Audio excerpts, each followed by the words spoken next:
All right, team, we're back live. Welcome back. This is the 2025 The North Face Transgrancanaria Classic. If you were with us last night as we launched the start on the northern part of the island, so far there's been a lot going on, and I don't, as anticipated, there is a bit of changes. We're like for the male leaders, they're on their way to Tejada, which was also the start of the marathon that we covered yesterday, 80 Ks into the race. And our first women are a little bit further back, Artenara getting to that aid station. And here we have images of Claudia Trumps. But when we were looking before we got online, I don't think she was in the lead. Yeah, she was in third because there's been a bit of a changes. And when we left the live last night, after about an hour or so, she was leading. And then in second place was Ingvild Kaspersen. But apparently Ingvild has dropped during the night. We don't really know when and why. So if anybody is following and you guys know, let us know, because we're interested and we more so would like to make sure she's okay. Yeah, we're 8 hours elapsed into the race, and ready to spend the next, if we do the count, 6-7 hours, 8 hours with you all. We're gonna have fun. So once again, welcome back to the live broadcast. I am Martin Gaffuri. Majel Backhausen will be with me as well.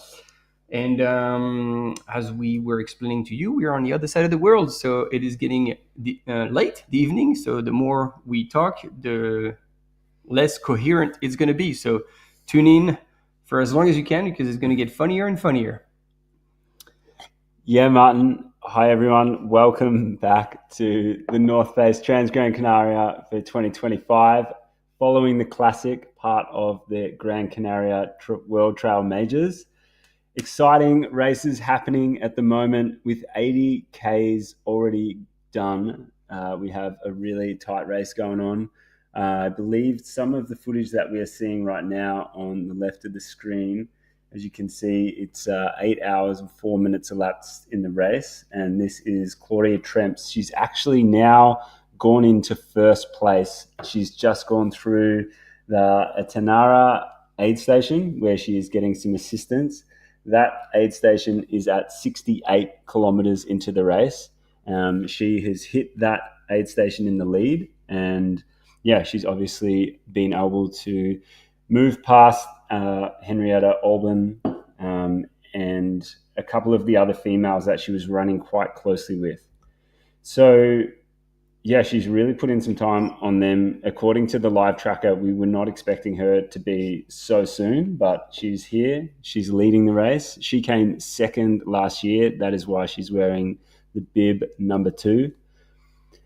I would say, Martin, she has probably got experience that rivals all of them out there today. So it's no surprise that she's looking pretty good and looking ready to take on the rest of the race. Early days out there at the moment with regards to the race, because it is 126 kilometers in total. She is currently at 68 kilometers. So really, there's the race is.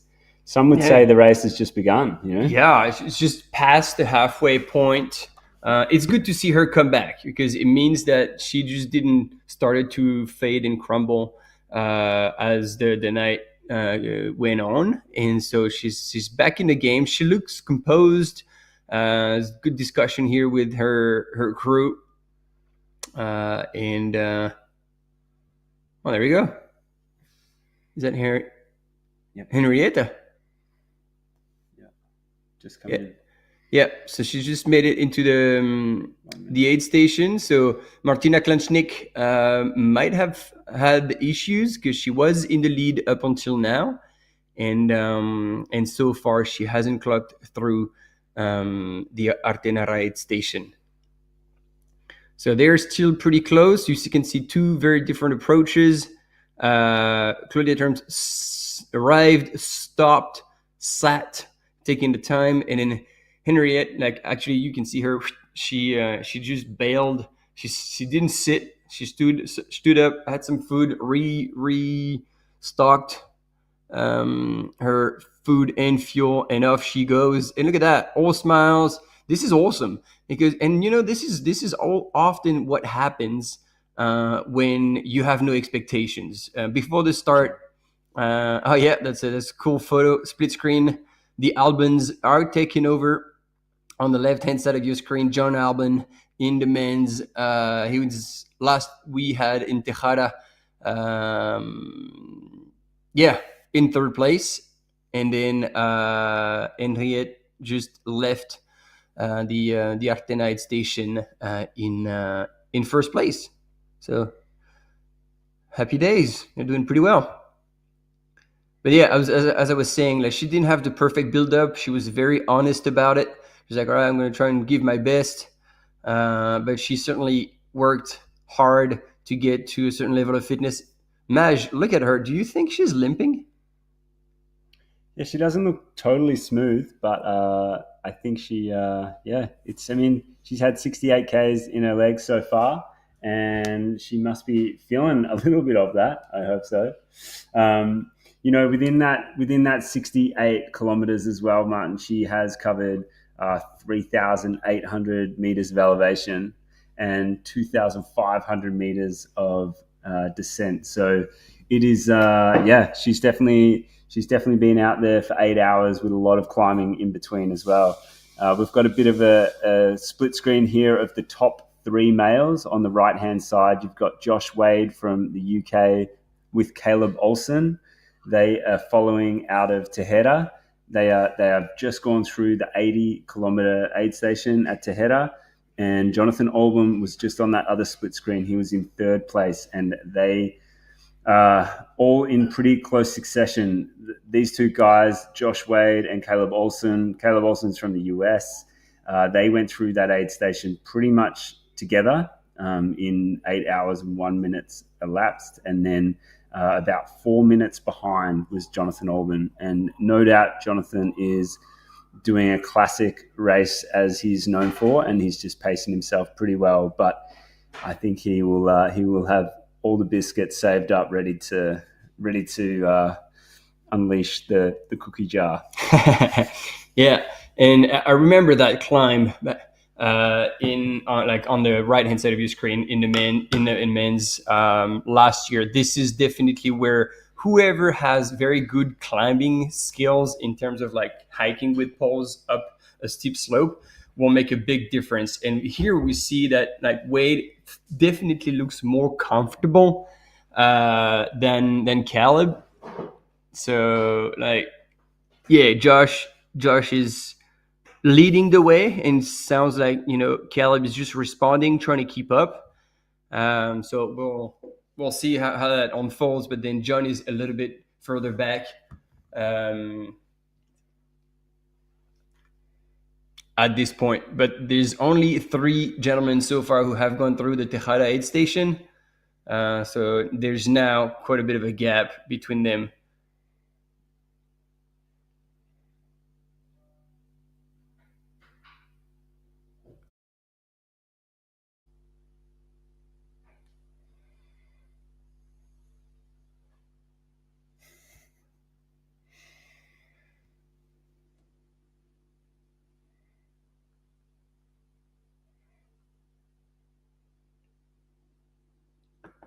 Sorry, there's a bit of a confusion here. In the chat, like since you guys are here and listening to what we're saying, can you let us know if you hear some sort of music in the background or something? Because seems like they're hearing music in the studio, but we're not. So maybe this is Henriette tunes blasting full volume in the GoPro of our cam runner that is coming through the screen, but we're not hearing anything, so we just wanted to make sure that there was no noise pollution for you guys at home.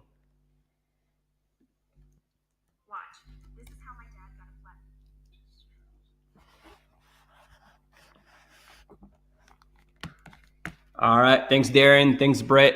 Awesome, that's good news. Perfect.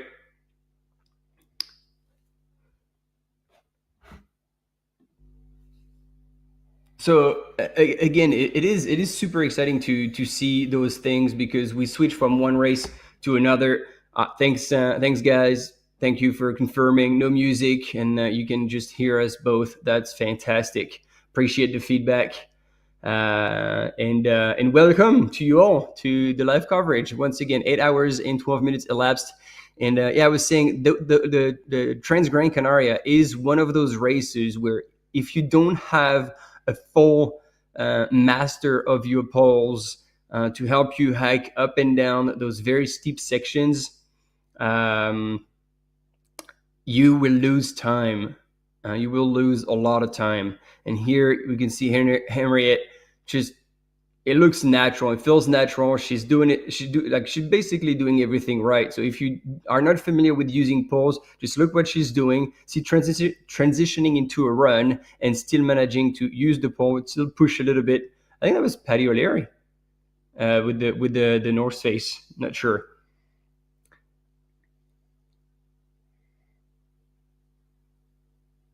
Yeah, Josh from Kendall is still crushing in first place. It seems like a ding dong battle between him and Caleb Olsen. Caleb has now taken the lead, but they are together, and it looks like they've spent most of the night together, actually.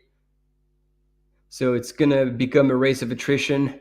And if you were with us yesterday to cover the North Face Transgrancanaria Marathon, you will be familiar with the rest of the course, and you will know that from Tejada there is 2,800 meters of descent, and so that is quite a brutal part of the race. And so if you haven't saved your legs and your quads or IT bands are shut, that's going to be a very hard section, and this is where you might the race to me will be won or lost.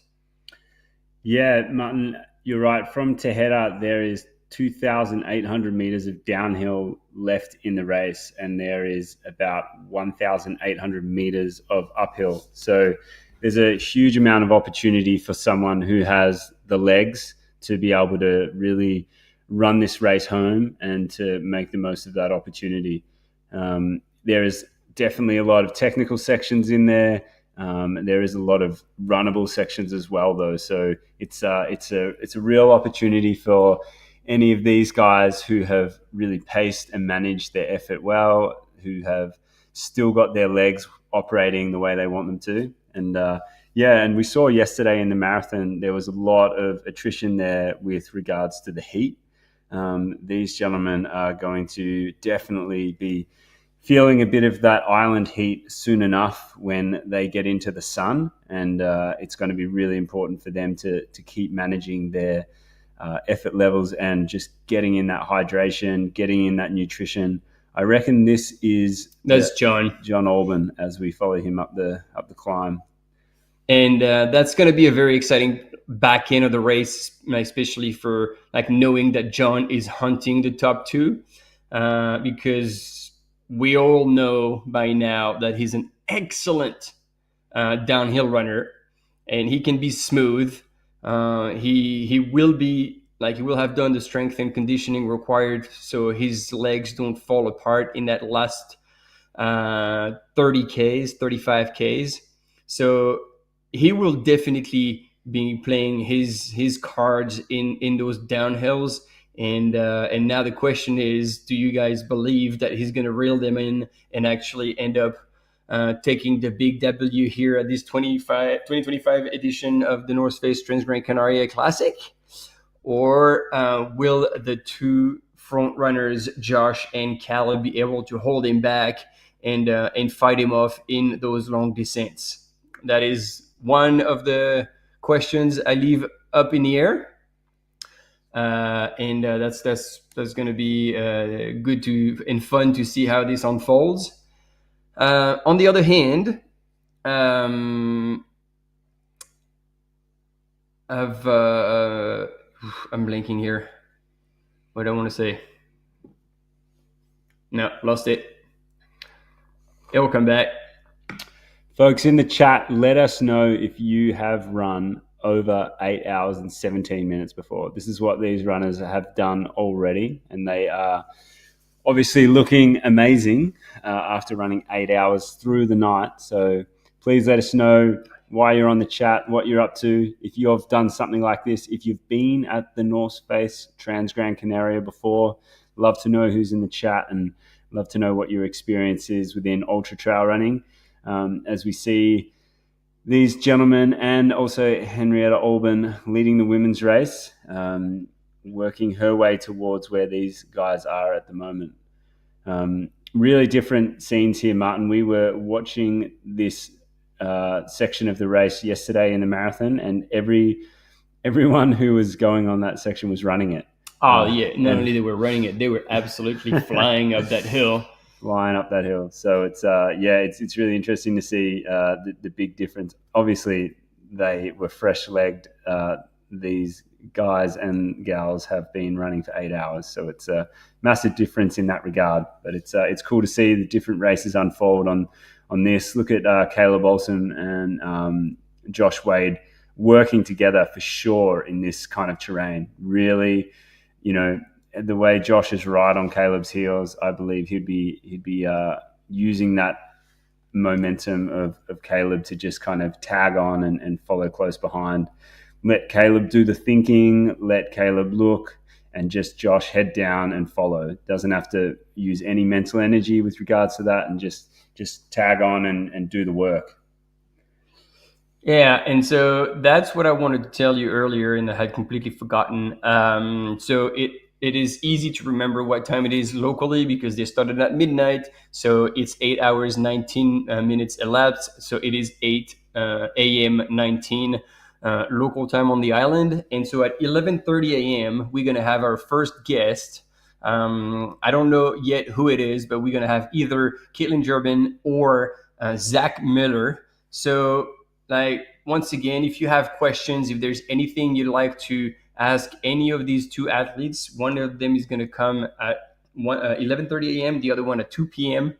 So as we will be covering the race, we'll have them obviously comment what's going on, but also we'll have the opportunity to visit some topics, ask them some questions. So if you have anything in mind, by all means, well, first make sure you tune in for those times. So 11:30 a.m. and 2 p.m. local time. But also send us your questions, and we'll try to write them down and select some of them. And then Maj, there's a lot of Aussies. A lot of Aussies.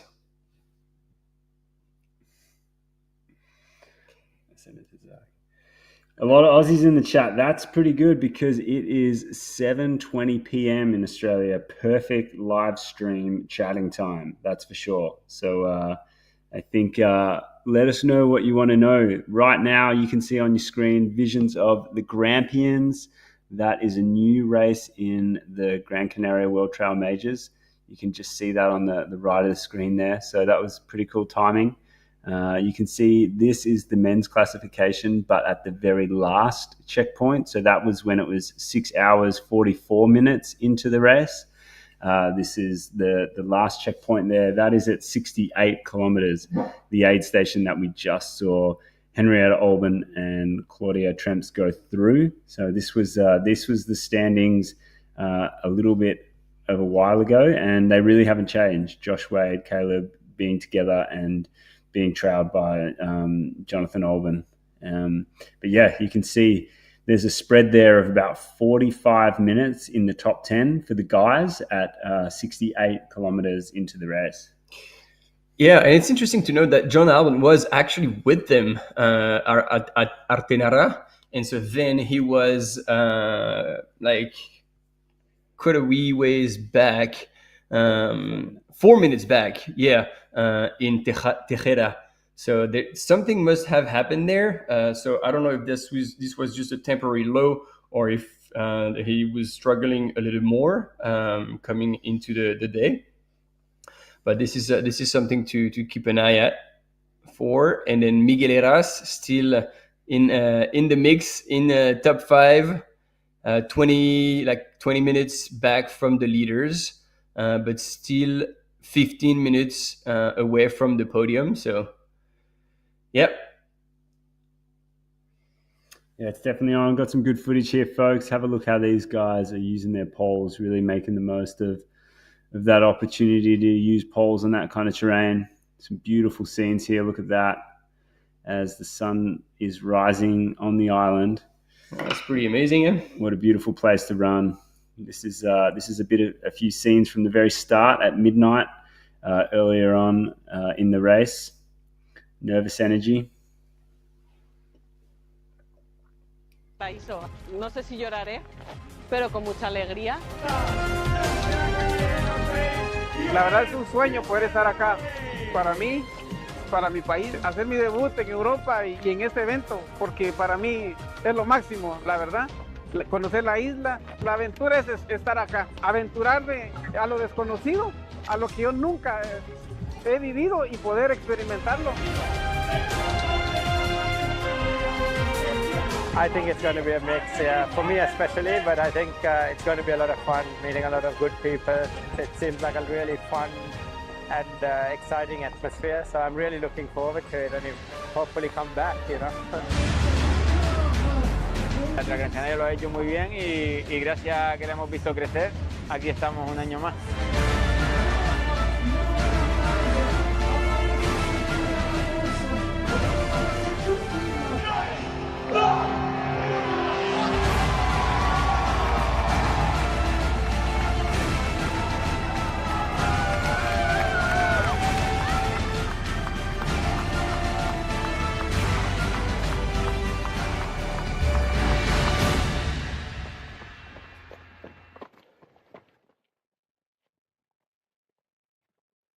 4 minutes elapsed.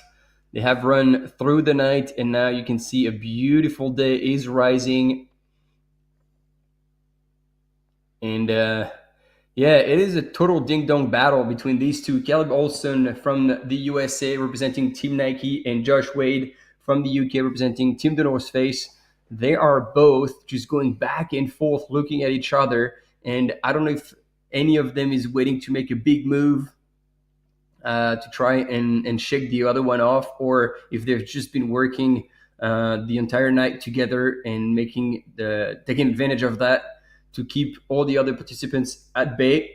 So that was at the last aid station where Martina Kaitlyn was in first, but no, she's not in first anymore, because at the last aid station that we had at Artenara, we had Henriette, Claudia Trumps came in first, Henriette came second. We didn't have images of Martina, but then Henriette left the aid station first. She didn't even sit or do anything. She just replenished and very quickly was out. And Claudia Trumps was sitting, having quite deep conversation with her crew. Like, we could see they were very focused and trying to assess things, maybe troubleshoot. So now Harriet Albin is leading the women's race, followed by Claudia Tremps, and Martina Klensnik is, as we believe, still in third place. But she hasn't gone through Artenara still. Oh, there she is. Yep, she has. So 8:14 elapsed. So yeah, that was 12 minutes ago. So she was 10 minutes back now from Henriette and Claudia. And look at that. I mean, yeah, that is a stunning way to start the day.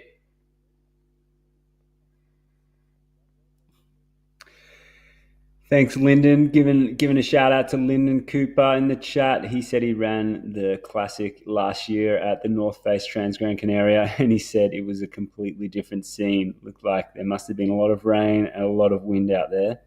But yeah, is that why you're not there again, Lyndon, or is there other reasons? But thanks a lot for giving us some insight there. Definitely isn't the case today. The weather looks like it is going to be beautiful out there today for running. It might feel a little bit hot. Seems like the temperature is going to get max of about 20 degrees or so, but it's going to be a full bluebird day, lots of sunshine, And we've got some vision here right now of Claudia Tremps, who last time we saw was second in the race. This right now would be our potentially fourth female, Makata Simkova, coming in to the aid station at Tenara. That is at 68 Ks, getting some good crew assistance here. So that's fourth place, sitting at 68 kilometers into the race, Maketa Simkova from the Czech Republic. That is how you crew, folks. Everyone getting involved. Jumping a bit between footage here, but this is getting back to Miguel Herrás in fifth place.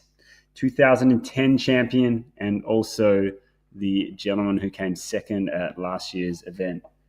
So Miguel Herrás, he knows this course very, very well. He's an old timer in many regards, but he must still be very young at heart because he is absolutely still getting after racing at the highest level.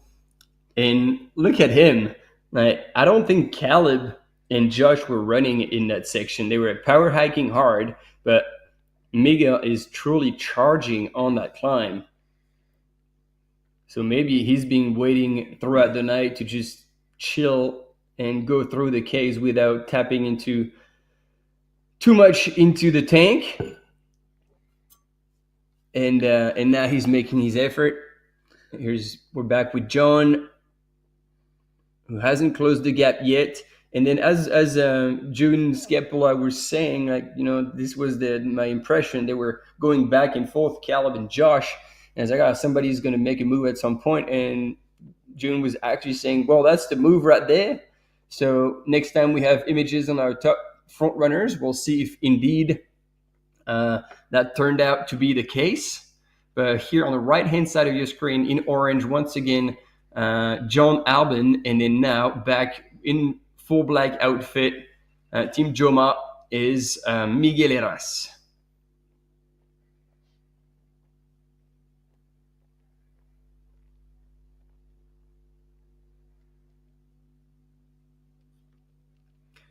And on the right-hand side now, it is Claudia Tremps, who has restarted. We didn't see her leave the aid station, but obviously she left at some point. And now she is moving on that ridge. It's such a cool view.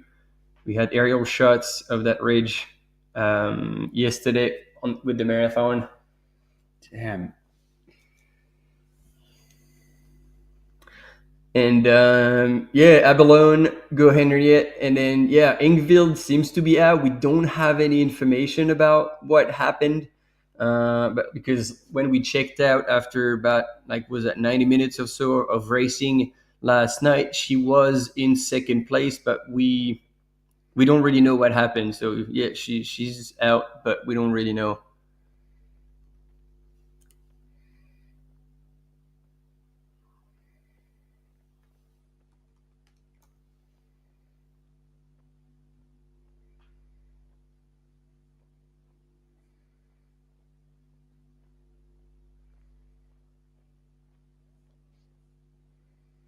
She got to 20 kilometers in.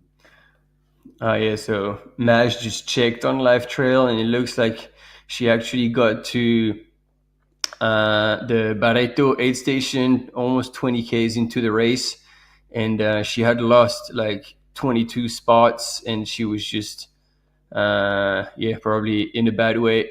So this is where she pulled the pin about 2 hours into the race, really.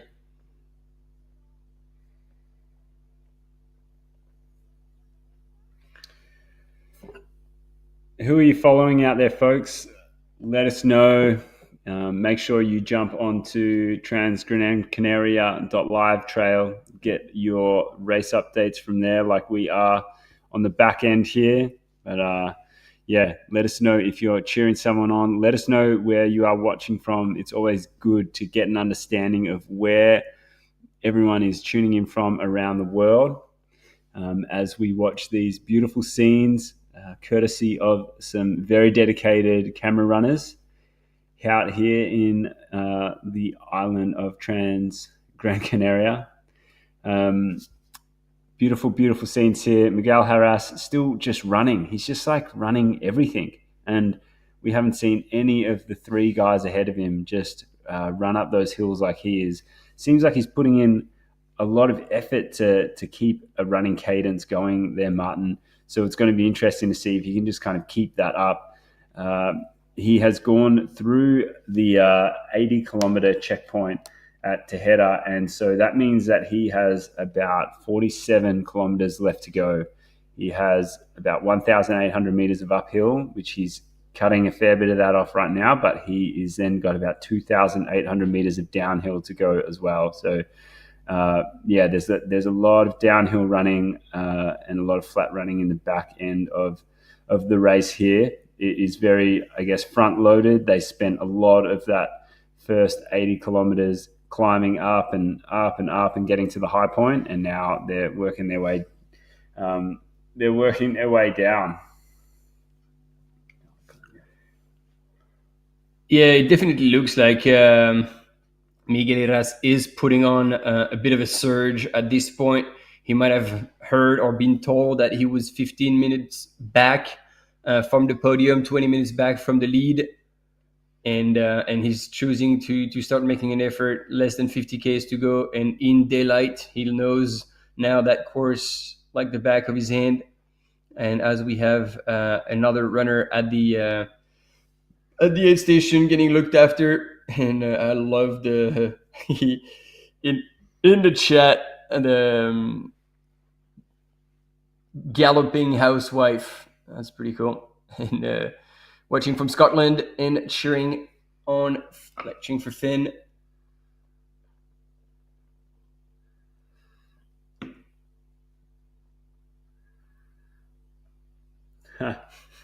Off the beaten trail, looking out for Gary House. Is Gary House out there? Is he? That gentleman has some funny videos to watch. Nice work. Good luck at the Snowdonia 50 out there off the beaten trail. Hope you have a good time out there and the weather is kind to you in that part of the world. Oh man, look at Miguel. He's at, well, what did they serve at the aid station? Was this like a double shot of coffee with a bit of Coca-Cola and some lollies? And some Red Bull. Man, he is moving. Yeah. Absolutely. Man on a mission. Watch out, team. Just have a look, folks. Look at how he breaks his uphill into running, then hiking. He'll probably push to do another run again in a little bit. Like, he's really got some intention around getting up this hill as well as he can. And he's not just settling into a hiking rhythm and just locking into that. He's making the most of any opportunity he sees fit to jog and to make sure he can still run. Look at that, taking on his hydration, making sure he still keeps fueling. Super important. I think, sometimes if you're on an uphill and you've got poles in your hands, a lot of people might get a little bit, say, distracted away from taking on nutrition because they're occupied in other ways. But you can see him using the trail running vest, what it's designed for, to be able to take on hydration. See that 5 meters there of running that he put in. He didn't have to run that. He could have just easily stuck in this hiking rhythm, which a lot of people would do. But he just took an opportunity there to run just that small section there, 5 meters or so. And that is a sign, folks, that he is really intentionally doing that. Here we go again. See him there, just taking another few strides in a running sense, more than just hiking. And he is intentionally doing that. That it would be so much easier to just think, I'm just going to hike this, I'm going to lock in, find that rhythm. And he's making the opportunity here to get on a little bit of a jog every time he sees fit. And that is a sign that he is on the hunt. He is working his way up to that podium, and he's not given up at all. Winner of this race back in 2010. So that's 15 years ago. Unreal. You can see him there still on the jog. Look at that. As soon as he gets an opportunity, he's back running. You can see that right now. Yeah, that's super impressive. So as I said, champion from 15 years ago, and he was second in the race last year. So it's going to be interesting to see how he does in the back end of this race. Last year, Miguel Haras, who's on the screen right now, he ran 13 hours, 32 minutes, and 48 seconds in the race. He was second place by a mere 10 minutes last year. So yeah, we'd expect him to know what kind of effort he needs to put in to run a time like that again, or maybe even quicker if the day allows him to. Yeah, that it is exciting to see Miguel Heras in good shape, in good form, and running with a purpose. He is definitely chasing and taking advantage of, as you were saying, every little bit to just break into a run and then gain a second here, a second there, and try to creep up on the top three. He probably wants that podium again, and who knows? Like it might be available. We don't know how the top three runners are feeling. We've seen them move relatively well up that hill, but none of them were running as fast and as much as Miguel is doing right now. So then the question becomes, how much energy is he leaving out there? And will he be able to sustain that effort all the way through to the finish line? Yeah, what we know is from the last checkpoint, there were a couple of other runners in 5th and 6th place right on his heels too. So there's definitely a pack of 3 gentlemen that are working really closely behind the top 3. So it's going to be interesting. Maybe he knows that he is in hot pursuit as well, so that is spurring him on the podium ahead, and also the opportunity to get away from the guys behind him. Here on the screen, we're back with the women's race, and Claudia Trump's. No, because I saw the on-running pack, but that is not Claudia. So that's Martina. Martina Klasnik.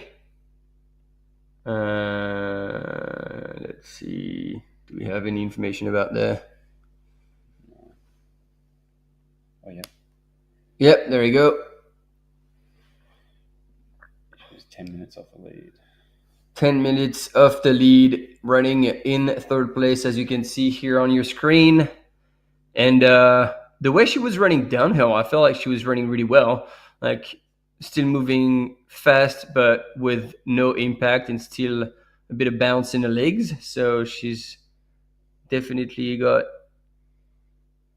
some energy left in the tank. Interesting. So now you can hear the music in the background. So we haven't changed anything. So in the studio, if you hear the music or if anything has changed, maybe it's coming from the audio from the cam runner. Maybe he's got some music blasting in his pack or something. But thanks, Bogdan, for letting us know.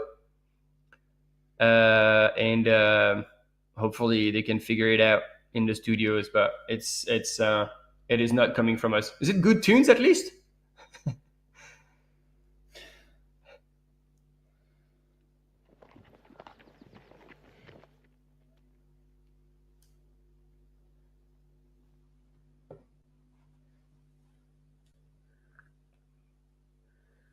Pavneet, tuning in from Norway. Sounds like you know the course, my friend. Have you run it out there? Thanks for putting a bit of a shout out in the chat. Great to be able to bring this footage to everyone. It's certainly a cool thing to be able to bring to the rest of the world if we can't be on that beautiful island ourselves.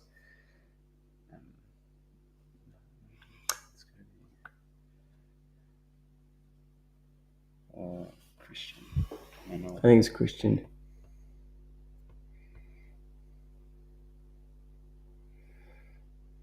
I'm leaning forward as much as this runner is leaning on his poles to try and find you. But I really believe this is Lionel Christian Manole on the left-hand side of your screen, who would be in 5th place, meaning that he's moved 1 spot up and would have passed Jose Angel Fernandez Jimenez. but we'll wait for confirmation. But yeah, I really believe, especially with the red pack, this is what Ionel was wearing last night. So I don't see why he would have changed. And there we go, confirmation.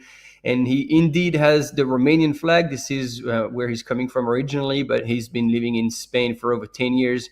So people almost call him that Spanish. Yeah, we've got even the Swedes in the house cheering for Johan Lans, an old timer that they've come with the whole gang, because we saw Ilov Olsen yesterday in the marathon, and Johan Lans is running the classic today. So Ionel Cristian is fifth, at least he's said to be fifth, which would mean that Jose Angel Fernandez Jimenez is still in fourth, but we just didn't have images of him, unless there's a bit of a glitch in the system on your screen, and Ionel would be in fourth instead of fifth. We'll find out soon enough. But also here, it seems that Ionel is attacking the hill pretty aggressively and trying to take advantage of that section to also either close the gap a little bit on Miguel Heras, or simply move, like keep his position, or if he's truly in fifth, catch up with Jose.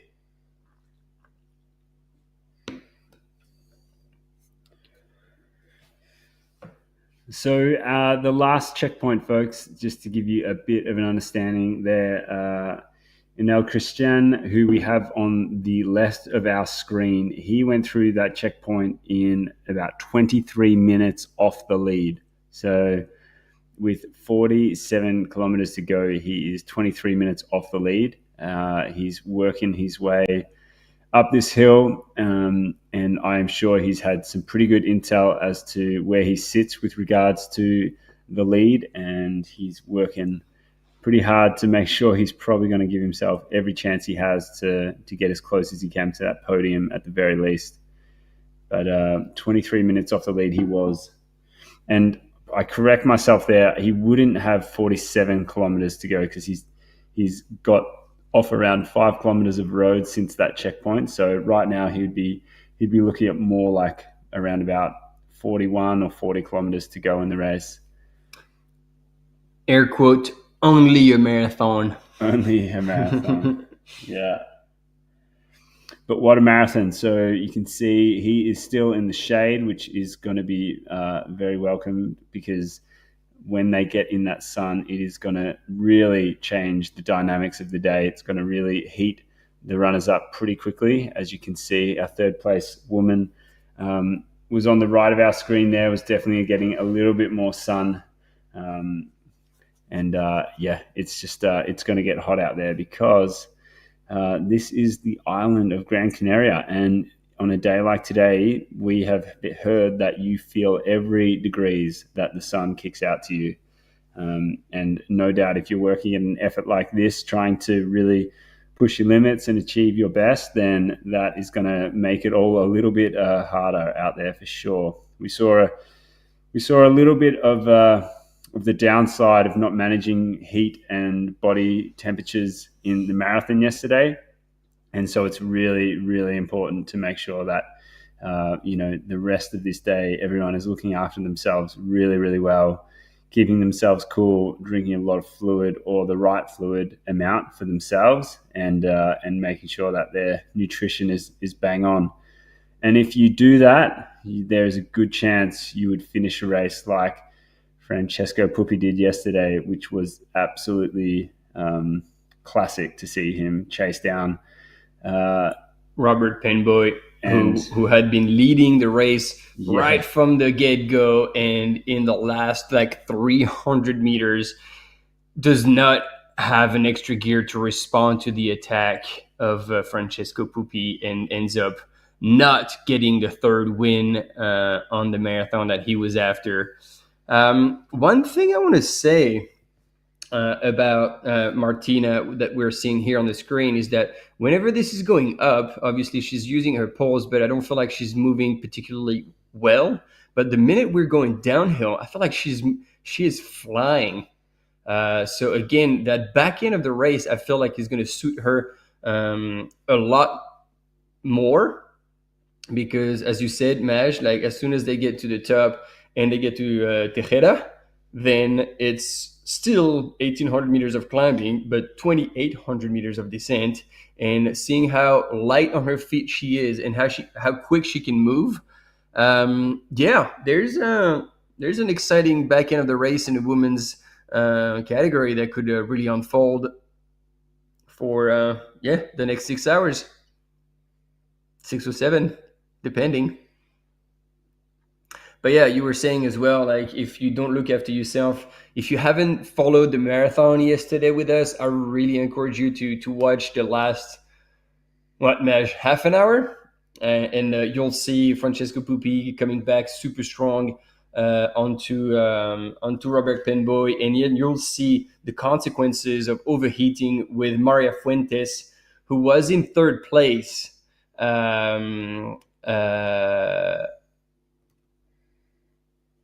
She was maybe 1,500 meters from the finish, and then she ended up like walking and being completely cooked to the point where she sat on the side of the trail and watched first Celia Basels pass her to take the third place, and then eventually she had to sit down and get assistance, because that was it. She was not going to get back on her feet. She was just absolutely cooked.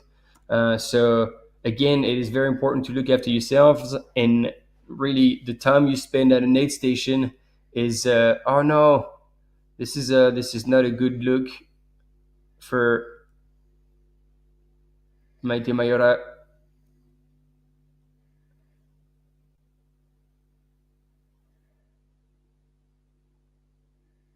And Yosu, her partner and best supporter and fan, always has the words to bring her back to life, to put her back on the right track.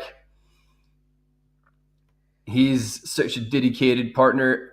He's always there for her at every race, supporting her. But very often she finishes on the podium and she's crossing the line and there's a lot of celebration, and he always stays in the background. Like, he never really gets involved. So that is definitely appreciated, in the sense that he doesn't do that for the fame or to be in the spotlight, but solely to help Maite Mayora bring the best out of herself on race day. And so again, we have a few more images of what went down last night. We saw at the aid station John Albon together with Josh Wade, and as well as Miguel Eras. They were all restocking.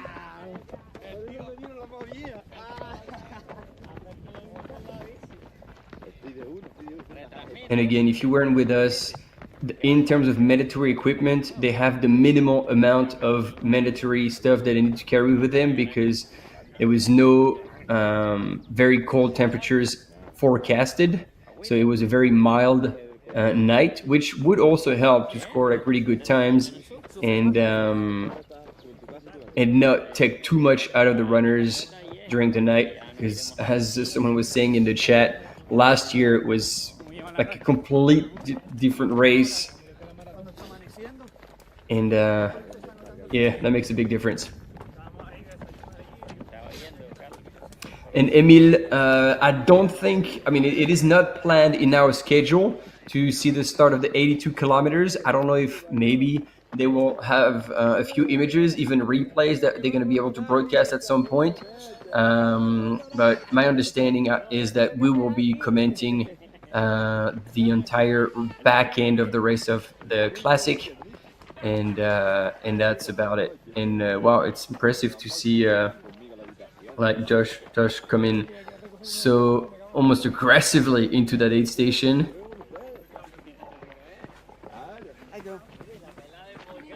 And yeah, they were both side by side.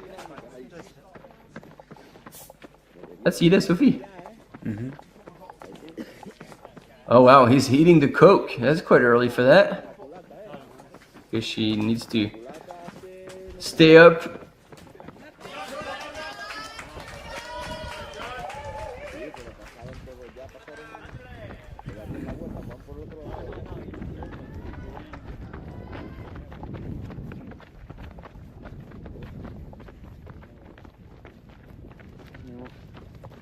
So the classic will start at 9. So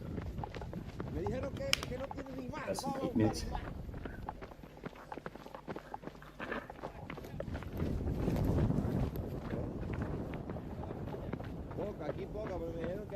So, folks, if you're just joining now, this is a recap of what took place last night. Oh, look at that. Okay, that sets the tone. Even though these two gentlemen are running for the same team, it didn't look like they had the intention of collaborating, because as John had left the aid station ahead, and he was just taking the time to finalize putting the flasks in his pack and everything, like Josh Wade like passed him like without even looking back, without even saying a word, and look at that, gone. In the meantime, Miguel was being looked after.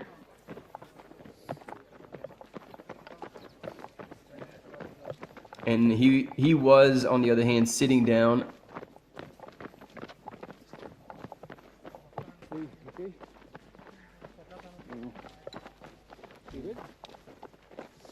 And so Robert, hello from New Zealand, covering Transgrancanaria Classic.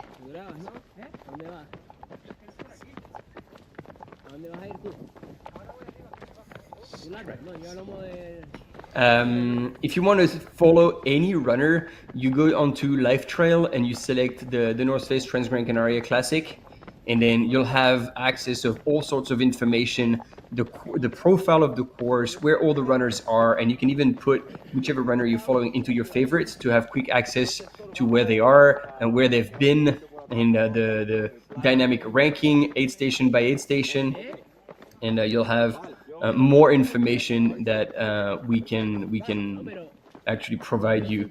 So yeah, that's the recommendation, and you can keep those two tabs open, the one on YouTube to follow the race, and then you can jump onto Live Trail every once in a while to see how your friend Roman Fisek is doing. So both our camera runners seem to be trying to catch up with some runners. So we'll restock on our side as well. Yeah, folks, bear with us. Obviously, this is a very manual job for our camera runners out there, and as they move back and forth along the trail, getting as much footage as they can. We have a little bit of downtime, as you can see right now, or should we say a little bit of foot time. Definitely getting a good understanding of what our camera runner is wearing on the left-hand side there, and on the right-hand side. This is the trail that the runners are navigating. What stunning views they have out there in the beautiful island of Gran Canaria.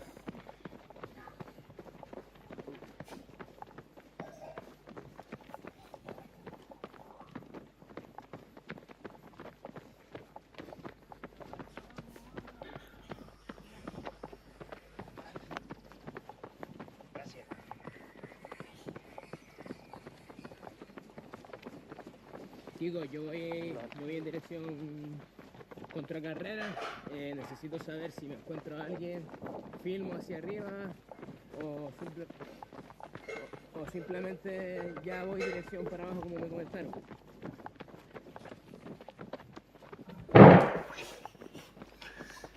Bit of a shout out to some of the sponsors of the race there. We had a little bit of footage from them highlighting what they do on this incredible island when the race leaves town. But you can see here, 8 hours, 56 minutes elapsed. We are running behind Caleb Olsen, and he might be in the lead here. He was working with Josh Wade going up this incline, but it looks like he might have put the burners on, and Josh is nowhere in sight either. Well, he's definitely not in sight ahead of Caleb from the US. He might be behind, might be trailing pretty closely, but about, 10, 15 minutes ago, they were heading up this climb together. So it looks like Caleb has probably broken away from the Brit Josh Wade, Caleb Olsen from the USA. He was leading this race through the very first checkpoint early on this morning when the race was only 45 minutes into the action. And now 8 hours later, he is still in the lead, getting on his shades because he is now up and over that hill and down into the morning sun and down onto some of this very, very rocky terrain and rocky pathway, which he's going to need to navigate with extreme caution because there's going to be a lot of it. It's going to beat his legs up a fair bit, and he has a lot of running to go in this race to make sure that he can finish off strong. But he's looking super smooth. He's looking super comfortable. He's looking really good here. He's not beating himself up. He's got a really smooth short step stride going on, and that is a really positive sign for moving at this kind of distance within the race.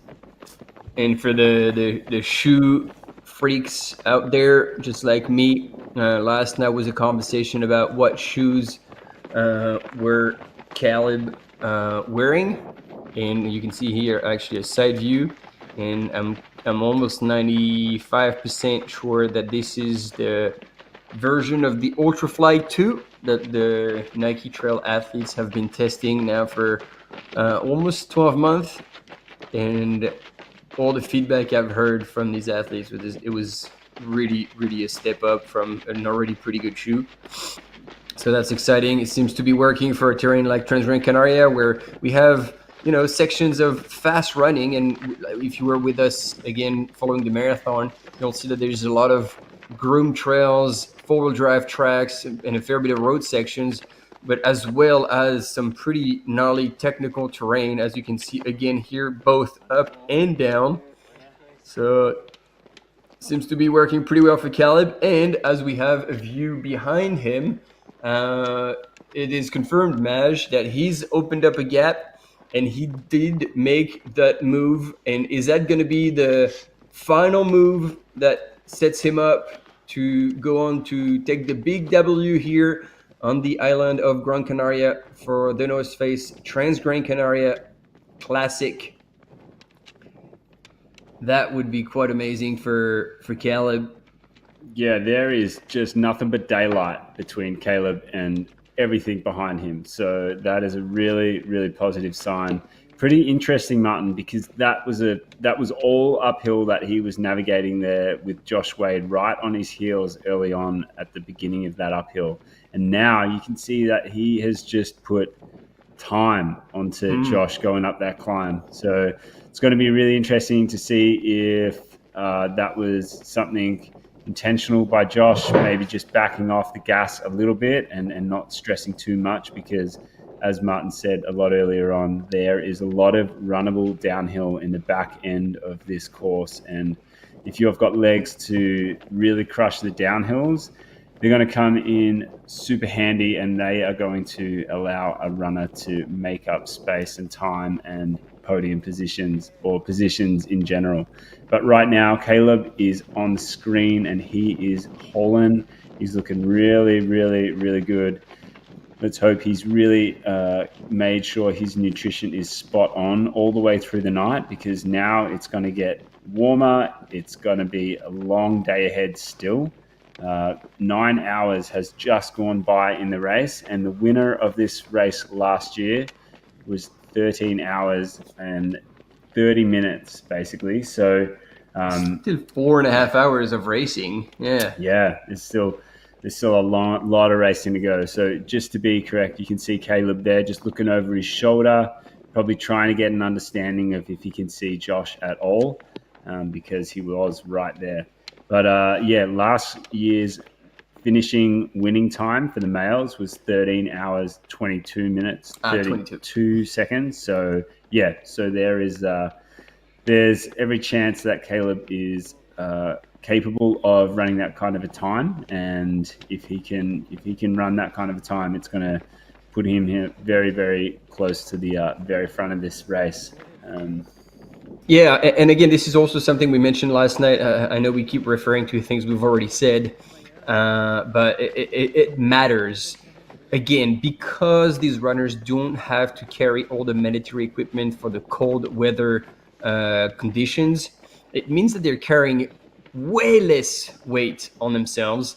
And it makes a huge difference when you have a light pack or a fully loaded pack with long johns, long sleeve t-shirt, an additional waterproof pants and waterproof jacket. I'm not sure exactly what they have to carry right now, but this is much less than what they would have to carry otherwise and traditionally, because it is usually extremely cold during the night at the Transgrancanaria. So just the fact that they're carrying so much less and that the night was mild, that makes quite a bit of a difference, and that should therefore help runners end up running much faster time. So we can expect Caleb, if he doesn't fail, to possibly break our first time here. The time from last year's win. Let's hear it from Courtney DeWalter, last year's champion. And the welcoming environment, it's just like feels magic here, and we keep coming back every winter. I mean, the temperature is a big difference right now. In Colorado, we are covered in snow, so to come to this beautiful island and run on dirt amongst like the most amazing scenery is really special. Coming here this year, we knew that I wouldn't be racing, and so it's felt really special to just dive full on into being out on the trails every single day, enjoying our time here on holiday and like soaking up the feelings here without preparing our bottles for the race or our kit or our bodies and our brains. It's been a really nice, a really nice week here.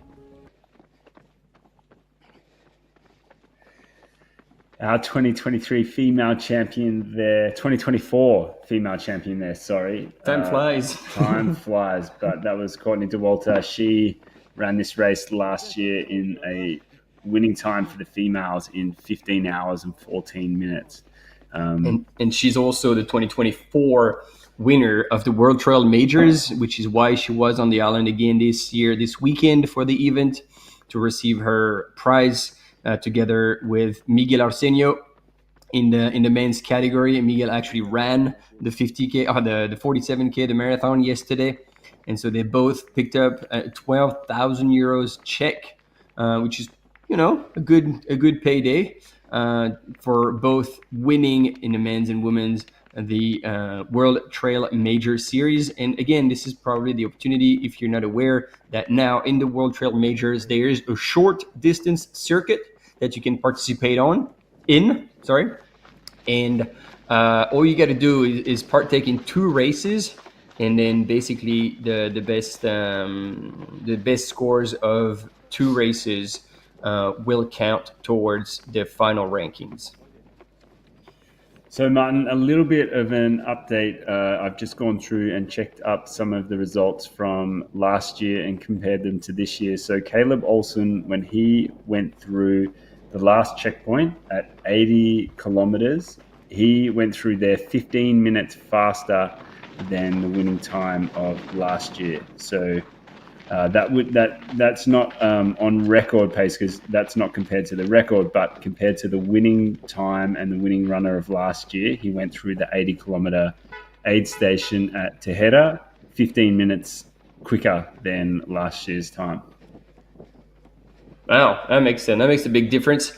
And that fast pace that we saw almost like from the gun in the first aid station, 11.4K into the race, they were 5 minutes or 3 minutes. No, 3 minutes. 3 minutes down on the splits from last year as well. So they really took it out hard. And now we actually have the information that Jose Angel Fernandez Jimenez has officially withdrawn from the race. He's out. And here is Caleb at the aid station. Let's see if we can hear something. So that is Caleb's wife there, Morgan. She is always there at Caleb's races. Well, every race I've seen Caleb at, she's there helping out, being a definitely exceptionally good crew chief. You can see Caleb there putting the ice bandana down the front of his t-shirt, so in the chest. He's got a big water bottle in the back. He's got 2 fresh flasks in the front. He's getting a lot of water poured onto his head right now. Yeah, getting ready for the heat of the day is very smart. See, this is time that he's not wasted. Bing, bang, bosh. Just like that, folks. That was solid. Look at that. That is a massive flask that he's put in the back there. I reckon that's bigger than 500 mil. It looks like 750 or so. He's got 2 fresh flasks in the front, 1 in the back, a whole ice bandana that he's put around his neck, but he's put it onto his chest, and a big bunch of water on his head. So Caleb really setting himself up for the heat of the day here, cooling down, making sure that he keeps his core body temperature down. And he was in and out of that aid station pretty fast, Martin. That was a pretty good turnaround, and I reckon he'd be pretty happy with that one. Yeah. Like pretty much everything that you need to do. Shared a few words with your crew. Just check in, get the information. No second was spared, but there was no rushing either. Like it was all calm and controlled. And as you said, like ice bandana is around the neck. He knew how he wanted to position it with some ice at the front. He knows a thing or two about heat management. Like he basically ran the fastest time ever for a Western States debut. So he was prepared, no doubt about it. And so here it looks like now he's on the mission, and even mentally, like, you know, he did what he had to do at the aid station and then left. Like now I think he's switched the things in his head. The race is on. He's in the lead, and that's what he's gonna hold on to for the rest of the race. So that's gonna be a 40K solo run if he executes the way he wants. But that's not going to be an easy one, because behind him, Josh Wade is also very much wanting to get that top spot. And then let's not forget John Albon, who most likely will be taking advantage of all these descents in the back end of the race, and could also be making time. And we've seen, I mean, nothing is done until you cross the line. We've seen it in a marathon yesterday where Francesco Pupi, with 300 meters to go, stole the win from Robert Penboy. And we also saw in the women's race, she was in 3rd place, and we would have put money on the table. Maria Fuentes, she wasn't looking outstanding, but she was still moving. But when she actually started walking, that was game over, and she ended up sitting on the ground and being 1,500 meters away from the line, and she dropped. She never recovered. She was cooked. Yeah, absolutely. It was great to see she had a lot of people around her to help her in that time, but it was really a complete shutdown of her body, and she was just kind of weaving all over the trail there. And then what ended up happening is she eventually had to sit down. So it's no joke when you cook yourself. It's no joke when you raise your core body temperature up higher than a safe level, because your body will just take over and it will just shut itself down, making sure that it protects itself as much as possible. So it really is scary if runners don't manage that element of their racing, and hence why cooling strategies have become such a big thing in these massive races, these really competitive races, because if you are able to manage your core body temperature, Martin, you would know a lot about this, obviously because of your time spent working as a crew member in the Western States space and other hot races. And it's just so important to maintain that even and just maintain a lower level of your core body temperature to make sure that things keep operating as if there wasn't as if you weren't in a extreme endurance event and pushing yourself to the absolute limit. True. So we have questions in the chat, and there we go. Man, there was a big gap, like in that last section between Tejera and Guaranion. 4.5 minutes is the time that Caleb Olsen has put on Josh Wade. knowing that it's even less than that, because they were probably 5Ks past Tejera when they were in that uphill, and this is where he made the big move, and all of a sudden, Caleb was gone. So he did make that move. Was it planned? It would be super interesting if the people on the finish line, wherever Caleb finishes, could ask him the question: was it planned for you to make a move at this location? Because this was a very net attack, and then in a matter of 5Ks, he's put 4.5 minutes. Yeah. Oh, and John is right there. Yeah. 1 minute behind Josh Wade. Jonathan Olsen has just gone through that Garanon aid station just under 90 kilometers into the race. He has gone through that just 1 minute after Josh Wade. Well, they have entered that aid station in that time. And unfortunately, we don't have footage of that right now, but that is going down. So Caleb Olsen has put time into Josh Wade going up that climb, and Jonathan Olsen has taken time out of Josh Wade going up that climb. So maybe it's Josh who's actually fading and moving in between these two. What could be interesting if we were bothered to do the math, but I know I can't, is to see the difference between Caleb and John and see if that has actually moved either up or down. Yeah, I would say that the timing on that, we can see.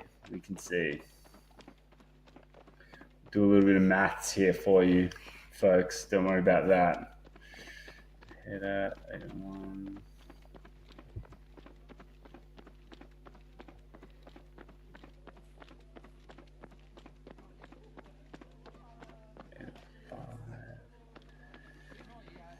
Yeah, so Caleb Olsen has put another 2 minutes into Jonathan Olsen going up that climb. So that's the current spread of things.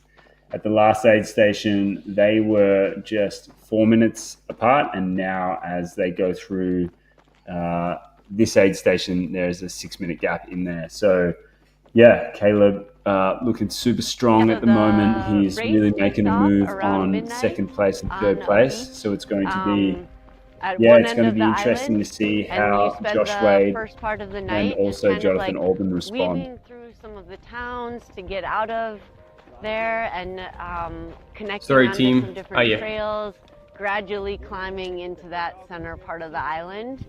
It feels really cool. During the night, you just see headlamps like weaving all over the hillsides there, and you're starting off a huge adventure.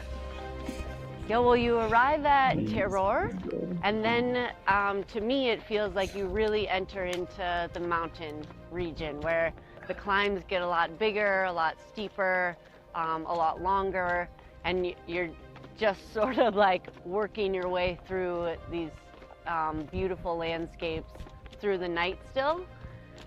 But then you reach kind of around Artenera where the sun will start to come up. So you're really high up on this ridge and running along this trail.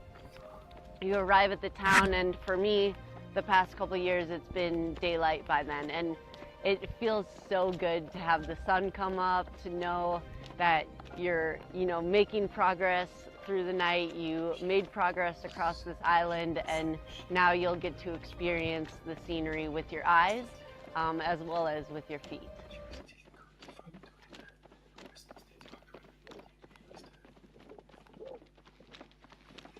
All right, team, looks like we have a cam runner running, but apparently not filming anyone but the feet. So there you go. You get the two clowns back in the house. Well, I guess this is the opportunity.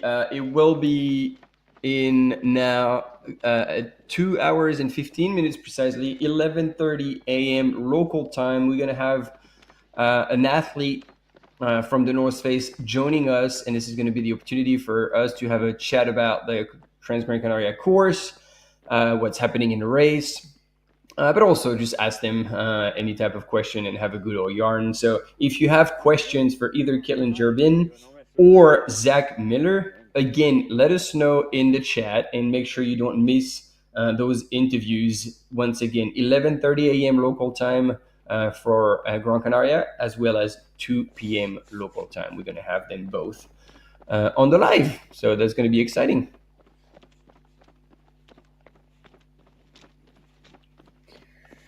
Yeah, if there's any mothers in the chat who want to know about running and pregnancy, that's definitely going to be a topic. Make sure you tune in with your questions for Kaitlyn, because she has recently and is going through that time of life with being pregnant and being an athlete. So I'm sure if there's any mothers out there, there would be some questions that she would be able to answer more appropriately than myself and Martin, because that is the situation. But yeah, so tune in. The North Face, obviously the title sponsor of this event, and there are a huge amount of athletes out there this weekend. And yeah, it's pretty incredible when you look at the spread of things. There are, this whole festival here at the North Face Transgrancanaria. It has 5,300 athletes from all around the world. 74 countries are being represented at the races this weekend. We've had the VK, we've had the half marathon, we've had the marathon, we've got the classic. The advanced race that has kicked off. Yep.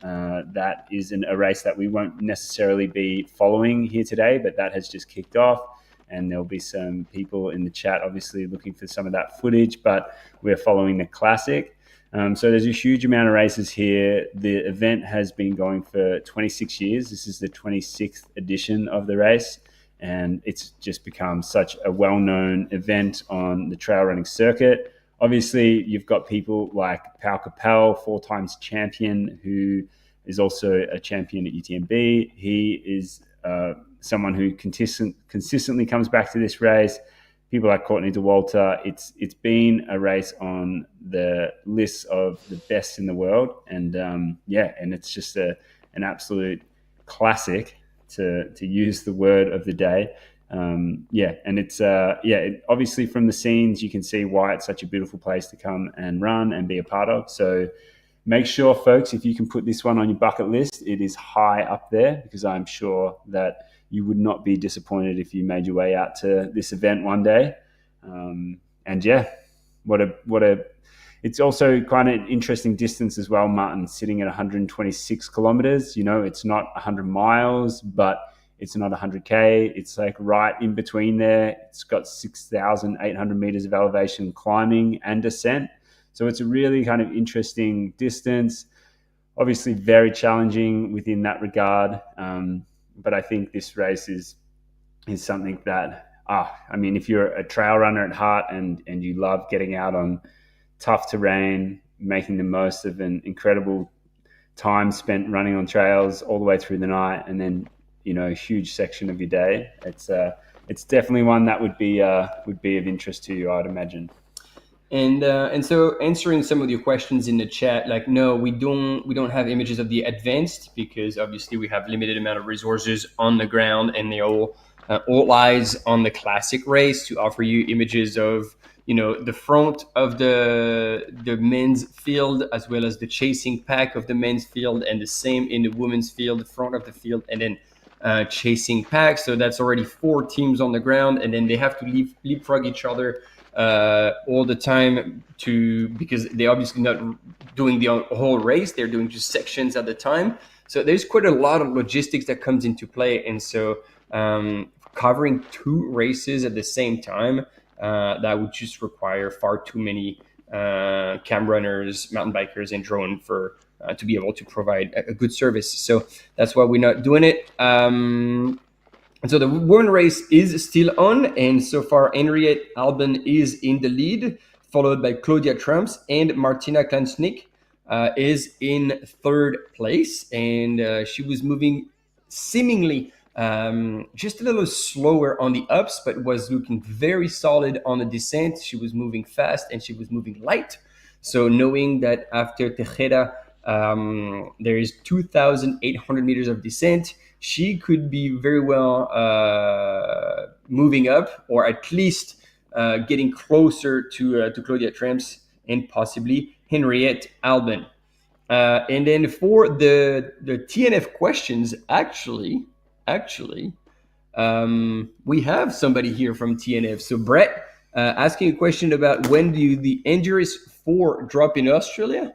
Brett, my man, Brett, you need to come to a wear test and check out the Endurance 4 dropping in Australia very soon, my friend. I am actually cutting some trails up right now in the Endurance 4.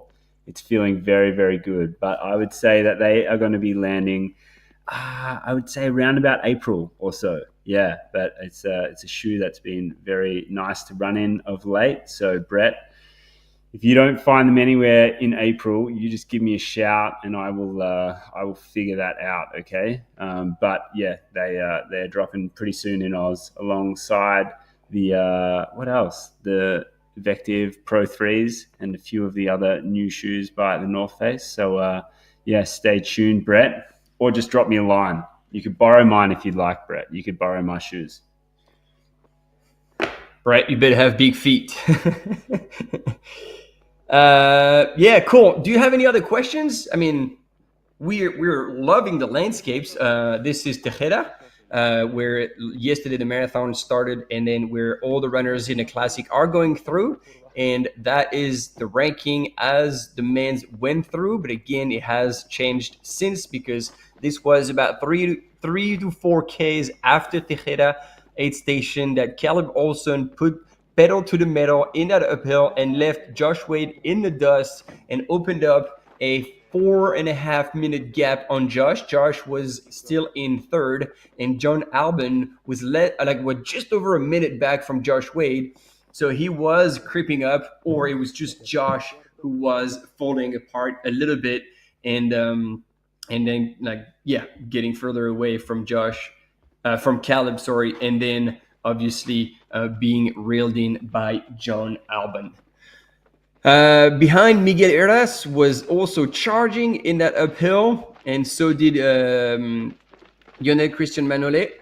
So yeah, it's going to be interesting. Whoa, big move, ladies and gentlemen. 9 hours and 24 minutes elapsed in this race. Lionel Christian Manolet has actually caught up with Miguel Heras, which is impressive because we saw Miguel earlier and he was motoring up the hill. So look at Lionel Christian, that now he is with Miguel, and both of them are actually moving up that very technical trail, as you can see, at a very honest pace. And I would say these two know each other extremely well and actually appreciate each other, last I know.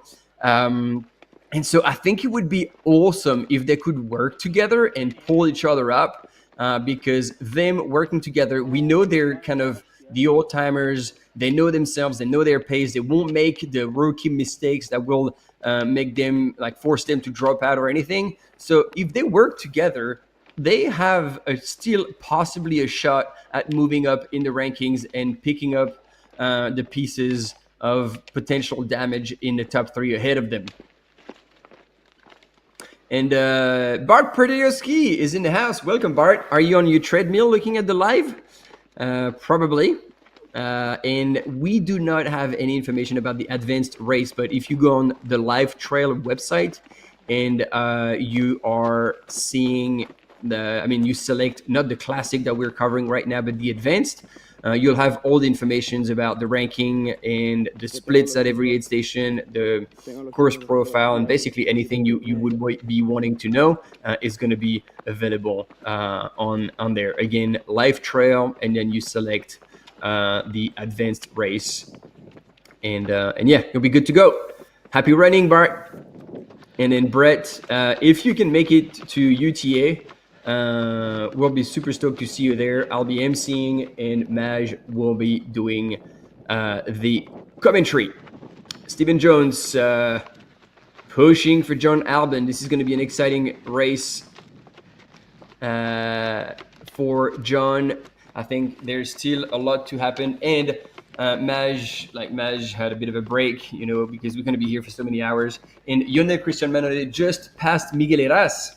This uphill is proving to be a bit of a battleground here, Martin, which is kind of cool. This is awesome. And then seeing Christian Manole doing so well in that climb. I mean, obviously, he wanted to pull away from Miguel because, man, you don't want to have Miguel Heras breathing down your neck in the last 40 Ks of a race. But as I was saying, if these two work together, I think there's a lot of ground to be made instead of trying to fight each other. But, if Christian Manole is truly in good shape and wanting to go for it, he needs to go now because as much as there's still 40 Ks to go, that's still a long way. So once again, we're tuning back in with those really cool aerial shots of Tejeda and that now infamous church. So just a little bit more detail on that one. Obviously, Christian Manole, he took 4 minutes out of Miguel Heras in that last section. They went through that last checkpoint at just under 90 kilometers. They went through there, and Miguel Heras had 4 minutes on him at that point. So in this section, he's taken 4 minutes out of him, and he has passed him with a lot of speed. Like, look at the daylight now in between those two. He's passed him and just absolutely put on the burners and really put him out of sight. So, folks, that's how you want to pass people. If you pass people, you want to do it with a whole lot of confidence, a whole lot of speed, and leaving a big trail of dust, just so you make it known that you're not someone who's going to get passed business. It's business time. Look at that. That is business time right there. Yeah, that gap just opened up. Nora, good question. Is an Albon double possible? It is. Everything's possible. Nothing's impossible. Like, especially with us, you take the impossible and you make it possible. We're at the frontier of the possible. Like, it's all blurry now. So whatever you can dream of, whatever scenario you want to achieve, this could happen. So stay tuned. 6 hours to go. Yeah, absolutely. I mean, obviously the footage we saw of Henrietta Olsen earlier on leading the females race, she was on a mission. She was in and out of that aid station, and she was not hanging around for any chats or any deep and meaningful conversations with any of her crew. She was just in and out and looked like she was ready for the next section ahead. And of course, Jonathan Olsen is doing his best to stay in the mix of this race and position himself for a very strong finish. I think what we know of John Olsen, he is a bit of a master with regards to just pacing races, finishing races strong, always having that kick to really bury the competition. And as Martin just pointed out to me, he is one incredibly skillful downhill runner. And there is a lot of downhill in the back end of this race for him to really use those skills, put them to work, and to chase down Caleb Olsen, who was currently 5.5 minutes ahead of him at the last checkpoint at about 90 kilometers. All right, Bart called it in the chat. Bart is multitasking, and I'm impressed because he says, I believe Albon will be finishing like Poopy. So Bart is listening to the live, thinking about what happened yesterday, typing on his keyboard, and running uphill on his treadmill. That, ladies and gentlemen, is a true master set of skills.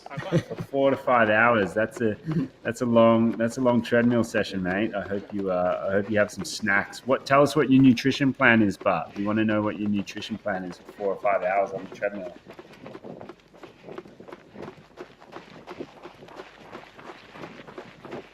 And yeah, Christian Manole again moving at a very honest pace. He's gonna get to the aid station, and hopefully he has crew who will help him go through it smoothly, quickly. Yep, third place in last year's the North Face Transgrancanaria Classic. And it's not too far from that third place. But again, it's a tough one because ahead of him there are 3 big names, and none of them looks like they were running on fumes.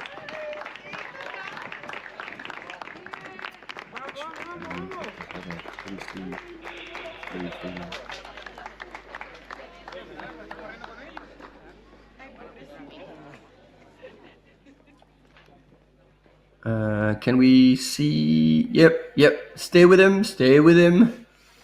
Awesome.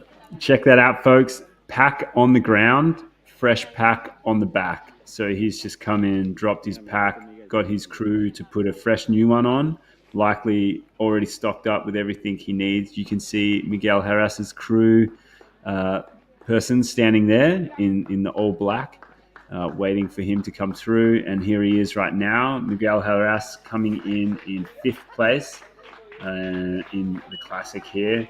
They have just gone into the Garanon aid station. That is at 88.9 kilometers. Isn't that a bit more? Because it seems like the Adventura, like the aid station where they're at, it says at least on the screen 87 Ks. So maybe there's no consistency between what's on the screen and what we have on Live Trail. So that'll be right. This is 4th and 5th place here in the Classic in the men's race. Look at that, a lot of water over the head. Is he wearing an ice bandana there as well, Martin, or just a buff? Looks like I think it's just a buff, just a bandana. And off he goes.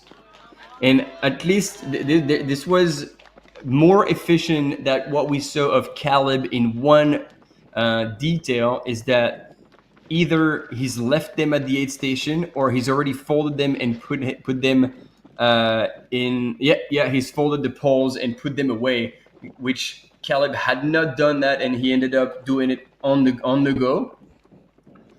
So there's a bit more efficiency here with Lionel, and then we'll see if Miguel Heras was just as swift in that transition. And then we have Bart's nutrition plan.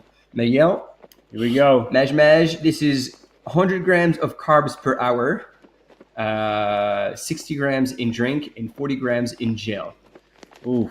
So how many toilet breaks during these 4 or 5 hours? So 100 grams, 60 grams in a drink. So that's got to be what, 500 mils every hour, Bart? Or are you splitting that 60 grams over a liter of fluid? And also, what I'm more interested in, Bart, is ultra training. What are you training for? Because yes, that's a very good question. Let us know. You're stepping up the distance after a lot of time running it. I would say not ultra running. No, it was like around the up to the marathon distance, really.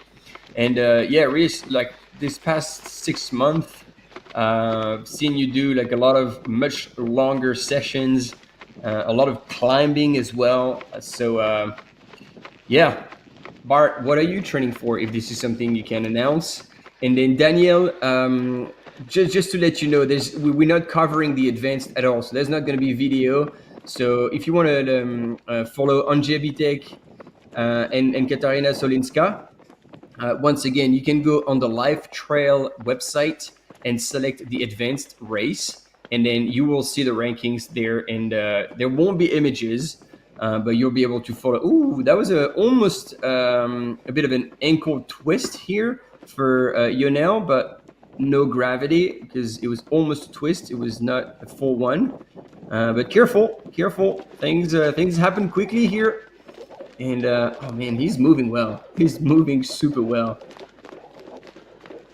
I think he's trying to get away probably from Miguel at least, and then once he's opened up a big enough gap and he feels like he's in a safe, maybe he can think about pushing towards the 3rd place. See, exactly, he's looking back to see how far Miguel Heras is from him. So again, Hyundai Christian Manole running in 4th place here at the North Face Transgrancanaria Classic. and then he's 20 minutes back from third place. So as much as he's gonna push the pace, I mean, that could be a personal PR on that course for Yonel. But unless something really bad happens to John, there's more chances to see John move up in the rankings than move down, which means that now he's another 22 minutes from Josh Wade. Yeah, it looks like he's definitely switching into a bit of a hunt mode here. It kind of, you can see with his hat backwards, his sunglasses on, he's got his headphones on as well. Maybe have a guess on the chat what music he would be listening to. I'm not sure what he'd be pumping through those headphones, but he looks like he's on a bit of a mission right now. Super comfortable going down this section of downhill. And also remember, folks, he was third place in last year's classic, so he knows the trail well, and he is in a position where he knows how to finish this race off. And obviously he has a bit of a agenda to attend to, but he was 24 minutes off the lead, 26 minutes off the lead of the race, going through at what we think is around about 88 kilometers into the race. We now have a little bit of footage here of Henrietta Olsen as she is running through the township of Tejeda. And she is either going to be coming into the aid station very, very soon, or she has already passed through the aid station. Let me just check on that, folks. No, she is coming. Oh, yes, she has gone through the aid station of Tejeda. That is at 80.7 kilometers in first place. So that's Henrietta Olsen from Norway. She passed through there 9 hours, 36 minutes elapsed. So she passed through there actually about 3 minutes ago. And we are seeing her leave that township right now. She's got about 5 kilometers of flat, more runnable road. There is actually a little bit of uphill in this road section out of town, but she has about 5 kilometers or so, and then she'll get back onto some trails. And again, we talked a lot about body language, and Henriette looking at the camera with a smile, interacting with the cam runners. This is all very good sign. Like, she's looking extremely good, and it doesn't look like her leg is bothering her at all. So everything is in the green. And again, like, if we look at the start line, oh, look at her jump. Careful not to get too excited, however, because tripping here and landing on those rocks would not be too much fun. But yeah, as I was saying, looking at the start list in order of their ITRA score, Ingvild Kaspersen was the highest score, and she dropped out. Lea Yingling, I don't think we see her. She did not start. Fiona Pascal either. And so Henriette Alban is there. She is where she should be. And she is so far delivering exactly what we could expect from her. So this is awesome. And actually, in this order, I believe, because Claudia Trems is still in second, right? Yes, we assume so. Hopefully we'll be able to see that soon. We'll see at the next checkpoint. But Claudia Trems, again, was just behind Henriette Alban in the rankings before the race based on their ITRA score, and behind was Martina Klansnik. So yeah, it's as it was on paper. And a bit of a shout out to Paul in the chat. I am not sure what all of that wording means there, but I assume that if you're on crutches for 12 weeks, it was something pretty serious. So Paul, big shout out to you, and all the best with your recovery over the next 12 weeks. We hope to see you doing what you love doing when that 12 weeks is up. And we really hope that your recovery is good. Very glad that we could be of assistance during that time for you.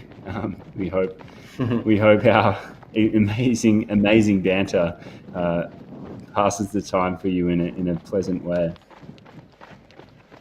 But yeah, as you said, Martin, Henriette Olsen here looking very good. Body language is really, really positive, and yeah, looks like she's definitely in control. It's going to be great to see the timing split between her and the second woman, which we assume is going to be Claudia Tremps.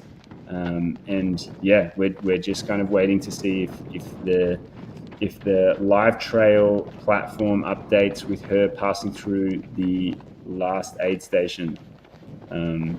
But Henriette Olsen looking like she is in control of this race, and yeah, who knows what is going to happen? Will we see Jonathan Olsen at the front of the men's race take the first place, and also Henriette Olsen going 1-2? But right now, we can learn a lot from Henriette's style as she climbs up this hill.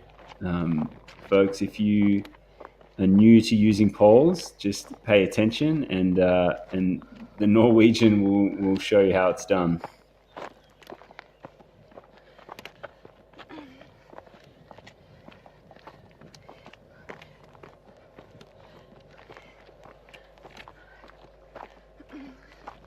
Oh, it looks like the US contingent is back in the chat. Woo! They love this this emoji, we were told this emoji is a doink or something like that. If Robert H, if you could remind us of what this emoji is and why you're just blasting our chat with it, that would be great. But yes, he's closely following Finn Malayson from the single track Podcast pod and making the most of that.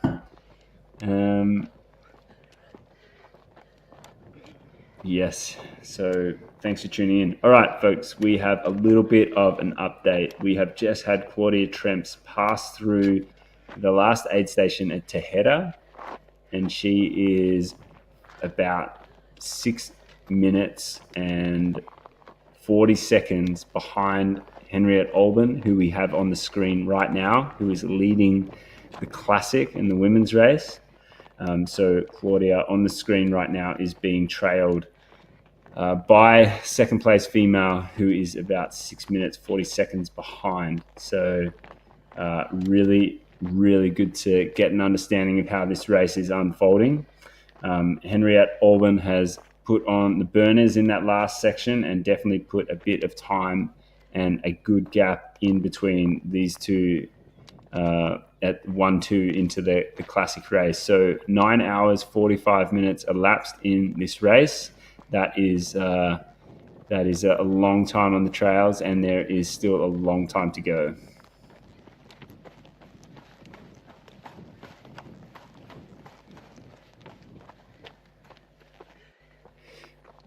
A little bit of a question in the chat there with regards to Manole's pack and what that would mean with regards to the flasks. I dare say that he would be carrying 500 ml flasks. There's no doubt about it. Yeah.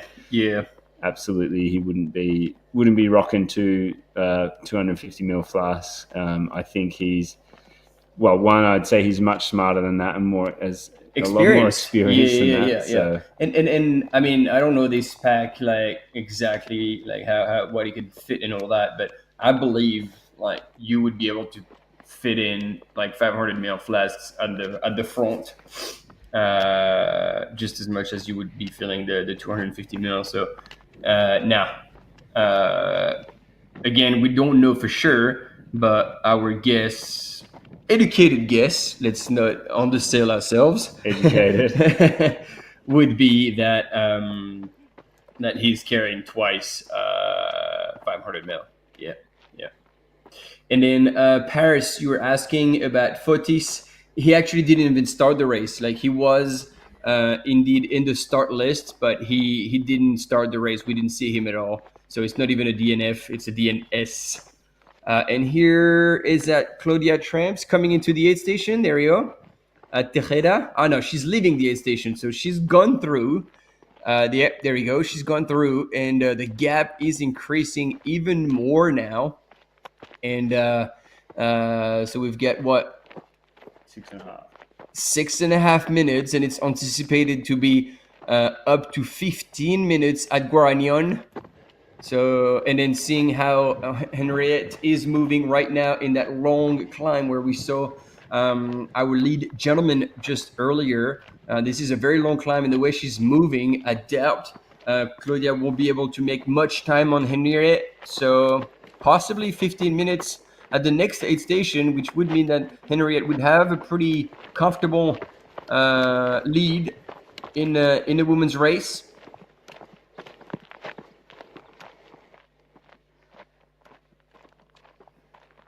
Exciting time.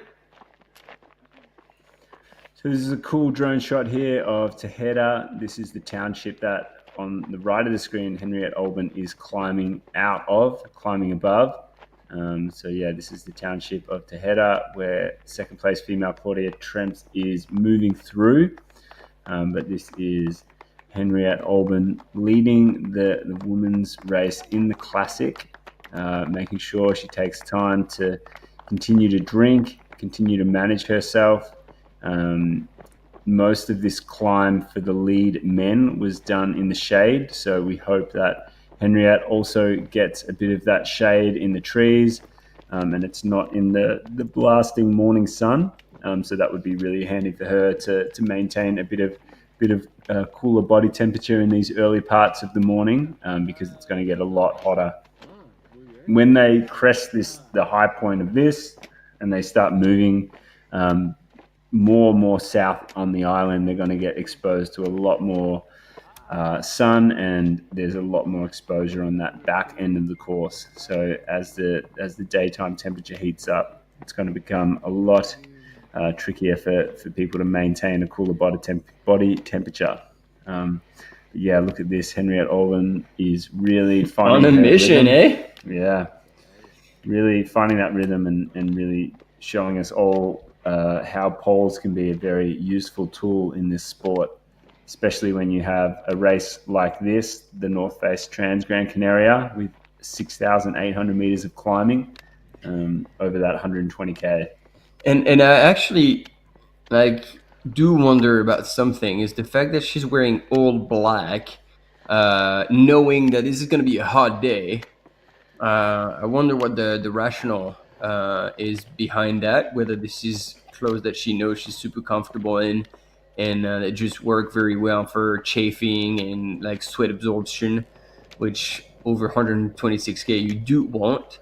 But yeah, that's irreparably going to create a bit more heat every time she's going to be in the sun. Caramba, no puedo hablar español. No entiendo. Yeah, sorry, we couldn't translate those signs, but if anybody could, let us know what the joke was about. It has Everest in it. That's international, so... Yeah, or jump onto the Spanish live stream and they would probably... Well, they would probably just say it in Spanish. They wouldn't translate it, I suppose. So yeah, stay with us. That wouldn't quite work. Stay with us. Man, we're losing audience here. Don't do this. No, stay with us. Zach Miller's coming. He's coming. We promise you. Oh yeah, true. What time is it? Okay, so it's still another. We've still got another 1 hour 20 and 10 minutes. 10. Yeah, no, actually 40. Coming at 11:30. Oh, 11:30 now. Zach, come on. Well, and again, I didn't get the confirmation whether that was going to be Zach or Kaitlyn. So here's the translation from the studio. Thanks, Rafa. Maybe Everest would have been easier. Okay. It is indeed a long ass climb, and so that was the joke. Thanks, Rafa. Man, these guys in the studio work way harder than us. They're providing all the images, doing the mix, and then even listening to the things we're saying and providing answers. How good is that? Thanks, team. But I couldn't agree more with you, Ji Yao Wu. Sorry, I butchered that name. All black looks good. Well, I couldn't agree more. You might have a different opinion on that.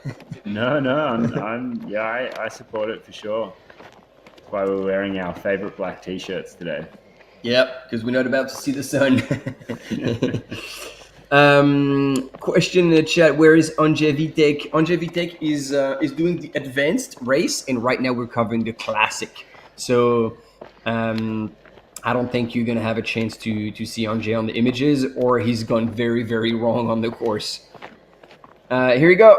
A little bit of an update at the women's classification. However, this is at the last, not the last station. We had the update at Artenara.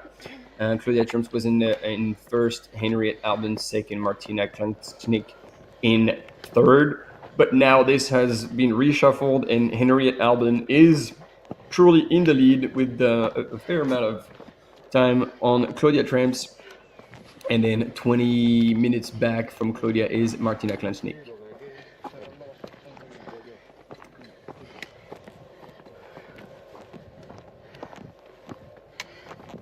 All right, this is awesome. Thanks for the info, Dylan. Caleb is on the final descent to Tonte. They can see him about to cross the highway. Yeah, Dylan was telling us that he was in his villa in that valley, and so he was going to give us a shout out. So I don't know if we have cam runners, unfortunately, at that point. We had them there yesterday for the marathon, which was a super cool descent as well to watch. Oh no. There you go, a bit of a recap showing you how hard that climb is and how hard she's working those poles.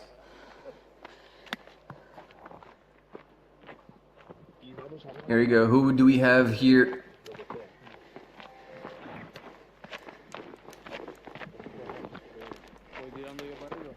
Coming out of the Tejeda aid station.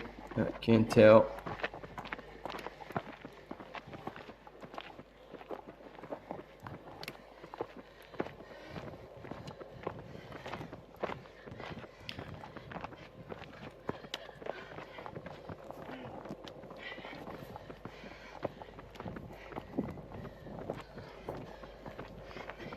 So yeah, we have another runner coming out of the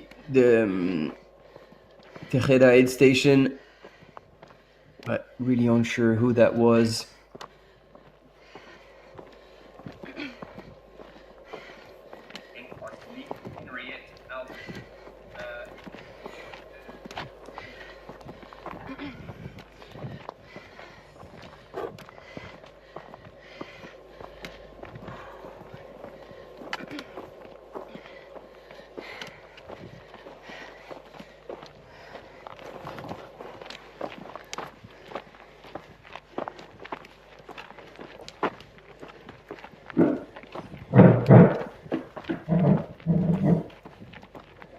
And so that seems to be like a decisive climb in the race. And as we were saying, when we saw earlier in the men, this is where Caleb Olsen from the USA representing Team Nike Trail was pulling away truly but efficiently from sorry, there's a lot going on here. Josh Wade, sorry, I'm losing my mind, and it's no bueno because we're still hours away from the finish. But yeah, this is where the move was made by Caleb Olsen, and there we go. As we talk about the man, he is there. So he's on the road now, and he's about to drop down in that descent, which is fairly technical. But also fairly fast, and we'll see. We'll have a bit of a gauge on how he's feeling on those descents, and therefore how easy or hard it's going to be for both Josh and John to try and reel him in to challenge him for the win. And it seems like it's getting hot out there. He's splashing a little bit of water over himself. As he's going into that descent, he's fully exposed. Now the sun's going to be beating hard, and then we're talking about Henriette having a full black outfit. He's chosen the opposite: white cap, white top, white socks, white shoes. Try to attract as little heat as possible from the color of his outfit. The bag is still black, but I mean those at least the cap and the t-shirt have not been chosen by accident, and you can see him go down at a pretty solid pace considering he's been running for almost 10 hours now, starting last night local time, midnight. So he's run through the night and now into the day as the sun is rising and the temperature are rising as well. And then Harriet now in that climb, she probably has another third of elevation to complete. And this will be a big chunk of the total elevation remaining since the Tejeda aid station. Once again, 1,800 meters of climbing to the finish and 2,800 meters of descending to the finish line since from Tejeda to the finish line.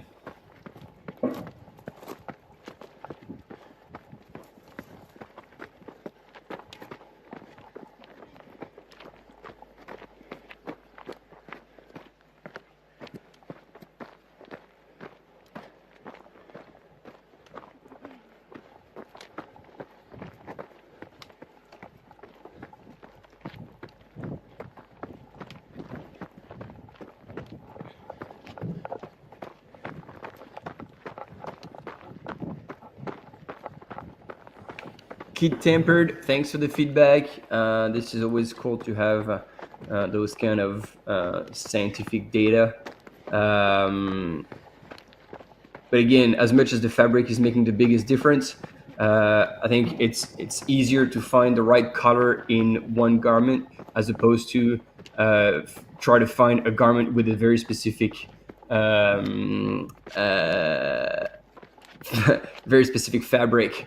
I guess when you go shopping, and if you know what some names of some good fabrics, like that would be awesome to share so everybody can benefit from it, and we can all buy a few rolls and start making t-shirts and shorts.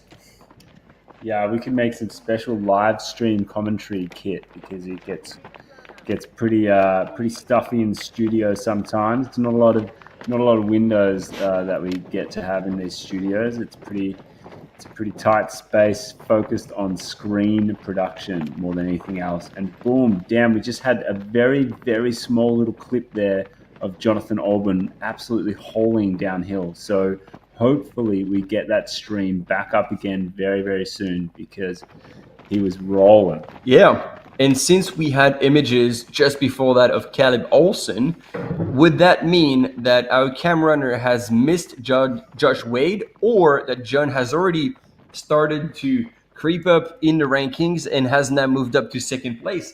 That, ladies and gentlemen, we will find out very, very soon. We had Jim Arenas here. This is a recap from last year. Out of the advanced race. Let's see if we see Andrzej Witek.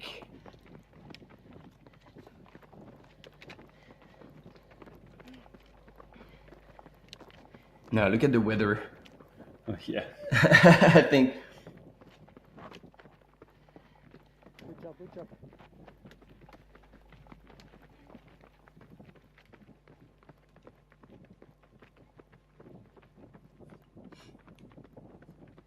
So there we go, team. This is John Albin representing Team the North Face. Wow. What do you reckon? This is exactly where Caleb was. Like how long ago? Well, I guess 4 or 5 minutes. Yeah, would have only been a matter of a handful of minutes, that's for sure. You can see John Olben looking very relaxed and in control of this downhill. Can't see any signs of Josh, and we assume that means that Jonathan Olben right now is in second place in the Classic for the men's race. Looking smooth, cool, calm and collected. Yeah, there we go. There's a little bit of confirmation there from the studio putting that second man banner up there. So Yeah, that is John. There you go. The move has been made, and Josh Wade is now in third place. John Halden has starting the second engine. The jet fuel is going down, and he's about to take off. The question is, Caleb Olsen is also a very strong runner. He can run on technical.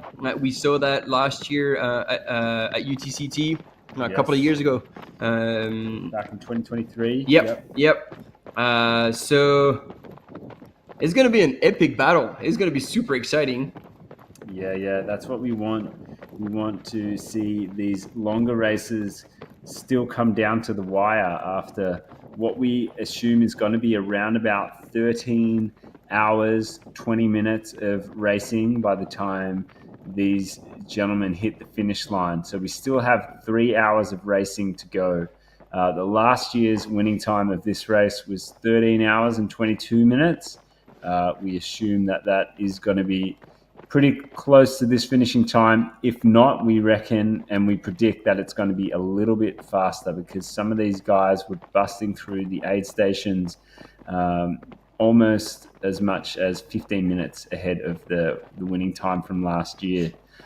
So it's going to be cool to see. Cool to see if Jonathan Orban has paced this perfectly and he's saved the matches to strike at the back end of this course. Martin, you were saying that he's very skillful and talented and very strong at downhill running. So a lot of this back end of the course is full of downhill. So that's going to be something he can play to his strength. That will suit him indeed, yep. And he knows it. He knows it. And he doesn't come into a race unprepared. So he would have done his pacing plan, and he would have definitely marked down these last sections as an opportunity to make a move, either pull away from the field or regain whichever position he's wanting to have until he gets in number one. So although, folks, we don't have any runners on the screen right now, we are getting a good understanding of what this downhill is looking like. You can see it's very rocky. There's a lot of rock in that downhill section there. So it's cool to be able to see this scenery and this type of trail. This is what so much of the back end of this race is made up of. Forestry trail, looking like a really, really big mix of just large rocks, medium rocks, small rocks, and a whole heap of gravel. So it seems pretty technical in a lot of places, a lot of steps as well, but beautiful, like beautiful trails. And you can see just such a bluebird day out there. Even just that little bit of shade that those trees are providing on that trail is going to be very, very welcomed for a lot of the runners out there today. So we are expecting the lead males to go through the next aid station in Tunte. That will be them peaking just over 100 kilometers into the race. So the Tunte aid station is at 101.4 kilometers, and we expect our leader, Caleb Olsen, to go through there in approximately 4 minutes' time, and then Jonathan Orban probably not far after that. Here we have footage now of Josh Wade, third male in the Classic, and on the right-hand side, we have second place female Claudia Tremps. So this is third male on the left and second female on the right in the North Face Transgrancanaria Classic, 126 kilometers. They are making their way to the southern end of the island. They started at midnight last night, and they have been running all the way through the night and at the northern end of the island, and they are working their way down to the southern end of the island. That is Transgrancanaria, and I think hence the name. It's a big traverse of this place and this landscape. Josh Wade moving very comfortable on this downhill. Looks like he's in control, and he's definitely looking pretty smooth. Looks a little bit ginger there. But... I was gonna say that it looks like the legs are starting to hurt. Like it looks like he's trying to lower the impact as much as possible. Doesn't look as as springy. I mean, he's forcing the spring, but not in what seems to be a very good way. So it looks like maybe IT bans a shot, or that's gonna become quite painful. And I'm afraid that it's not gonna get any better because there's still a whole lot of downhill to be had. So far he's still moving well, but it doesn't look as fluid as we saw Caleb and John just earlier.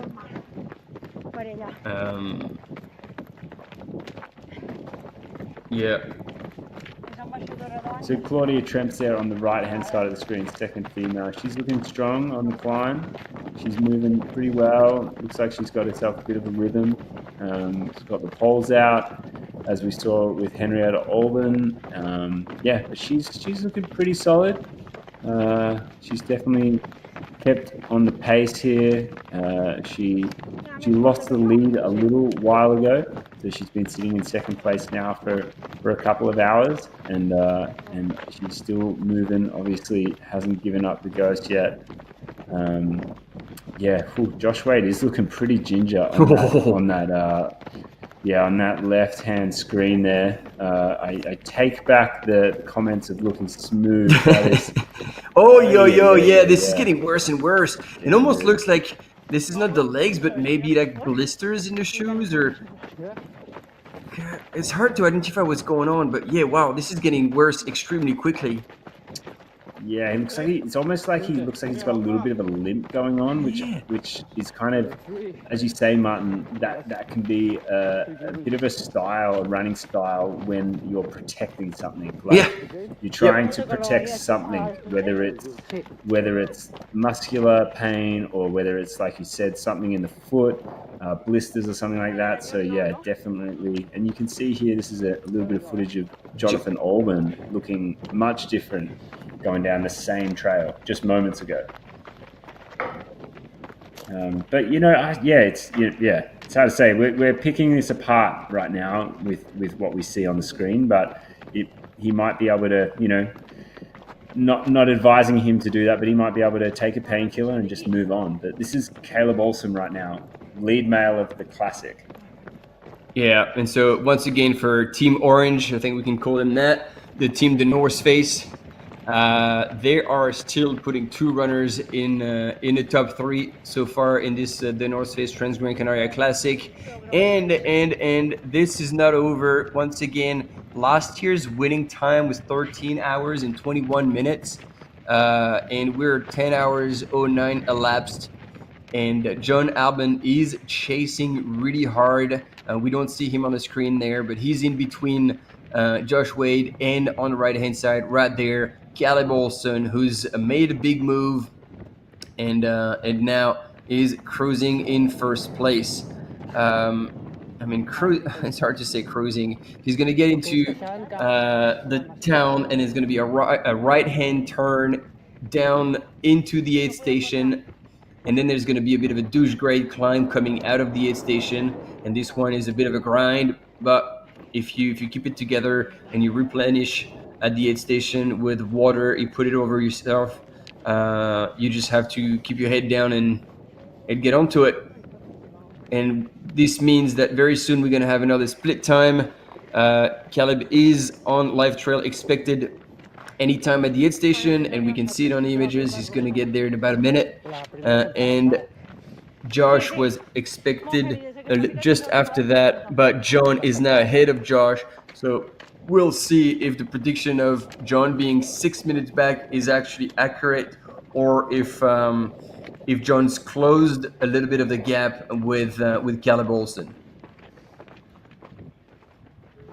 Yeah, so folks, we saw from the marathon yesterday a couple of the runners really stream through this aid station and not make the most of it.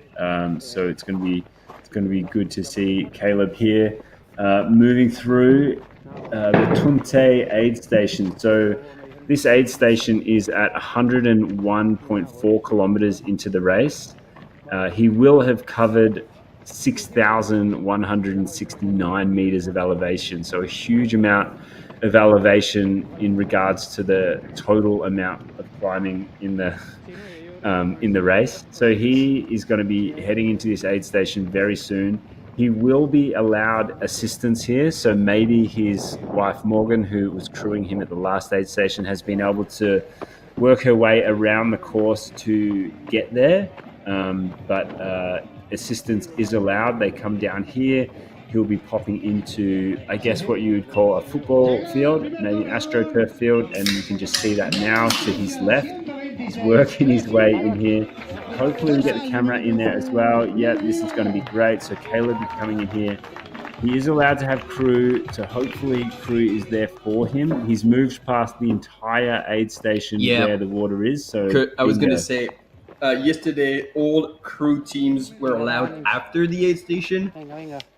It's interesting that he doesn't have a planned things that what he wanted to pick.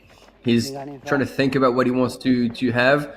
So it's either the runners have made their nutrition plan and they're just taking it no matter what, or as you can see here, all options were lined up, and then he would take whatever he feels like taking based on how he feels, how hungry he is, how much water he wants to take with him. So now I think it's a bit of a sunscreen. That's it. Yeah, it looks like sunscreen again. So yeah, that is his wife there, Morgan. Bang up job. Great stuff. You can see there he's got a couple of options. There's that massive 750 ml or almost like a litre flask, and you've got a couple of 500 ml flasks there. He's opted not to do that, getting some ice down the front of his body, down the chest. And you'd think at that point you'd have a couple of bandanas so you can just switch instead of refilling, because now those seconds are given up pretty much, and there is a bit of optimization to do. This is an exercise that I love watching with other athletes. Oh, he needs to go back out the other way. Yep, there we go. Good.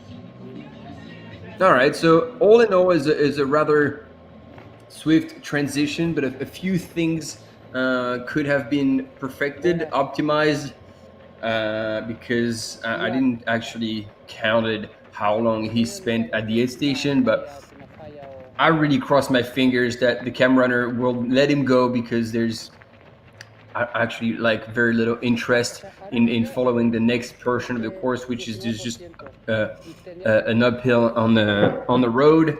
And we'll get back to the aid station to see how John Albon executes his transition, and if he actually makes a bit of time there on Caleb Olsen. So far, John hasn't gone through Tunte, so yeah, it doesn't look like our Cam mountain biker is going back, but he's pushing through those steps, and again he's gonna catch up with Caleb.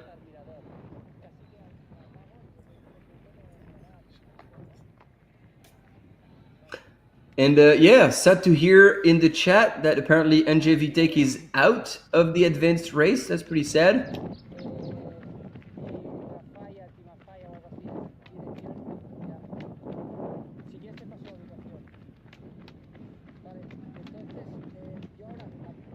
And wow, it's interesting that he's taken the poles out, because it is not super steep, but it still does make a difference to use them. You know, at every step you push a little more, you keep your upper body straight, so that helps with core as well.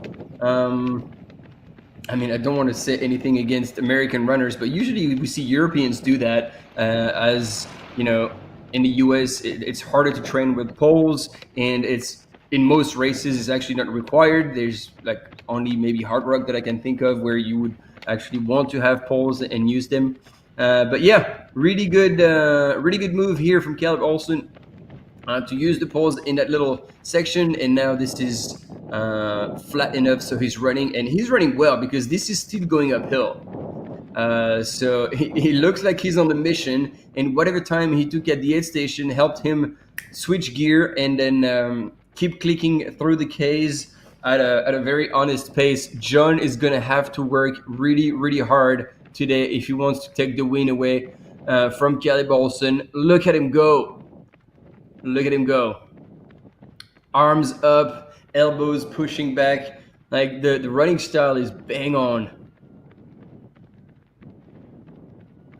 Yeah, he's looking good. Looking like he's got a bit of he's in the zone there. Looking like he's really making the most of this gradient and really making the most of these runnable sections, which is what he's really going to have to do for the remainder of this race. There's a lot of running to be done before the finish. So yeah, as we mentioned before, that aid station just there was 101 kilometers, and so that makes it about 26 kilometers to go. So and a lot of that is downhill because they've done the majority of the climbing in the race is done.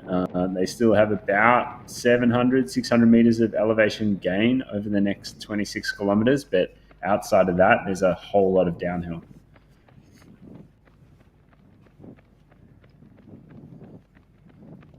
Okay, right side. And I think there's that little bit of a climb coming out of Tunte. But then, yeah, there is this really, really long descent to Ayagores. And once they go through Ayagores, is that final climb on that dirt road, kind of the final dent in your morale. Like, if you're feeling low, that's going to kill you. And if you're feeling strong, you're just going to keep your head down and motor up that dirt road. And, man, what a relief when you get to the top. You crest and you tip over on the left-hand side in the next valley over, and then from then on it's all out downhill into the finish. Oh yeah, that dog is still there. He was chasing the marathon runners yesterday. Apparently he didn't get tired, so it's good. He's gonna get a few more runs, because there's about how many runners did we have this morning? We had 877 starters, and now we have 780 still in the race, and we've had 102 DNFs so far. Yeah, so that dog is going to bark for a while. That dog's got a long day ahead. Long day. He's got an ultra himself. Well, he might have jumped the fence. Caleb's just looking behind him. Or maybe he heard the dog keep barking. Is it barking at another runner who would be just there breathing down my neck? Yeah. No, I don't think so, because, again... yeah, there we go. John has gone through the Tunte aid station, and he was in 10:15:48, so that's still 4 minutes back. Yeah, so this is Caleb Olsen first in the Classic here at the North Face Transgrancanaria, getting chased, getting chased down as well by Jonathan Alban. And you can see Caleb is not giving us the ghost here. This is an uphill section, which, he's really just making sure he keeps running. He keeps running and keeps his cadence. Caleb is obviously a very excellent runner when it comes to ultra distances. That would definitely be his comfort spot in many regards. And he's just making sure that he keeps that rhythm, keeps that flow, and doesn't break in any sort of hiking. Yeah, he's just strong, eh? Like, he just doesn't break, like, as you said, the rhythm. He's just consistently running. And then, again, like, to his credit, like, making extremely good use of his poles to propulse himself forward a little bit. And then this is a really good view here. I hope we're going to stay on it, because that will give us a perfect indication of the actual gap between the two runners. And we'll spend a bit of time, I guess, with John Alban, who is in second place and who would have gone out of the aid station by now. And then won't be able to compare the pace of both runners. So he hasn't come onto the road just yet. There he is in orange. Okay. And so as much as John is moving also really well, and he's not using his poles. Wait a minute. All right, he is using his poles as well. So yeah, these gentlemen are onto it, well aware of what's coming and how to make the best out of it.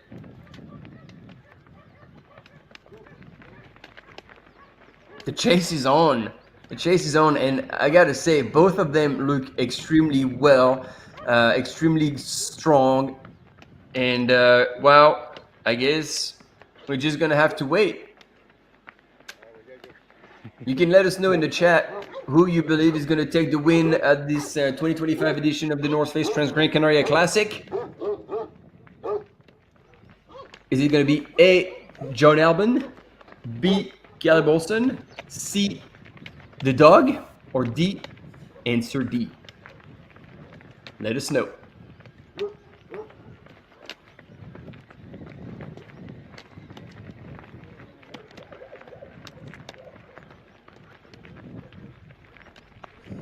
Yeah, Jonathan Albon's gonna know exactly what is ahead of him, with Caleb being about 4 minutes up on him through that last aid station. So he knows that the race is on, and the opportunity to push over the final 26 kilometers of this race is, well, he knows that if he wants to win this race, he's going to need to dig deep and dig through that final 26 kilometers and make sure he's able to get in front. Chasing down Caleb Olsen from the USA is Jonathan Albon from the UK. And we're using all the sources possible to keep you guys updated on what's going on. And as we avoid a little bit of a crash here with John Albon, at the previous aid station, so not in Tonte, but in Guarignon, John Albon was drinking a lot of Coke out of the bottle.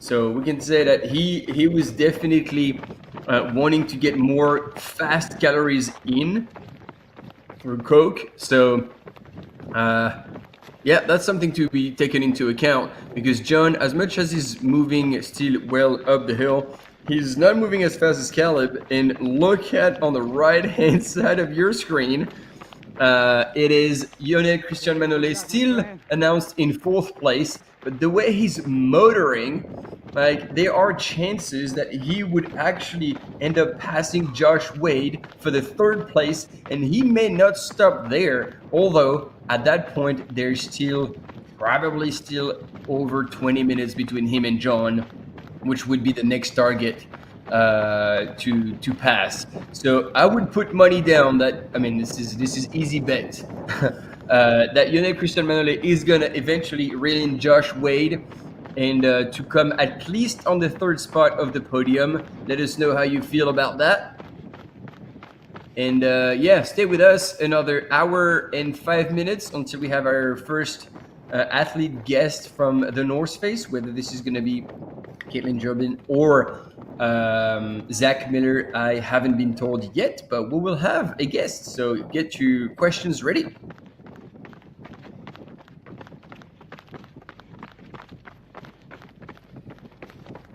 Antoine, there is 26 kilometers left in the men's race for the Classic. The leader has just gone through the aid station at, well, not just, but went through the aid station about, or coming up to 15 minutes ago, and that was at 101 kilometers. So this race is 126 kilometers long, and so there's a bit to go. There is a little bit to go. A lot of downhill and a little bit of uphill, but not that much in comparison to the downhill. And yes, as you can see, it's gonna need some smooth rhythm and some strong running on the downhill that we can see as a perfect example right now from Lionel Christian Manolet, who was 3rd at the race last year. He's currently in 4th, and he's hunting his way back 3rd. And this is Josh Wade. Josh Wade is now out of the aid station. Yep. Oh, so yeah. Can we update that? Like, he looks like he hasn't gone through with Live Trail, but wait, is he still on his way to the aid station? No, that really looks like the. Yeah, it looks like. From what we can see, this is, so on the left of the screen here is Josh Wade. He's the 3rd male, and he was either just about to come into the next aid station at 101 kilometers, or he's just left. But what we have here is our third place woman in the classic here today, Martina Klanschnik. And as like it continues like what we were seeing before. She looks like she's struggling a little more on all the uphills compared to Henriette and Claudia. So like this is a very, very long climb, and she's probably going to be losing a bit of time on first and second. But as soon as she's going to drop on the other side, like if she still moves downhill the way she was earlier, she'll be able to like make up for that lost time in that climb and maybe even gain a bit more time. So this is what we can share with you at that point in terms of race pacing and what we've seen so far.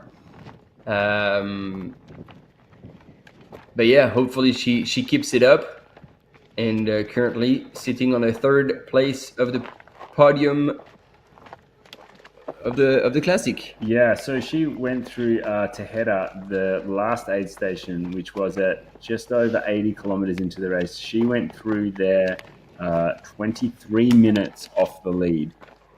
So there's a decent gap there between Henriette Olben and Martina Klanschnik of Slovakia.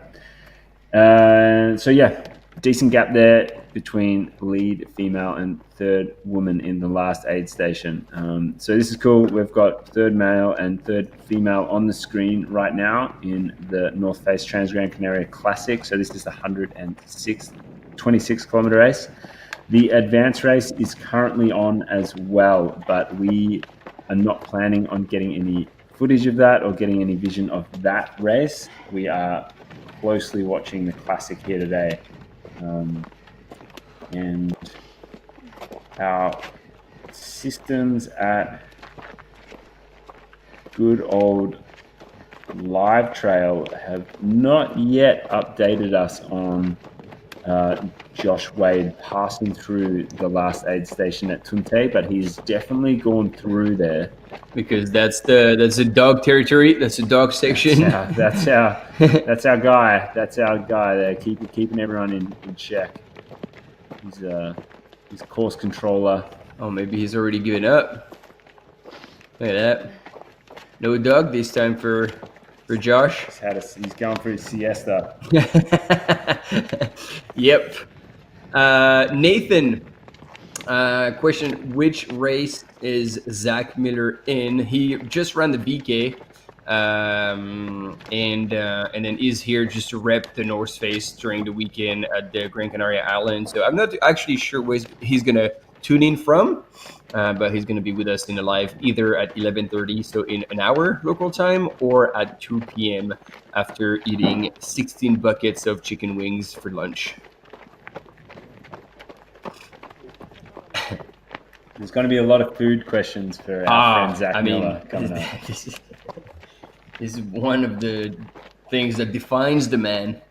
His ability to eat everything and anything at a speed that just defines physics. And defines physics. And biology in the digestion department. Yep.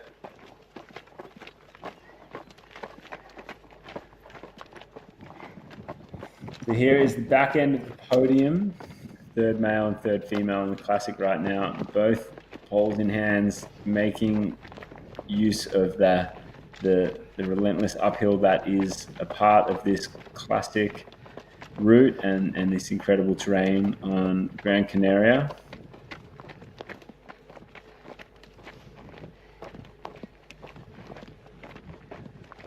Josh Wade definitely still looking a little bit better than he was on that downhill. Yeah, and that's actually what I was trying to look, because when we saw him running downhill, it really looked like he was in pain, or as you were saying, trying to protect a bit of an injury or something that was becoming painful to him.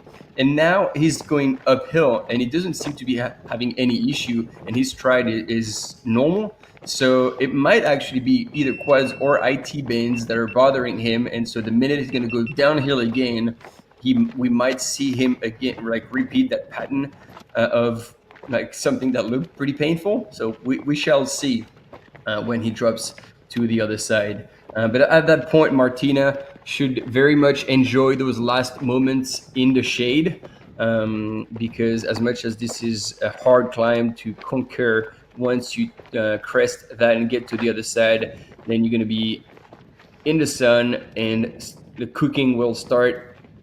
The microwave will be on and it's going to be in the sun almost all the way until the finish.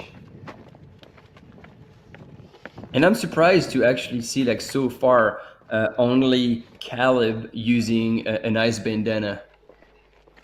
Yeah, Caleb really making use of those cooling techniques with the ice bandana and putting a lot of ice down the front and the back of his t-shirt. Also getting a lot of water on himself.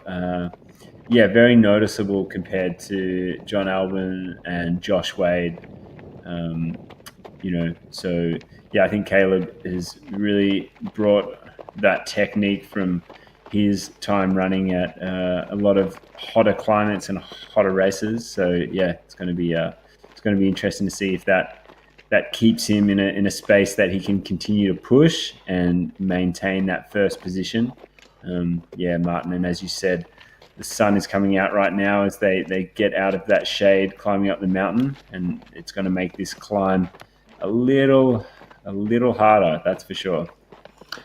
And interesting also the choice of poles, because this is the lightest model from Lakey. But as you notice, like, the straps are just two little pieces of fabric, but they don't come off like the glove, which means like I was seeing Martina on the climb just holding on, gripping the poles and not like actually using the straps. I don't know whether you want to like save a few grams and use those poles, or you want to have the glove that you can clip in and out, because also now you see her carrying the poles and the straps are kind of flapping in the wind. Yeah, different techniques, whatever floats your boat. But from a personal perspective, I couldn't help but notice that, so sharing it with you. And it doesn't look like the audience has any interest in our guests, because we haven't received a single question for either Kaitlyn Gerin or Zach Miller. That's not cool, team. Come on, you can do better than that. I'm sure you got questions to ask, because I mean we do have some. So who's awake? So yeah, we're seeing the end of the day in the oceanic part of the world. Obviously, Europe and Africa is very, very awake at the moment. Early days within that part of the world. South America is getting up. They're sitting the early part of the day. It's 5:35 in New York. Denver is 3:35 in the morning, and San Francisco, the west coast of America, is 2:30. So I dare say that it's going to be, we're going to get some mad American support for this race very, very early in the morning if Caleb Olsen is still in first place, because we estimate that he's got just under 3 hours of racing to go. So that's going to be Denver time, 6:30 in the morning, peak time for a bunch of trail running frothers getting up early for their Saturday morning, ready to hit the trails to see where Caleb Olsen has made his way along this course and see what position he's in. But there should be a few more shout outs for Jonathan Albon, Josh Wade. They are residents of the European continent. So yeah, they should be getting some shout outs. I think maybe a few of Zach's fans are still asleep. So we'll see. This is the finish line at the very end of the journey here, the south end of the island, and in Mas Palomas. Exactly. Parque Sur de Mas Palomas is the finish line, welcoming all the runners in the advanced, classic, and the marathon. And there you go. We've got questions coming. Thank you, guys. We're going to write them down. and see what we have the opportunity of asking.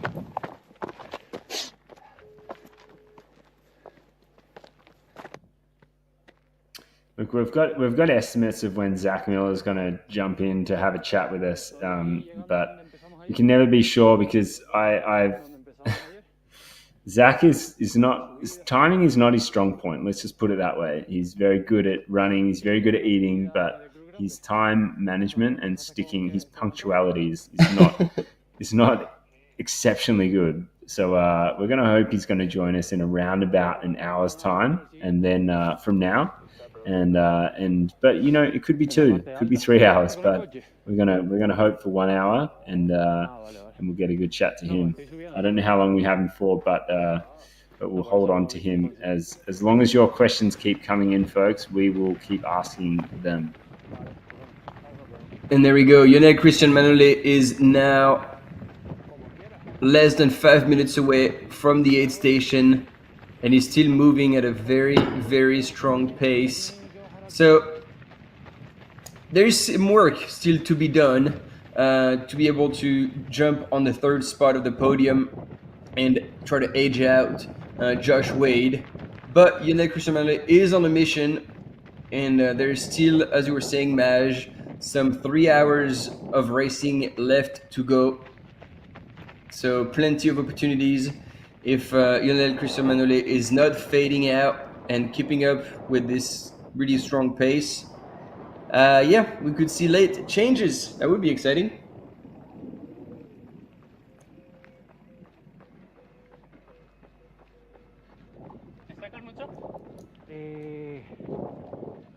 A ver, diría que 7 minutos o así.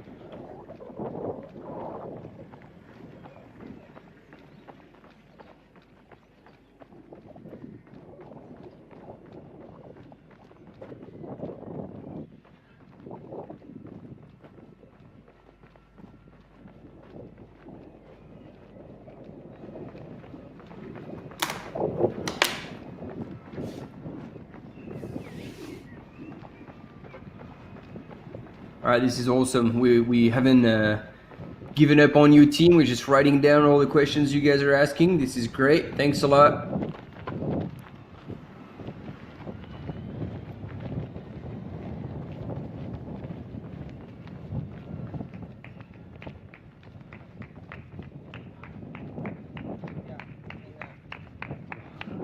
This is awesome to see Lionel moving so well at that point in the race.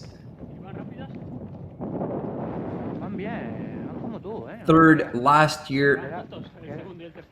Van separados. Más o menos 5 minutos entre cada uno de ellos. And having a bit of a chat with the cam runner.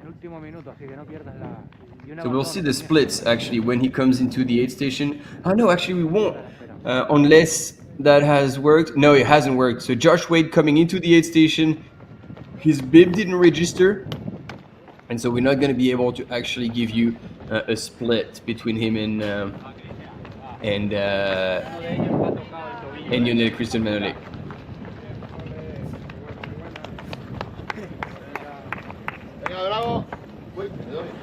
There he is, coming into the aid station. We'll see how his crew is doing.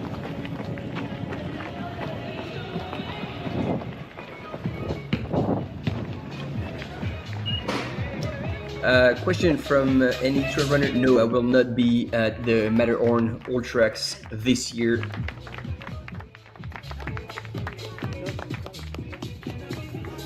So there's no. I was really worried.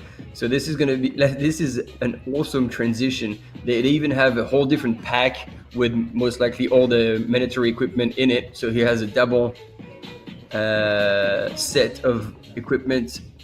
He's putting something on the head, probably ice in the cap. Oh man, this is like Formula One style. There's 3 sets of hands on your nail, cooling him down. This little kid, he's like 3 years old and he's just carrying around a bottle. Just look, throwing it on there. This is awesome. Everybody's getting involved. Yeah, what an effort. That's so good.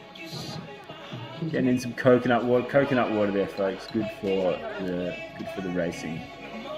Stay hydrated, we get all the minerals. And off he goes. Man, that was a solid transition. And kudos to the camera mountain bikers who got off his bike and went around to offer us those images. And Yonel is back out, but he hasn't registered either. So maybe they've lost internet reception at this aid station and we're not going to get any splits.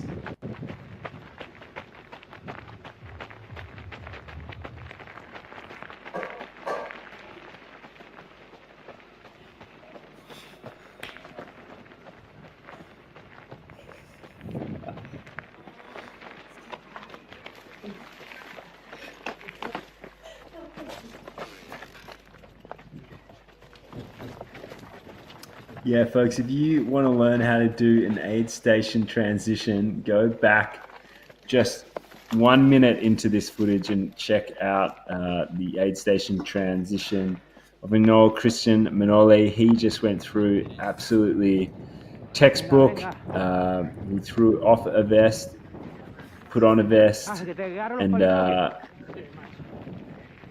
he does not have poles, Martin.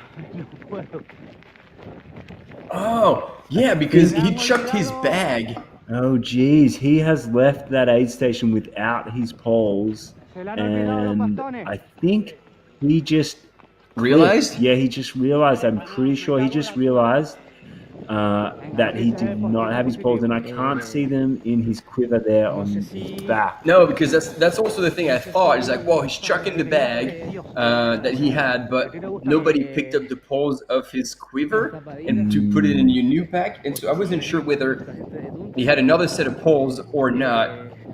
Yeah, so folks, man, he has left it. And now this is something we are going to need to clarify, because in a lot of races, if you start with poles, you need to finish with poles and carry them the entire distance of the race without the opportunity to drop them and pick them up again later on. So so it definitely looks like he has gone through that aid station and left his poles behind. And if you remember, folks, Caleb Olsen, Jonathan Albin, Josh Wade, they are 1, 2, 3 males in the race in first, second, third position. They have gone through this section that now Christian Manole is about to tackle, and they all got their poles out, not far away from the point he's at right now. So, I'm still having a look in his quiver, trying to get a glimpse of whether they are just hidden in there somewhere. But from his reaction before, it seemed like he probably did forget them back at that aid station.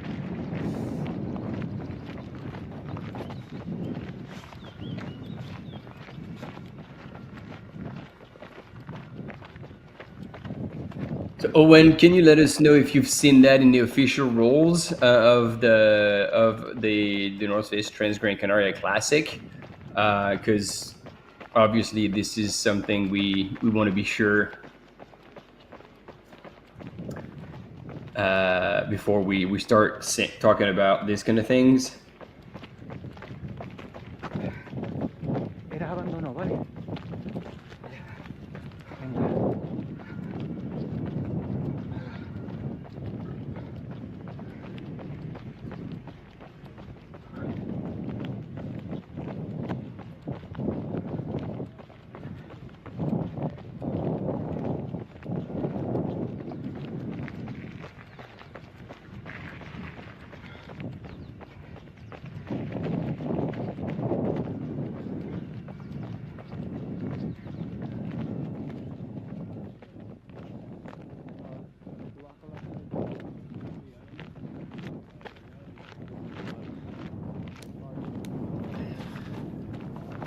Hard to tell whether he's moving faster than Josh on that section. Like, he's definitely moving well. We'll see when he starts climbing as he's getting onto that road.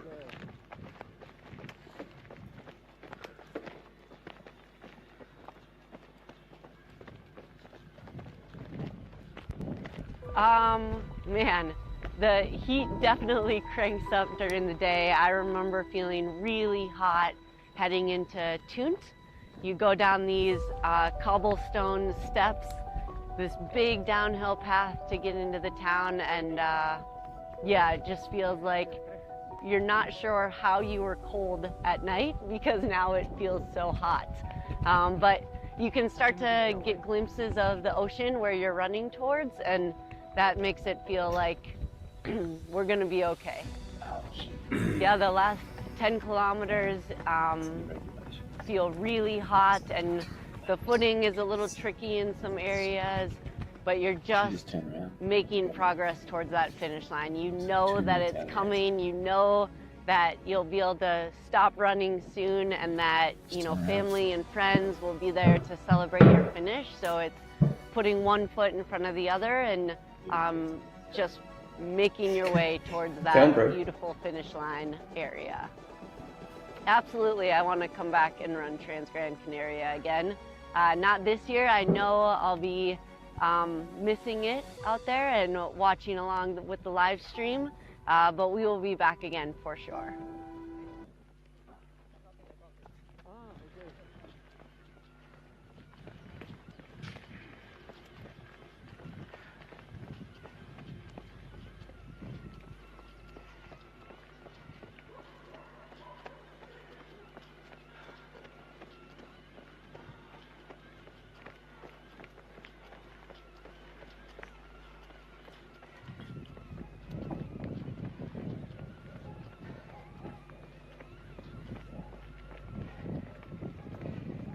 All right.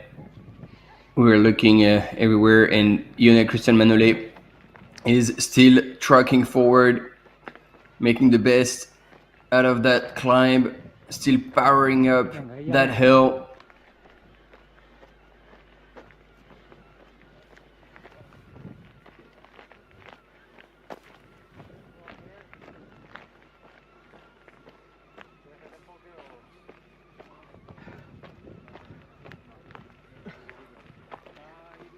And we got a question from Peter Engdahl. Any pro tip on how to make the perfect donut?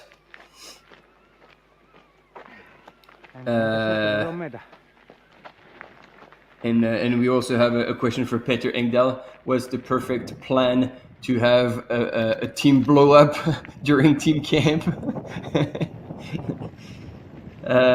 Yeah, like Luis, we were actually looking at the regulations.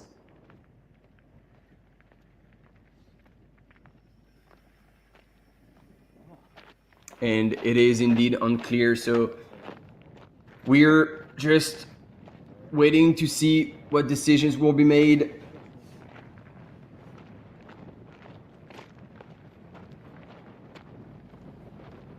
And our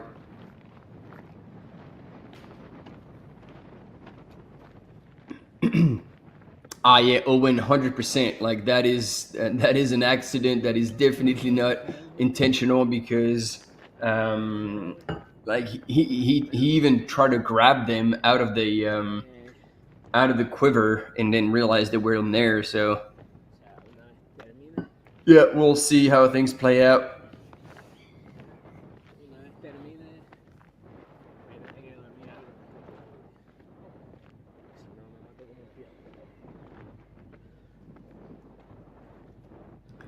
And our Cam mountain biker is having a lot of fun going back and forth on that road.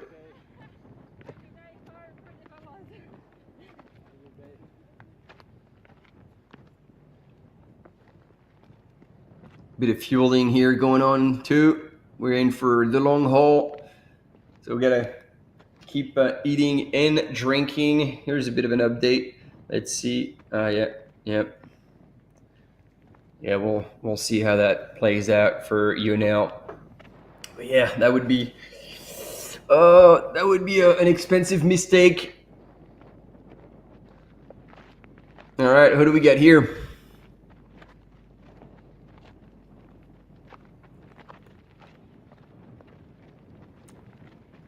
Damn, I can't.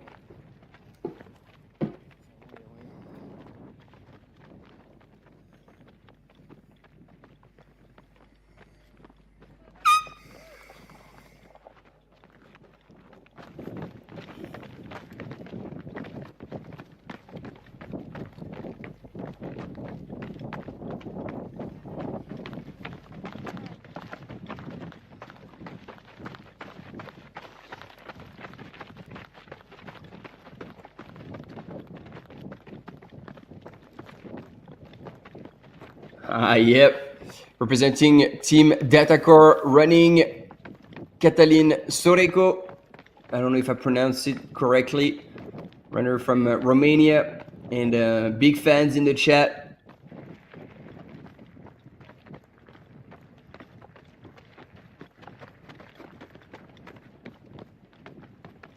Yeah, Louis, we couldn't agree more. We get heaps of teams on the ground covering all the races. Like all the races within the race, meaning the top men, the follower, like the chasing packs, and then the top women's and the chasing pack, and we go back and forth between them all. We've got runners, we got mountain bikers, we got drone pilots. Everything is there to offer you the best possible images, and yeah, trying to keep you entertained and help you discover the beauties of the island of Gran Canaria. And that's an easy job for us, considering, I mean, look at this. He's going to be running on the ridge. You get a 360-degree view all around on both sides of the ridge. You don't get that in many places in this world. I hope he's going to take the time to look around and appreciate the beauty of that course. It's good to see people out on the trail as well, having a good hike on the course, coming out to cheer on the runners.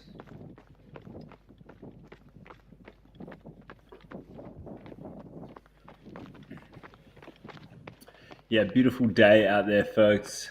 Obviously, this is at a little bit higher elevation, but there is not a lot of wind according to the Weather Bureau. If we were to check online, looks like the temperatures today are probably peaking at around about 20 degrees or so, with very, very light breezes. So it's almost a perfect day for running. It might feel a little bit hot out there for some people. But you can see what a stunning place, and in the far distance there, that is where runners are heading. They are going to be heading all the way back down to closer to the water's edge of this incredible island. They've made their way from the north at midnight. So you can see we're just on 10 hours, 54 minutes elapsed into the race. So that means it is 10 a.m. 10:54 a.m. in the morning. Just gone 10:55. And yeah, we have an estimation of, well, if we go off the finishing winning time of last year for the men, it was 13 hours, 22 minutes. So there is still a little bit of racing that needs to happen before we can crown our winner of the North Face Transgrancanaria for 2025. But right now we have a very loved Romanian running in on screen right now, fifth male, Kaitlyn, and he's looking super good and looking smooth.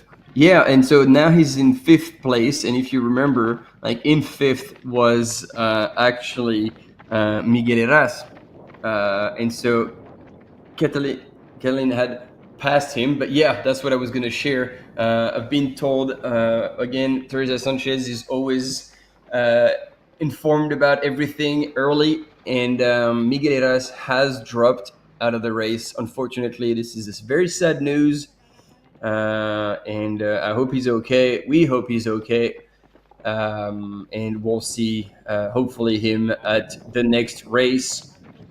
But in the meantime, indeed, it is Kaitlyn who's moving really well here on your screen. Fifth man into, diving into that descent, quite a ways back from the rest of the field. Although Yonel Christian Manuel would be another 10 minutes ahead. Do we have a split here? Not really, eh? No. Unfortunately, we're gonna have to wait until we get to Ayagores, which is the very bottom of that long downhill, when they're going to be crossing the dam and then running on the road for about a K until they get into the aid station. There's a very short out and back, and then there will be climbing on that dirt road. This is going to be the very last piece of uphill, which is actually a grind. Long dirt road uphill with 1-2 switchbacks before they actually jump onto the other side of the valley and down into the finish. So yeah, I mean, of course, this is not so sad for Kaitlyn, but again, that is like we're still sad for Miguel Heras, because we want people to pass people because they're stronger and not because the ones are dropping out of the race. So hopefully nothing bad, no injury, no fall, and just a bad day in the office, really. Yeah. And our cam runner here is sitting down, taking advantage of a little bit of a down moment. But you can see he's pointing at the trail, so he's probably down the valley before the Ayagores aid station, waiting to see our male leader, which would be Caleb Olsen, come through, and then we'll have a bit of an update on that. And then John Albin shouldn't be too far back at that point. And he's expected actually to get to the Ayagores aid station only 2 minutes back from Caleb Olsen. So the fight is on, team. The fight is on. That's it, folks. And in around about half an hour, we are going to have our guest for the morning, Zach Miller from the North Face. Or Kaitlyn, still don't know. Oh no, I messaged Zach and he said he's going to be on in 11:30. Ah, awesome. So all right, confirmation. So Zach said he's going to be joining us. I'll be over at 11:30. See you soon. So folks, half an hour. You've got half an hour to eat your breakfast and come up with a good question for Zach Miller. He's going to join us. We're going to tap into his psyche and his wisdom. He's been out here a fair bit at the North Face Transgrancanaria. Last year he ran this race. I believe he came 7th last year, and he ran the VK. Martin, you mentioned that earlier on. He ran the VK a couple of days ago. I believe he came probably about the same position, almost 6th or 7th in that as well. Yep. So yeah, no stranger to these trails, and it's going to be interesting to see what Zach has got coming up. I believe he has a place in Hard Rock 100 again this year, which he unfortunately wasn't able to run last year. That would be a question. See if he's fully recovered from the appendix. Yeah, so it's going to be good to have him in the studio. So if you are a fan of Zach, which everyone is, who's not, exactly. gotta hang out and say good day to him. But as you said, Martin, we are eagerly awaiting some more footage. We've got the finish line here. So this is the finish line of the Classic. I think it's the finish line of all of the races, the marathon, the advanced, and the Classic as well. Yep. So this finish line has been doing a lot of work over the last few days, and it is waiting and ready. The crowds haven't shown up just yet, and they don't really need to unless they are super keen, because there's still a couple of hours until we expect to see our winner of the Classic come over the finish line here. Folks, thanks a lot for tuning in. The chat is keeping up well, so it's good to see. Few words there. Yeah, this race here is part of the Gran Canaria World Trail Majors, part of the Ultra Series. They also now have a short series, which are events that typically shorter than the 60K distance. Here we have Caleb Olsen from the US leading the North Face Transgrancanaria for 2025. Just over 11 hours elapsed. He's had 11 hours of running in his legs. He's gone through the night and he is still moving absolutely smooth. And this is great to see. First male, Caleb coming down. Look at him just navigate this trail with ease. He's looking super good. He's been really making sure he's kept on top of that cooling strategy whenever he's had an opportunity at an aid station. A lot of ice bandana, a lot of water. So this is great to see Caleb moving strong. He's in first place. He's been in first place, Martin, for basically the entirety of the race. We remember seeing him at the very first aid station, 45 minutes into the race, 11.4 kilometers, and he went through there in first place, really taking control of everything. So he's held on and he's still going. He's still making it work. What do you think? Well, I mean, as you said, like he was leading, he was battling it out during the night, or maybe running with John and Josh. But eventually he chose to make a big move after the Tejeda aid station and on that long climb. And then from then on, it looks like he's like, I mean, admittedly, it was Josh Wade who was fading because it looked like he was in pain in the descent. So that's how Caleb pulled away a little bit. But John, if he's expected to be only 2 minutes back from Caleb at the next aid station at Ayagores, then the fight is definitely on. So we'll see if Life Trail is accurate. And okay, there is a transition here. Another mountain biker is taking over. So right now we're going to probably get a chance to go back onto John, and that's going to be actually really good because we'll get to have a very good understanding of the split between these two gentlemen.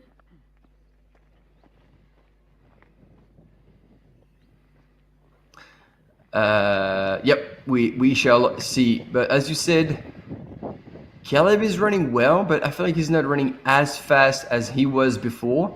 So the question is this intentional? Because he just still wants to look after himself because he knows there's another big descent after the last climb after the Ayagores aid station?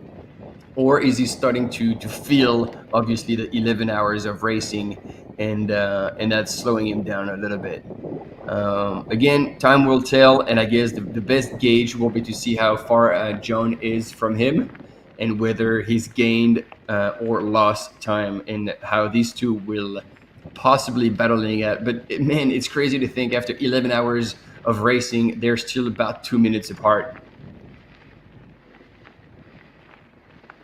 And Owen questioned about the World Trail Major, the short distance.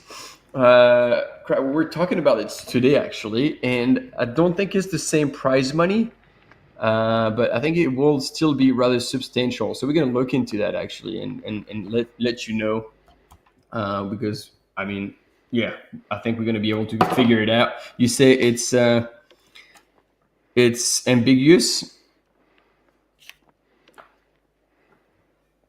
So we'll see if we can get a little bit of more information on that.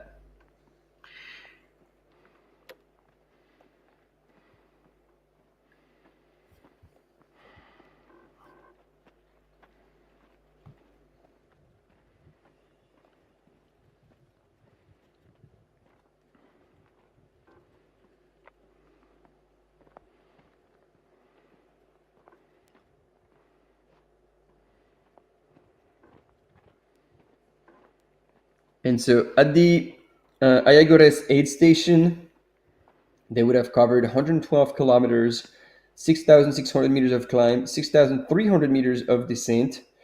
And so basically from there to the finish, because the race is 126, if I do the math right, it's going to be another 14 Ks to the finish once they hit the aid station. And there we go. That was accurate in the conversation that came up. So the overall ranking in the Gran Canaria World Trail Major Series in the Ultra goes from first to fifth. First is 12,000 euros, 6,000 euros, 3,000, 1,500, and 1,000 for fifth place. And that obviously for male and female. And then in the short series, it's a little less. It goes like this, also 5 deep, 9,400, 4,500, 2,500, 1,000, and 750 for fifth place. So there's a little less in the short series, but you still you still a good payday winning, like 9 grand for the win for doing just 2 races if you're doing well. So yeah, it's a pretty honest payday. Maj, like whatever question you have, ask it because Maj will have the answers. And I'll just pretend I'm smart because once you find them, I read them.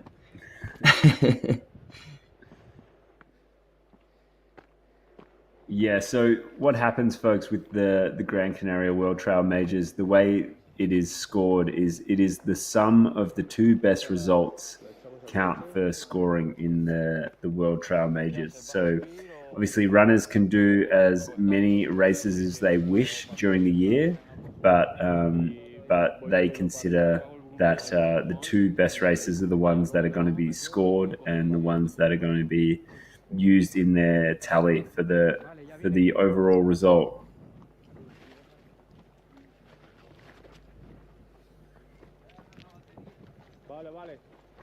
And that goes for the ultra and also the short races. And for sure, it's like short in air quotes because these races are still not that short. They're races that average around about 50 kilometers, which is still a damn long way. So yeah, when we say short series, it's a little bit misleading because you still have to put in the effort over a pretty decent distance. It's a big day out that you would feel in the legs, that's for sure.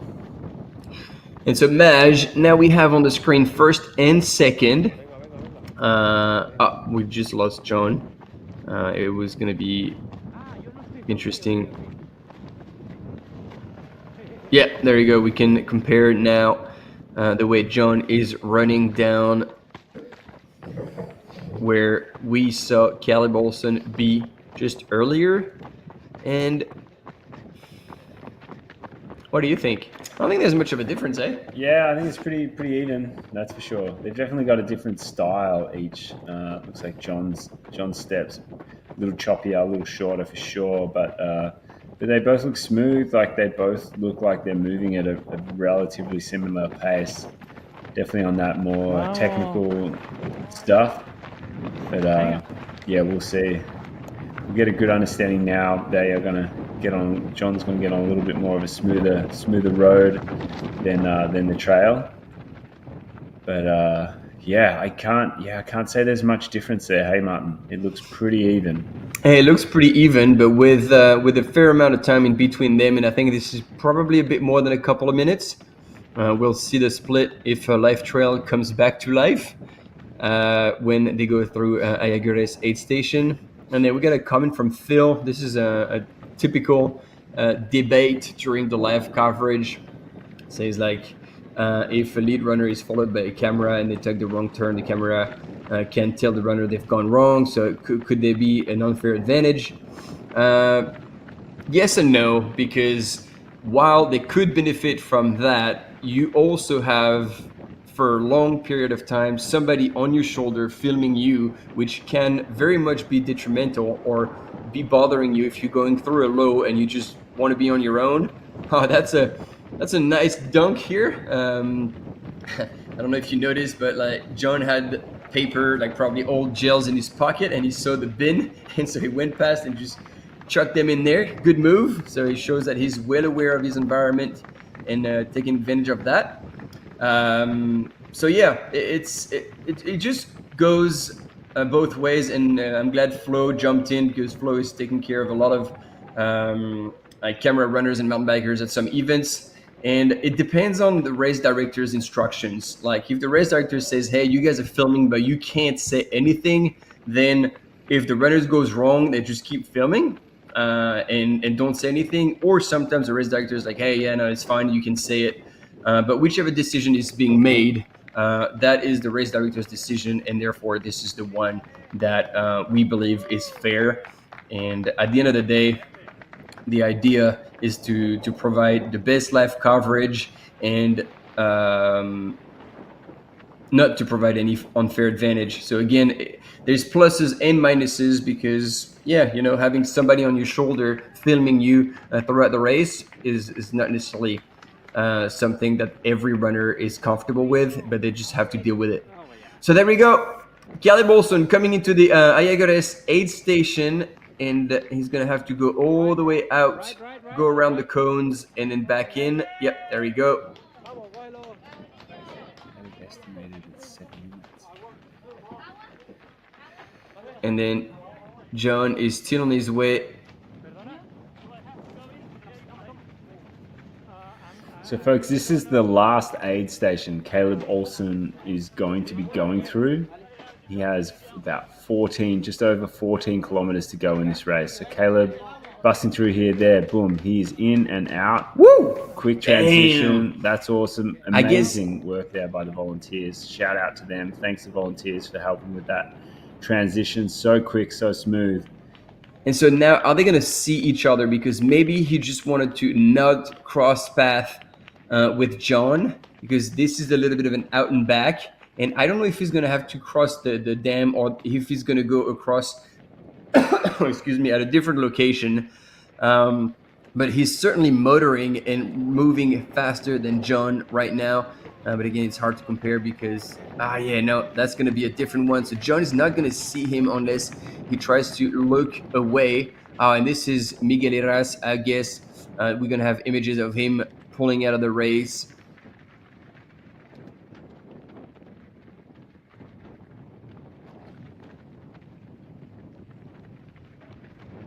Well, there's Caleb checking over his shoulder. Look at him there.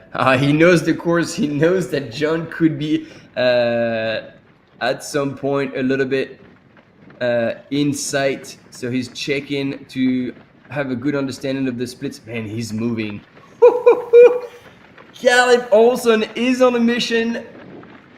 He came to the North Face Transgrancanaria Classic ready to throw down. He showed it really, really early on last night. And then, John is still minutes away from that crossing, from that end back. And look, he's looking in the distance, hoping that he could catch a glimpse of Caleb. You can see down the dam on the top left corner of your screen, and this is where Caleb was. So John, as much as he's trying to look, will not see him. And actually, I have the feeling like John is suffering a little bit now in that downhill, or trying to hold back a little bit, which again, admittedly, makes sense. And there we go, the poles are coming out. He doesn't want to lose any second, and I believe that course record is going down. Yeah, look, folks, from what Live Trail has estimated, Caleb Olsen has just over an hour left in this race, which would be pretty blistering for that final 14.2 kilometers, but it is a lot of downhill in that section. So, yeah, if Caleb can maintain his effort and the speed that he's moving at, he's gonna see an incredible result here today. And John Olsen is definitely still in the hunt. I don't think he has given up at all. So it's going to be really awesome to see how these guys finish it off. So pay attention, folks. See how two of the best runners in this sport are going to dig deep and really finish off such a tough race. So this is how this is our resident Romanian in the aid station here at Tunte, Kaitlyn.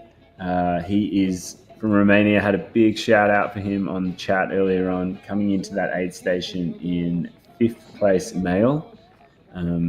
But here we have 1 and 2. Caleb Olsen from the USA, Jonathan Olsen from the UK, and they are battling it out here at the very front of the race.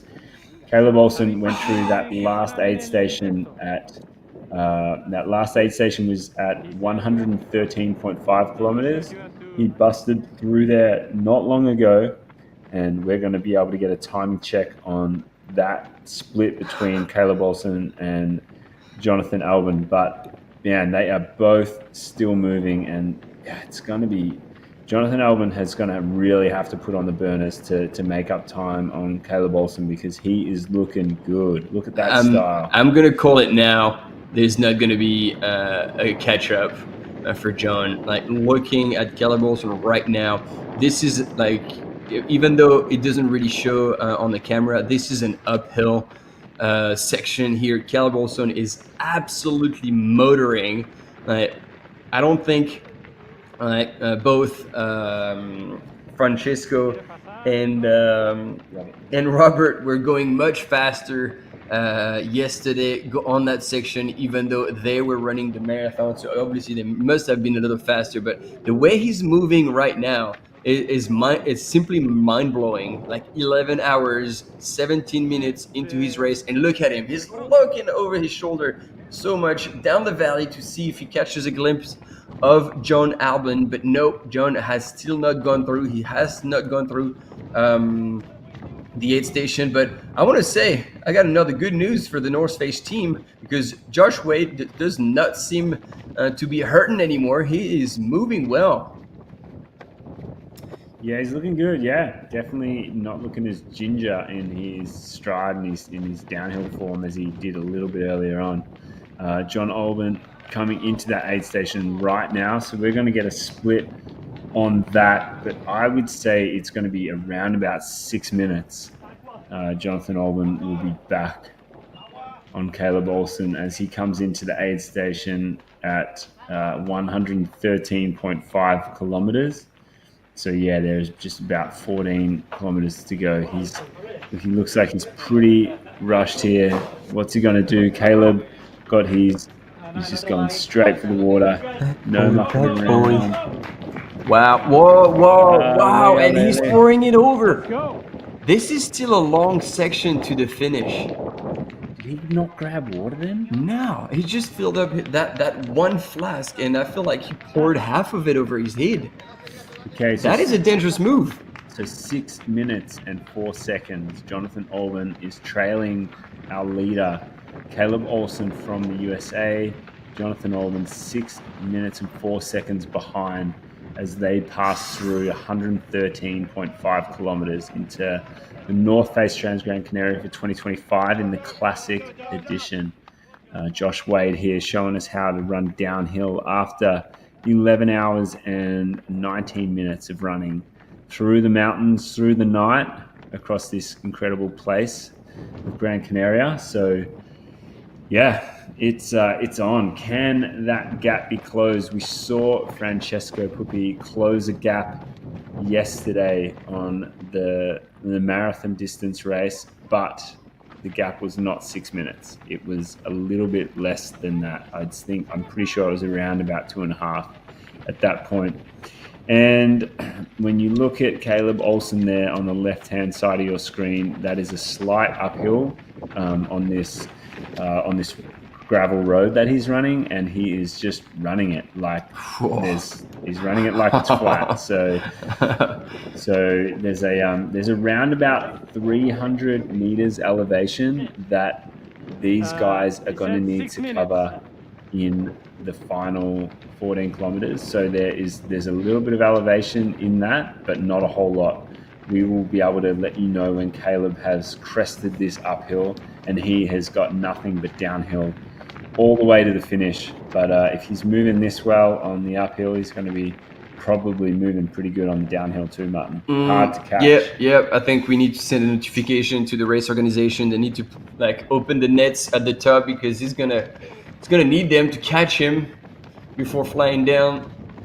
I'm very, very impressed. Not that we weren't expecting a good performance here by the American runner from Team Nike Trail, Caleb Olsen, who had the fourth highest ITRA score in the participants of the Classic.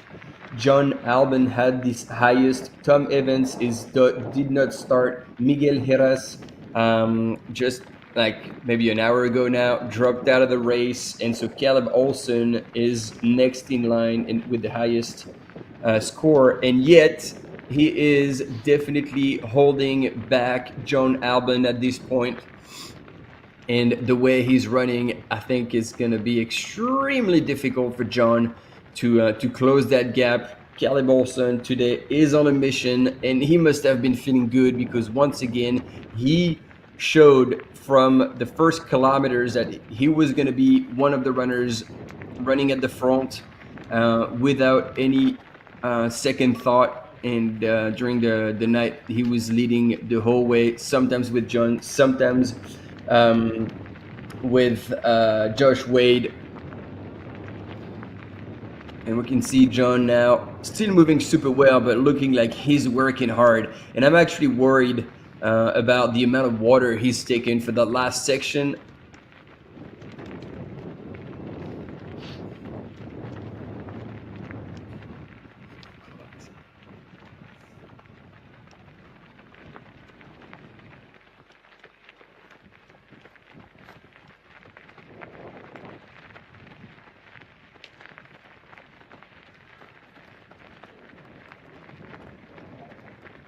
And so we're transitioning between first, second, and third here.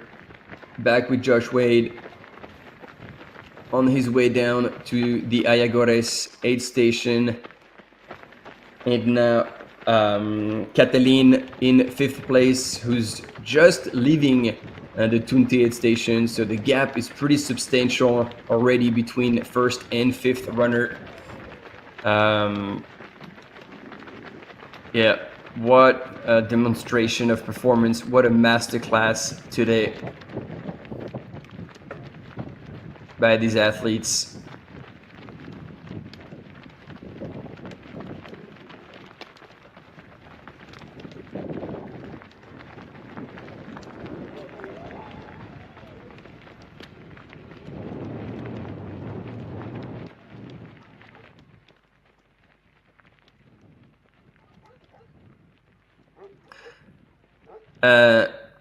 Desto, comments about Caleb must be in shape. We see him race a little less over in Europe, but for his Western States debut, he clocked the fastest time ever. So Caleb Olsen is definitely one of the top ultra runners of this world right now, and is with very little surprise that he's up there right now. John Albon, obviously, when he toes the line, he is prepared, he is ready. But again, training in Norway might not be the best environment to prepare for a race like this one. And then, if you want updates on the women, they're all on Live Trail. But for now, we're transitioning between men and women as the men are in a critical section. But the teams are split between men and women, and we have the exact same amount of resource allocated to both genders. This is something I think at this point we don't need to repeat, but we'll say it again. And depending on where we are at the race, we go back and forth. But essentially, the airtime with the women is going to be longer because once the men's have gone through, we're going to stick with the women until we go top three. Of the woman coming across the line, so the actual airtime will be longer with the woman, but this is something that may not click right away. So be assured that we will be covering the women's race as well and equally. And if you were with us since this morning, you would have noticed that it is the case. Wow, Maj, I think Josh is back in the game. He came out of his hole. He must have had a tough time at some point, but now he's definitely back full swing into the race. This is good to see. And he's motoring on his way to the Ayagores aid station. And in the meantime, Caleb Olsen is a couple of switchbacks ahead of John. So he's already turned left and then right again. So he's two switchbacks ahead. So Caleb Olsen, as he gets to almost the top of that long climb, while John has another left-hand turn, left switchback and then a right switchback. And then finally he won't be getting there. Yeah, you can tell here, guys, John Albon is he's in the sun.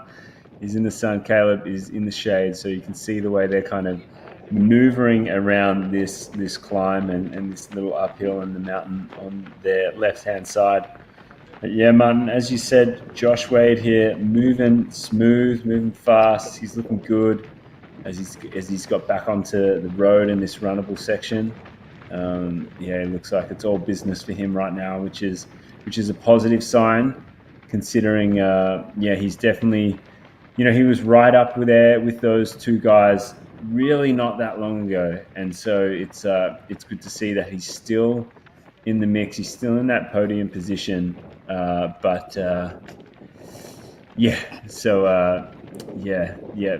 in the chat there. We did get a little message, as we predicted, from Zach Miller saying that he's running a little bit late, but he will see us soon. John Alban there. Look at that, man. John, just please put on some sunglasses or turn your hat around. He just looks like he's really, really battling through that sun in his eyes, but I'm sure he knows what he is doing out there. There's no doubt about that. He's an absolute master of this sport. There you go. Josh coming into the aid station, so he'll go around and back in.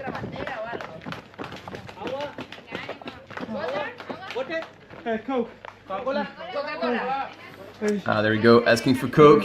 I think this is the place to do it. As you were saying, Maj, this is the last aid station. 14 kilometers until the finish. How far is the person behind?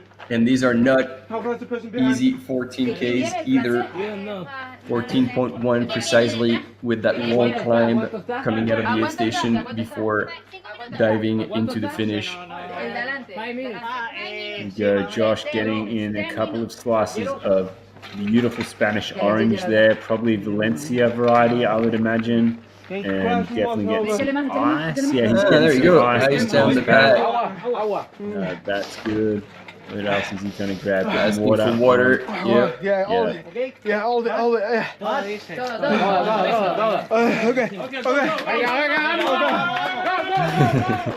Nice. And hats off to the volunteers here. They're doing an awesome job looking after all the runners and making sure those transitions are fast and furious. I mean, look at him run out of the aid station. Like, Still moving. he's on a mission. Yeah, he's moving. So, folks, that's Josh Wade passing through 113 kilometers. What a comeback. Yeah, he's looking good. So Caleb Olsen went through that aid station in 11 hours, 12 minutes elapsed. Jonathan Alban was in second place. He was 6 minutes and 4 seconds behind Caleb Olsen, who was leading. And then Josh Wade was 15 minutes and 44 seconds behind Caleb Olsen. So there's a decent bit of split there. Caleb Olsen comfortably leading this race, 6 minutes ahead of second place and 15 minutes ahead of third place. So really, Jonathan Alban's going to have to move approximately 30 seconds a kilometer faster than Caleb Olsen across this last bit if he wants to catch him before the finish line, because that is what the numbers are saying. And here is the man who is most likely going to be able to catch Caleb Olsen at the front of the race if he puts on some burners and Caleb Olsen backs off the burners. But Caleb There's going to have to be like jet fuel in those burners, because now Caleb is dropping down, and there's going to be a right-hand turn into a bit of a single track that's going to get technical again. And in the meantime, John is still climbing in the opposite valley.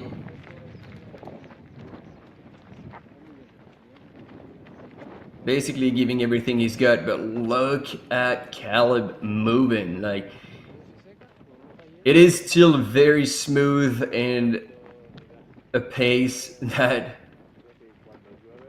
I think very few runners will be able to match at this point in the race. 11 hours, 30 minutes elapsed, and less than 10 Ks to go.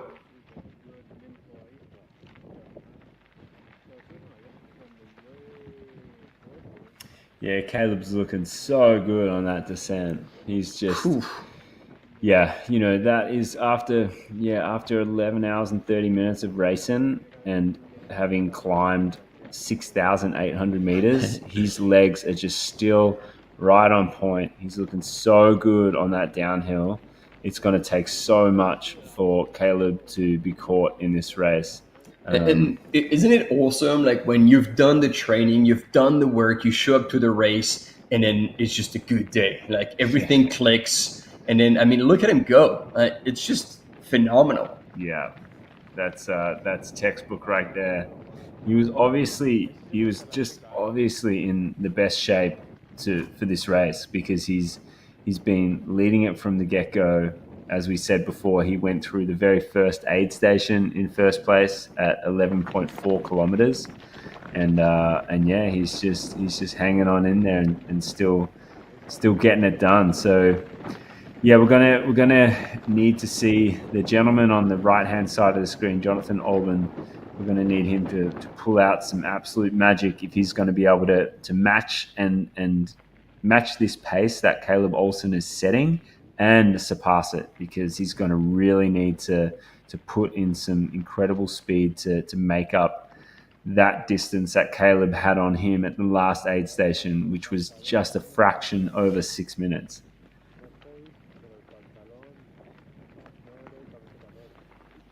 Yeah, and during the climb, that distance in 6 minutes can be a bit short, but now John is still climbing. Caleb has been running downhill for a while now, so that distance is definitely like K.5, if that. Yeah, Caleb is like the speed at which Caleb's moving down that downhill. Yeah, I mean it's not rocket science, but he's just banking distance right now. That is. Oh yeah. He's just absolutely banking distance, which is rad. And from here on in for Caleb, it is downhill and flat running. There's no more hills in his way. He's done all of the climbing in this race, and it's this type of terrain. And Caleb looks like his legs are right up for the challenge of finishing off strong. And like we don't have images, but we can give you an update on the women's. In Guaragnon, Henriette was still in the lead, and she had gone through at 10:52.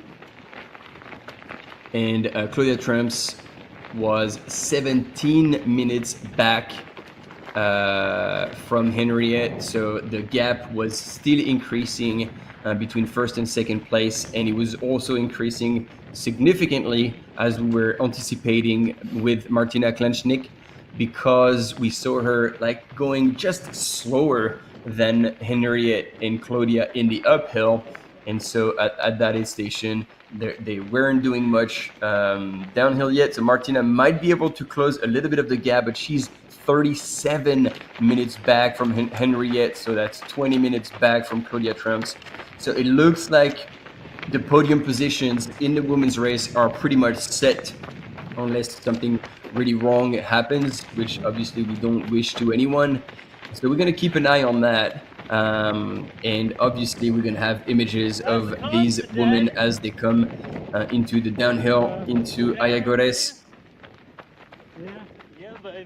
And we're still waiting. This is now 6 minutes elapsed since Caleb has tipped over, finished with the uphill, and started going downhill. And hopefully we can see images of John to see if he's gained or lost time during that entire climb.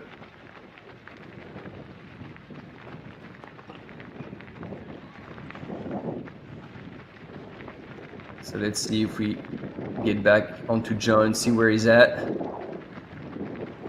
Nope.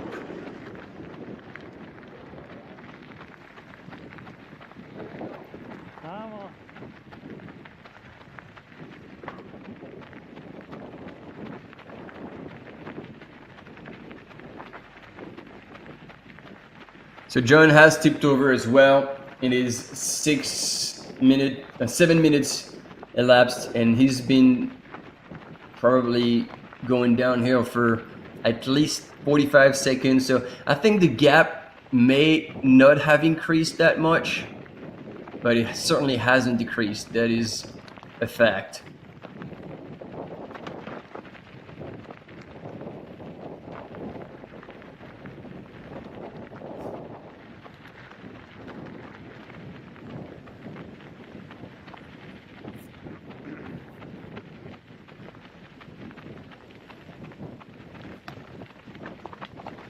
This is a pretty cool section of the trail with very technical rocks. Some are well rooted, some are moving, which makes it a bit tricky.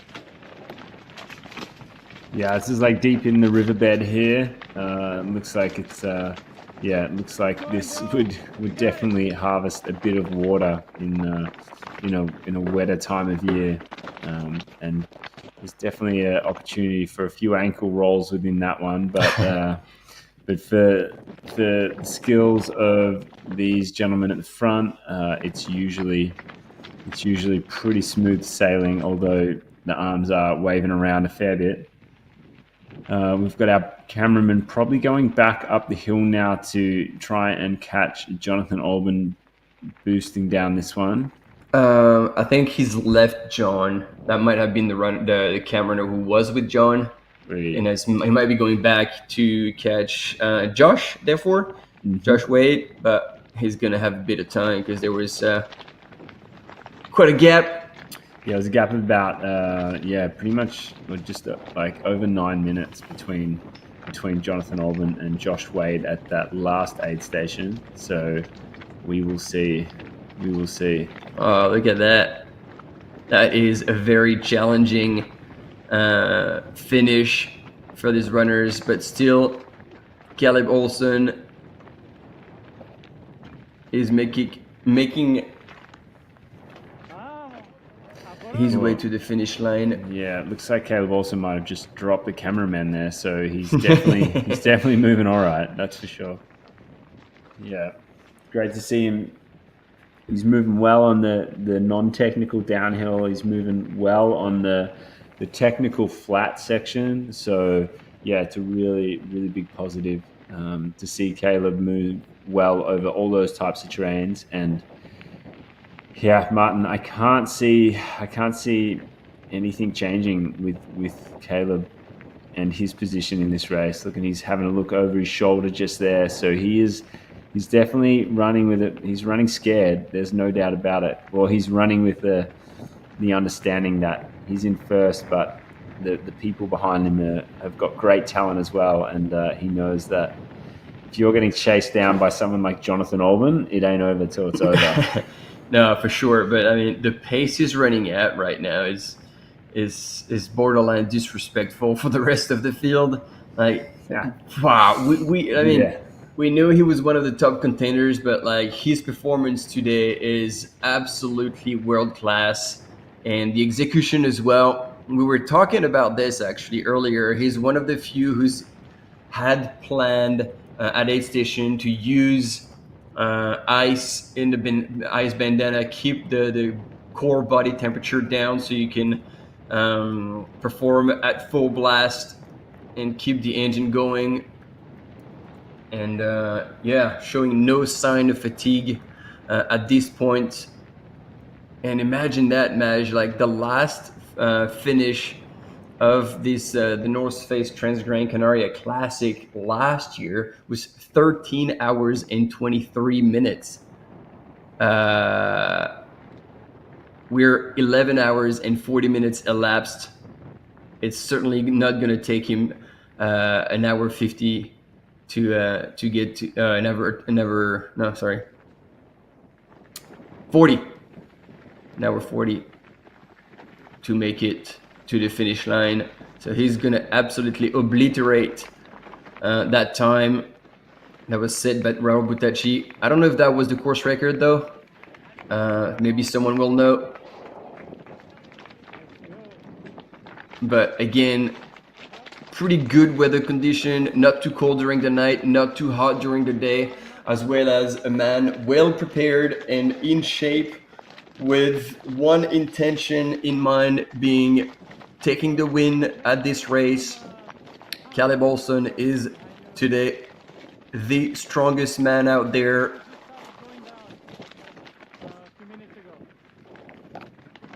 And it is absolutely beautiful to witness how he can run on such technical terrain after almost 12 hours of racing.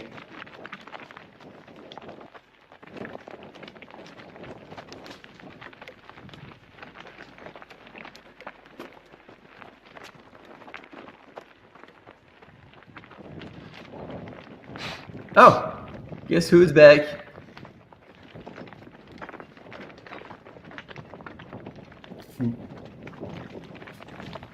Oh well. Oh yeah, there you go.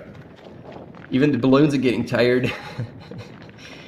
So yeah, Josh Wade still climbing up. So has he gone through the first 2 switchbacks already? Hard to tell. He looks pretty high at this point. It's good to see hikers cheering on the runners as they go through.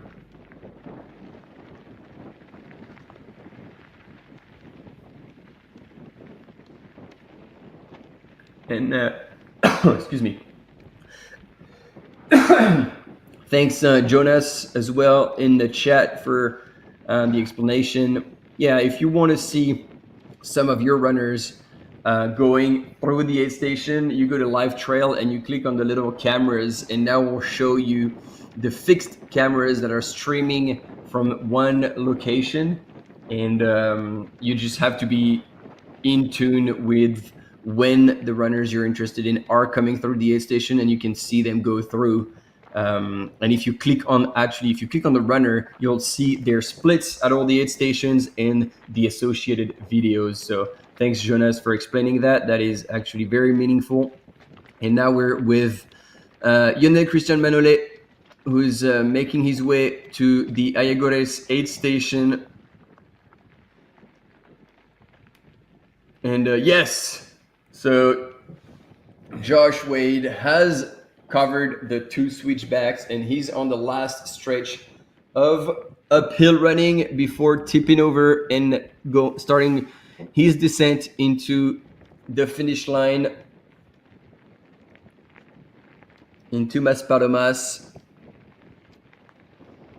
And so that might not be enough for Lionel Christian Manolet, even though he's still moving super well. The gap between him and Josh seems far too great to be able to be closed, because at some point we were very worried about Josh. Seeing him run downhill looked like he was in a world of pain, but he must have turned it around, and now he's moving super well, and he's about a minute or so away from being done with the climb. And Lionel Christian Manolet hasn't even gone through the aid station.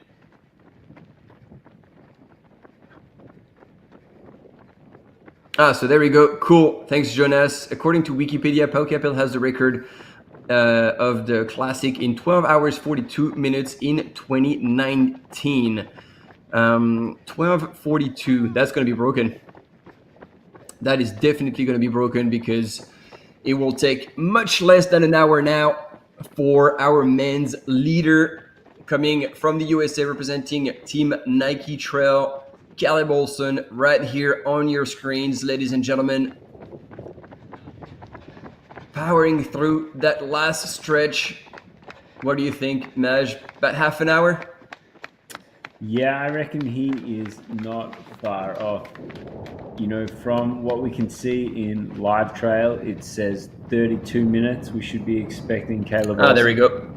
So yeah, bang on, Martin. Great estimation there. So yeah, we're expecting him to head over that finish line in about 12 hours and 18 minutes, which would be 18 minutes past midday local time.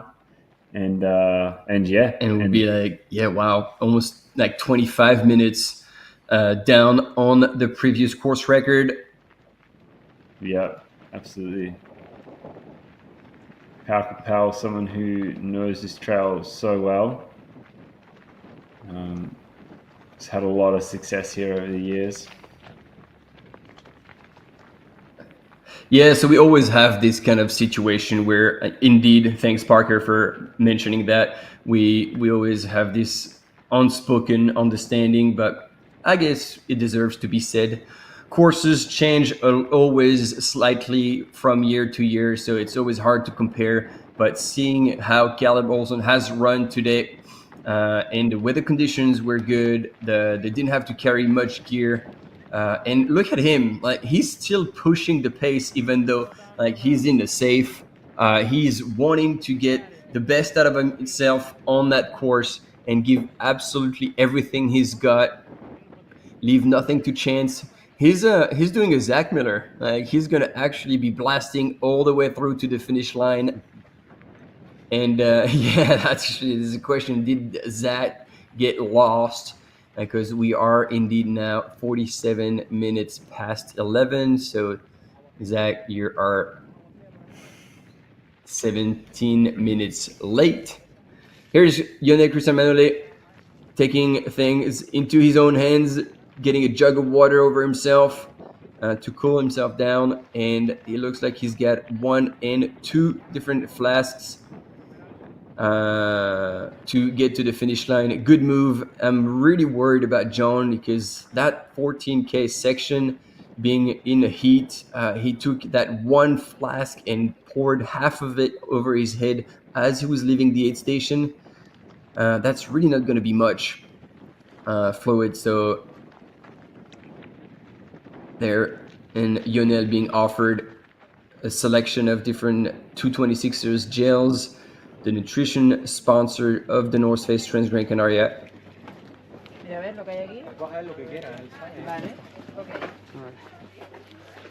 And I think he's absolutely right to look after himself and to take the necessary time to hydrate and fuel properly. And there you go, Josh Wade in 3rd place, running down.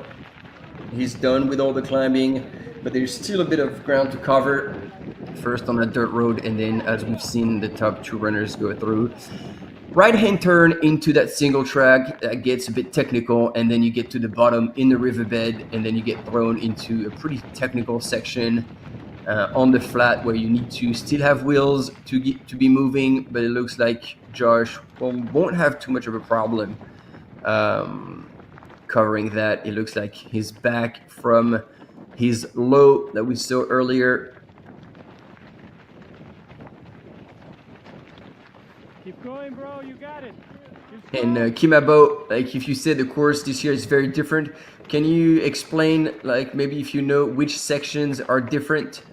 We're trying to look into that as well, but if you already have the information, that would be easier to share with everyone.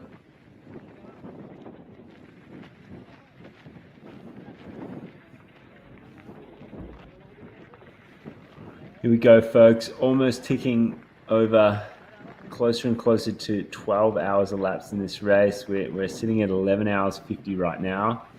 So it is coming up to midday.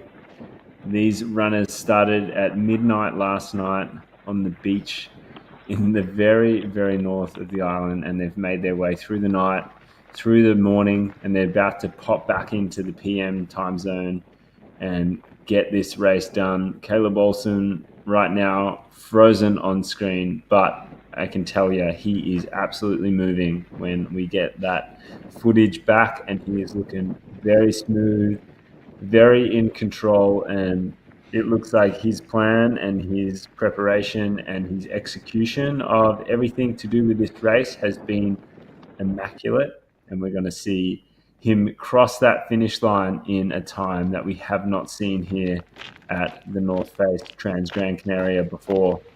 Jonas pointed out that according to Wikipedia, 2019 Pau Capel ran this race in 12 hours and 42 minutes, which is considered to be the record of the race. As we know, things change a bit, and you know, distances change, routes change, especially in a place like Gran Canaria, where a lot of this island is under conservation areas. Actually, 40% of this island is considered protected under conservation measures. So those things really make race directors choose different sections of trails sometimes, and managing runners running on certain trails is a really big thing for these races. Transgrancanaria has 5,300 runners coming to the island to race, and so that kind of imprint on the island can be quite big. in sensitive areas, and that needs to be managed. And yeah, so hence the courses can change. They might get access to beautiful parts of the route that they don't normally have access to, and they want to include them. So yeah, it's something that is always going to be a factor within trail running races. All of them have slight changes here and there. And then, of course, Martin, there's the weather. And the weather of today's race has been quite nice. Obviously, it's a little bit hot. You can see here, this is it's a bit of a masterclass of crewing right now. But you also have the social media manager who's present. It's getting in there. It's getting in there. Get all the details. Put it on the gram. Put it on the gram. Yeah. And so yeah, the weather as well plays a big factor in things like course records. Someone pointed out to us very early on in the coverage today that last year it was windy, it was rainy, it was a different world out there in the race. So yeah, it's but regardless of all of that, Caleb Olsen is putting on a show, and he is getting it done, and he's gonna freaking probably keep his position in first place. Oh yeah. I mean, at this point, it's hard to imagine anything different. Yeah, you guys are awesome in the chat. Thank you so much for bringing in all this data and all this information. So basically, in 2019, when the record was established, it was 128 Ks and 7,500 meters of gain. So this year is 2 Ks shorter, but also 700 meters less, because indeed they're not going to El Roque Nublo, which was indeed the iconic. We saw him in the distance in the background when we were filming the men. So maybe we'll see it when we'll be filming the women's as they go through. So that is a substantial cut. But as you were saying, if we're not comparing all the times in course records, the way Caleb Olsen is running right now is absolutely out of this world. And we're super stoked for him, because this is early in the season. And if he takes the time to recover after that race, that will make him one of the top contenders. I haven't actually checked if he's going back to Western States. I believe he would, because, I mean, he's got his spot secured from a top 10 last year. So yeah, man, the trail running world is getting more and more competitive, and this is very exciting. Love it. Absolutely love it. And then, can you check, Maj, where Pau Capel is at the minute? Because we got a comment from Eagle. Instead, I'm going to translate that. It says, like, I see that Pau Capel has very well handled his race pacing. It was very efficient to blow out of the gate so fast. So where is our friend Pau Capel at the minute? Oh, I don't think a lot of Americans are going to be happy to see that Finn Malayson has withdrawn from the race.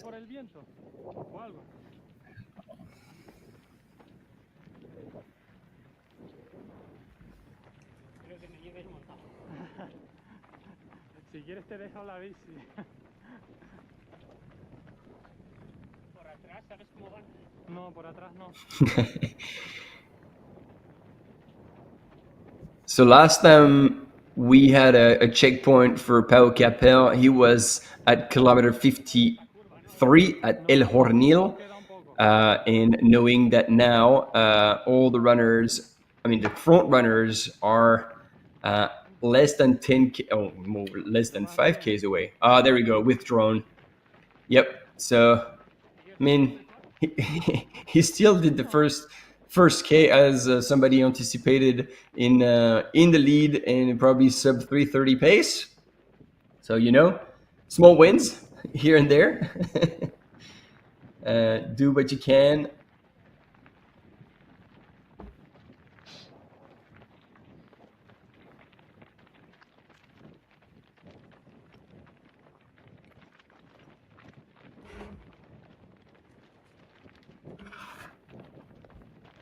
Oh, looks like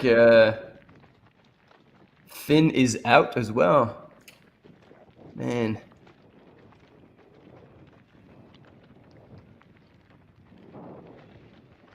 Yeah, it's going to be sad news when the Americans start waking up over their side of the world.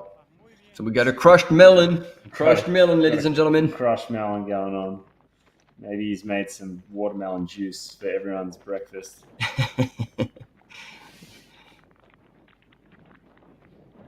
The watermelon has hit the rock.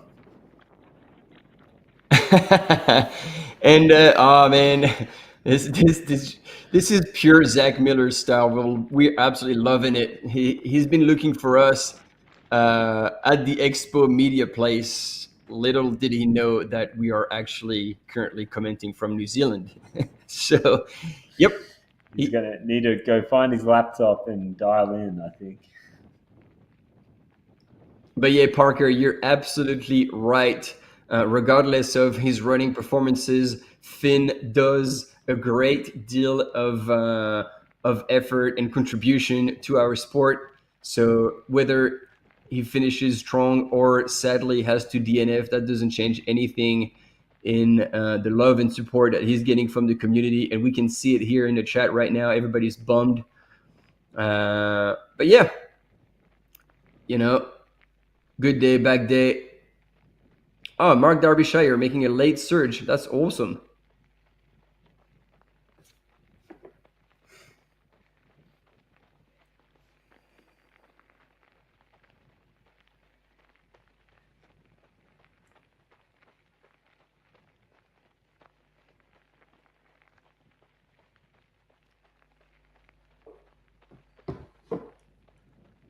So here we have Noel Christian Manole. He is running currently in 4th place. And a little bit of info on this gentleman right now is that he left one of the earlier aid stations, and what we believe is he left his poles behind. And so as per the race rules, we're going to have to figure out what that might translate to in terms of any sort of penalty or time delay or something like that. Or it might translate into nothing, because who knows. But I am pretty sure that the race organization has probably been made aware of this. We got to see it on the live stream. He was pretty shocked and frustrated when he first realized that he didn't grab his poles as he was moving probably a couple of minutes past the aid station. And he didn't decide to go back and collect them or anything like that. He just decided to continue on. And so that might translate into some sort of penalty within the race. So Onel Christian Manole, he is currently in 4th, but we'll just have to see what that translates into. He has a very decent gap at the moment over the 5th place runner behind him. So, without speculating, we're just there might be something that happens within that space later on the race, just so everyone out there is aware of things. Yeah, and you see that road is not getting any shorter. The sun's beating down pretty hard on the runners. It's fully exposed. There's very little wind in that valley. And again, we haven't had eyes on John Albon for a while, and hopefully he's okay, still moving. Once again, that was I don't know, it's just my opinion. That was a bit worrying to see him take, again, that one little flask coming out of the aid station and pouring half of it over his head. That is really not much water left. So maybe he had another flask in his pack that was already full that I missed. But if he's got 250 mil for the last 14 Ks of this race, that's going to be a tough one.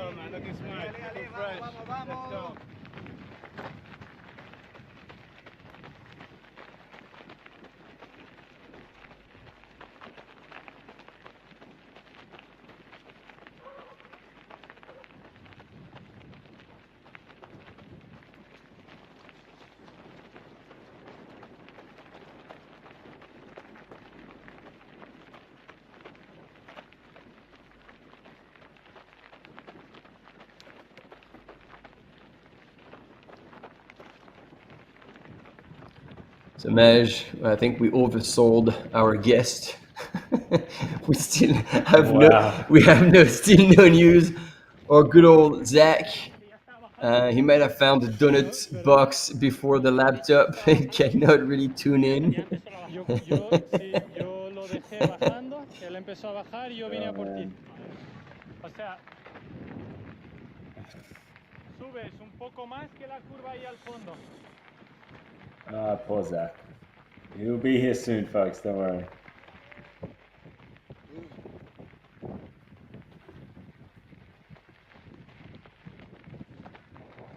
Va que vas muy bien. You will see. We are hopeful. That we will be able to get Zach Miller in a studio somewhere or connected via the internets in some way, shape, or form to get him in front of the screen. But folks, we have got an estimate that Caleb Olsen is going to be finishing this race in first place in approximately 15 minutes. So make sure you get your coffee ready. Here he is on the screen right now. Still moving, still hustling. Caleb Olsen first at the North Face Transgrancanaria for 2025 in the classic division, in the classic distance. He is motoring along on this flatter section here, absolutely putting on a masterclass here.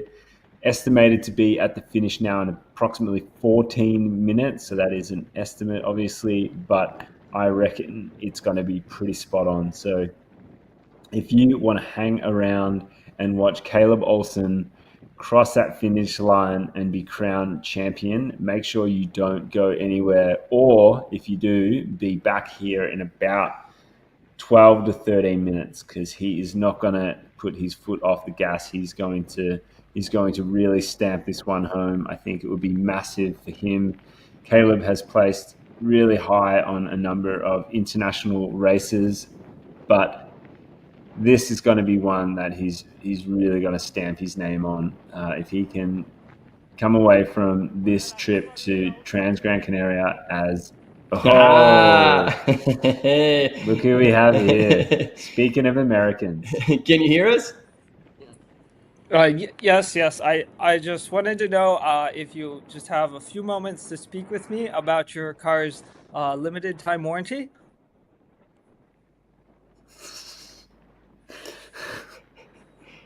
Yes, we've got time. Sorry, who am I speaking to? Perfect.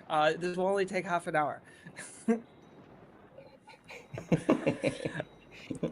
Man, right off the bat, we're into the private jokes, man. This is going to be a goodie.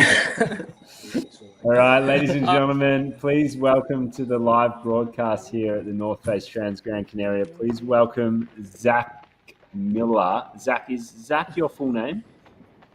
Zachary is my full name. Zachary, sorry. Ladies and gentlemen, just please welcome Zachary Miller here. Please give him a shout out. Zach, how are you? I'm good. I actually did not know how all of this commentating was working. So I was looking for you guys, and then I realized that we are not in the same room. We are not in the same room at all. So I went over and commentated a bit on the Spanish broadcast in English. You're welcome for that. And now I'm in my own language, so that's much better. Excellent. Yeah, you're only 35 minutes late to the show here, Zach, but we're glad you've arrived. We've got a number of questions for you. Are you ready? Are you ready for the questions? Yes, I am ready.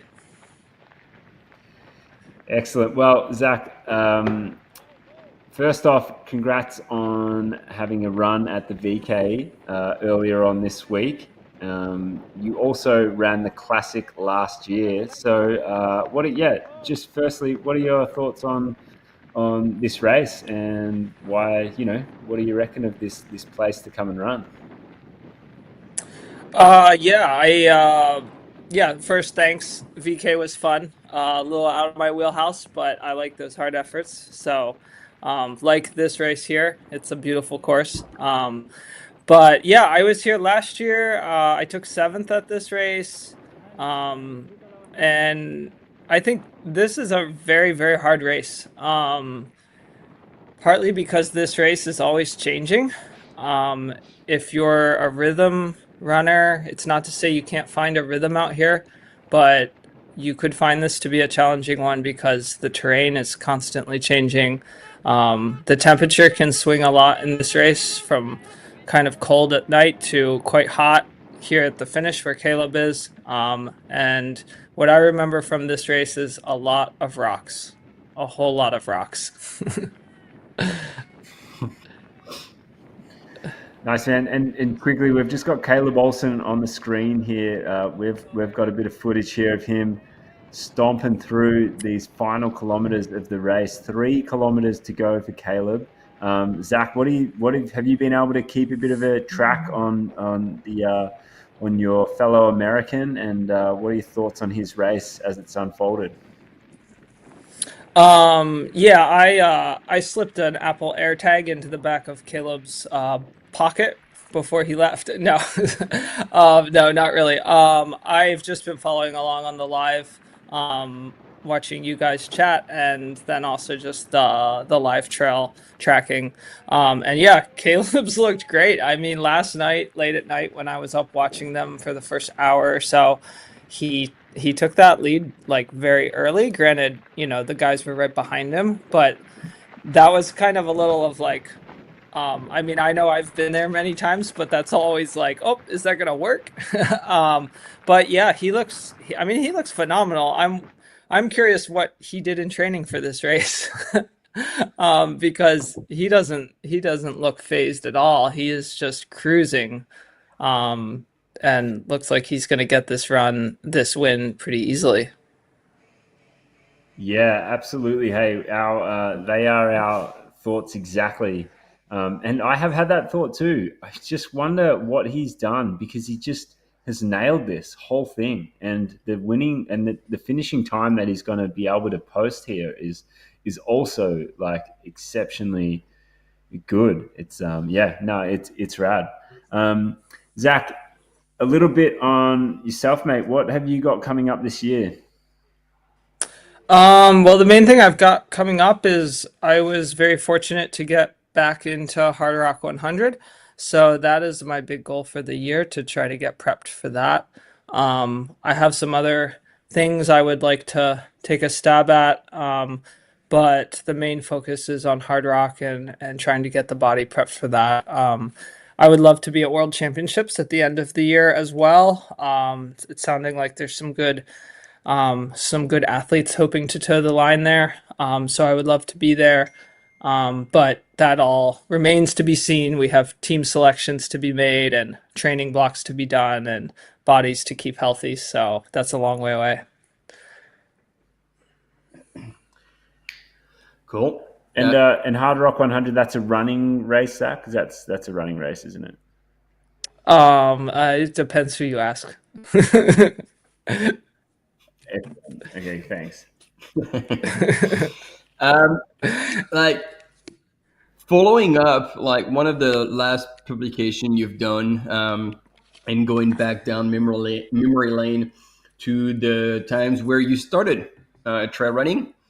And you were that kid, like for everyone, that everybody kind of noticed you when you took that win, getting off a cruise ship.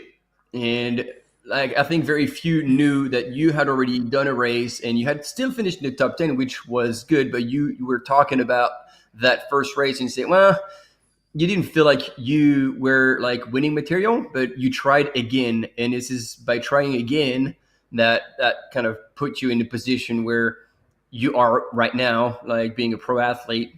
So can you revisit that for us and tell us like really how it all started and what motivated you to also train on that cruise ship in probably not like less than ideal conditions for a trail race, and what pushed you to have a crack at this?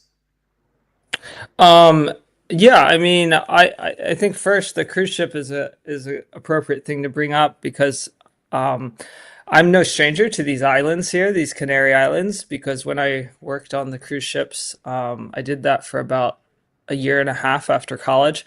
We used to travel to, I think I've been to pretty much, if not every, pretty much every Canary Island. So I used to come to these islands before I was ever really racing as an ultra runner, and I would go for runs. And so I have these like funny slash sort of wild memories of adventures I went on when I was here, and now I come back to these islands to race, which is pretty cool.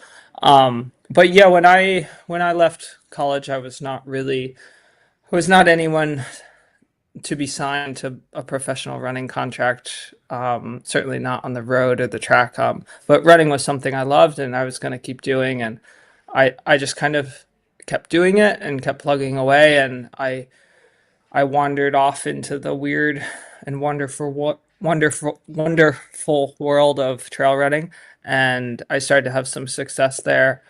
But it was all like pretty small stuff. And then, yeah, like you said, I had this moment where I thought maybe I could be pretty good at it. I went off and ran a 50K in Nevada.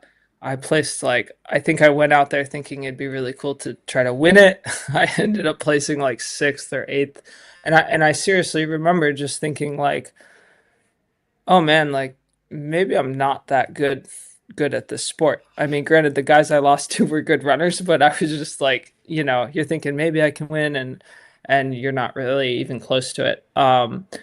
And that was literally like 3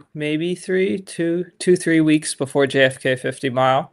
And yeah, I really wasn't sure if I wanted to go run JFK. And finally, in the end, I was like, you know what? It doesn't really matter. Nobody knows who I am. The worst case scenario, I just go out there and blow up and don't do well at all, and I just get back on a ship and disappear for 3 months and hide. And it doesn't matter. So that's what I did. I just showed up and ran, and yeah, I was fortunate that day. I was able to have a strong day and win that race, and then that just kind of changed everything for me in my career, and now here I am today talking on this live feed. But yeah, I look back, and that all started in 2013. And I was reflecting on that after I ran the VK, partly just thinking about the concept of how, it's easy to get down on yourself and think you're not very good at something, especially like a sport like ours where we have everything from a VK to an ultra, and I'm not nearly as good at a VK as I am an ultra, but that doesn't mean I'm not a good runner. So yeah, I should shut up though, because it looks like Caleb is about to have the moment of his life, and we should probably talk about that. Yeah, good man, Zach. We were gonna interrupt you because this is it. We are now well into the last kilometer. He's gonna go up and cross the road, and that will be it. So we will celebrate that in due time. But we'll get back to you. So definitely stay with us, Zach, and thanks for sharing all that already. So yes, okay, team, this yeah, is it. Take it away. These soon to be the 2025 The North Face Transgrancanaria Classic champion. After an absolute masterclass coming from the USA, representing the team Nike Trail. Ladies and gentlemen, Caleb Olsen is now 500 meters away from celebrating and taking home the big W in probably the fastest time in history, even though the course is a little different. There was no catching him today because we had right behind him a John Albon coming in full force, but just did not have what it takes to compete with this man here. He was prepared. The race was perfectly executed, Madge. We saw it all along. He had a perfect crew team as well. When family gets involved, that's always extra points. And ladies and gentlemen, please blow up the chat. This is history. This is what Caleb Olsen is doing today, and he's doing it incredibly well. The team is going to be proud. The family is going to be proud. And this is it. He's coming in. I don't know if we're going to have the ambient sound of the finish line because Depa will probably be in there yelling and getting him in. So I think in the studio, if we can hear the finish line sound, that would be awesome. Yeah, big shout out to Caleb and his crew. Morgan, being there the whole time. What an incredible moment for him. Caleb really stamping his authority here. 2025, the North Face Transgrancanaria champion, Caleb Olsen from the USA. Unreal. Kudos, sir. Just like you said, Zach, the moment of his life right here. Caleb Olsen taking out the classic division here. Far out, Martin, from the wire. Caleb Olsen. Look at him. And he's just still there. He's all there. Look at him. He's just ready to turn around and go back for more. Yeah. Well, he's going to give everybody a big high five and thank the crowds for being there and celebrating his outstanding finish. And John was not too far back, but that was just not enough. I think that's Francesco Pupi running near John there. Yes, correct. Yeah. Yeah, I think he wants to outsprint someone again at the finish. he wants just a bit more airtime. John is hurting, but he's getting it done. And I think he's going to be pretty cooked at the finish. Zach, I don't know if you were with us at that point, but at the last aid station, he really didn't take much water. And that last 14K is pretty brutal. There we go, ladies and gentlemen. The man, the myth, the legend. This is a name that we will have to be familiar with in the future. He's progressing extremely fast in the trailrunning world. Yeah, I think Caleb has been lurking for a while. I imagine working very, very hard for a long time. But like I said, I ran at World Championships with him in Austria, and he did not have a good day there. But he has been on a bit of a tear in the past year. There he is, heading over to his wife. Big hug, big celebration. They are an absolute crew when it gets to aid stations. Big celebration for that. We got to hang out with them in South Africa, and they are one hell of a team. So that's them celebrating. What an incredible moment. What an incredible day out there for Caleb and the family. It looks like they're expecting a little baby pretty soon as well. So that is very, very special. Caleb, so good to see him finally stand as number one at one of these massive international races, Boom. Put the phone down. That's it. Yeah. That is. I want to know who he's talking to. Who do you think was on the other line? Yeah, I mean, the rest of the world, people, is like, this is it. I'm hanging out. All right, let's hear it. Island. It's been so cool to see the whole island in one run. That was definitely my best race result ever. So that's a huge breakthrough for me. Super exciting, and I'm really happy about it. Muchas gracias. Es muy feliz estar el primer corredor norteamericano a ganar esta carrera con un recorrido en toda la isla y entonces es su mejor resultado en su historia de carrera. Why did you choose Gran Canaria? Is it because it's part of the World Trade Majors and you also did a second position in Ultra Trade Cape Town a few years ago? That's definitely part of it. I would love to do another race in the World Trail Series, World Trail Major Series, and participate in that. So yeah, this was the first one of the year, and I need to go do one more. But I think the main thing that actually got me out here was I had some friends who came out from Utah, where I'm from, and so we just did this as a big group of friends, and it was super fun to come out and hang out with them and see the island together and then race together. They're still out there, but I'm going to be cheering them on. Una de las razones para las cuales ha venido aquí es que Transgrancanaria de North Face hace parte del circuito World Trade Majors y hace 2 años fue segundo en la Ultra Trail Cape Town. Entonces con amigos de Utah en los Estados Unidos han decidido venir aquí en un grupo de amigos para disfrutar de la isla. Y entonces los amigos están todavía en el recorrido y va a animarlos. And you have had the fastest time in the history of the classic Transgrancanaria. Can you imagine that? A big round of applause for this incredible result. How do you feel about that? I had no idea what the fastest time was before, so that's a surprise. But yeah, that's awesome. I felt like I ran really fast, so I'm happy with it, I guess.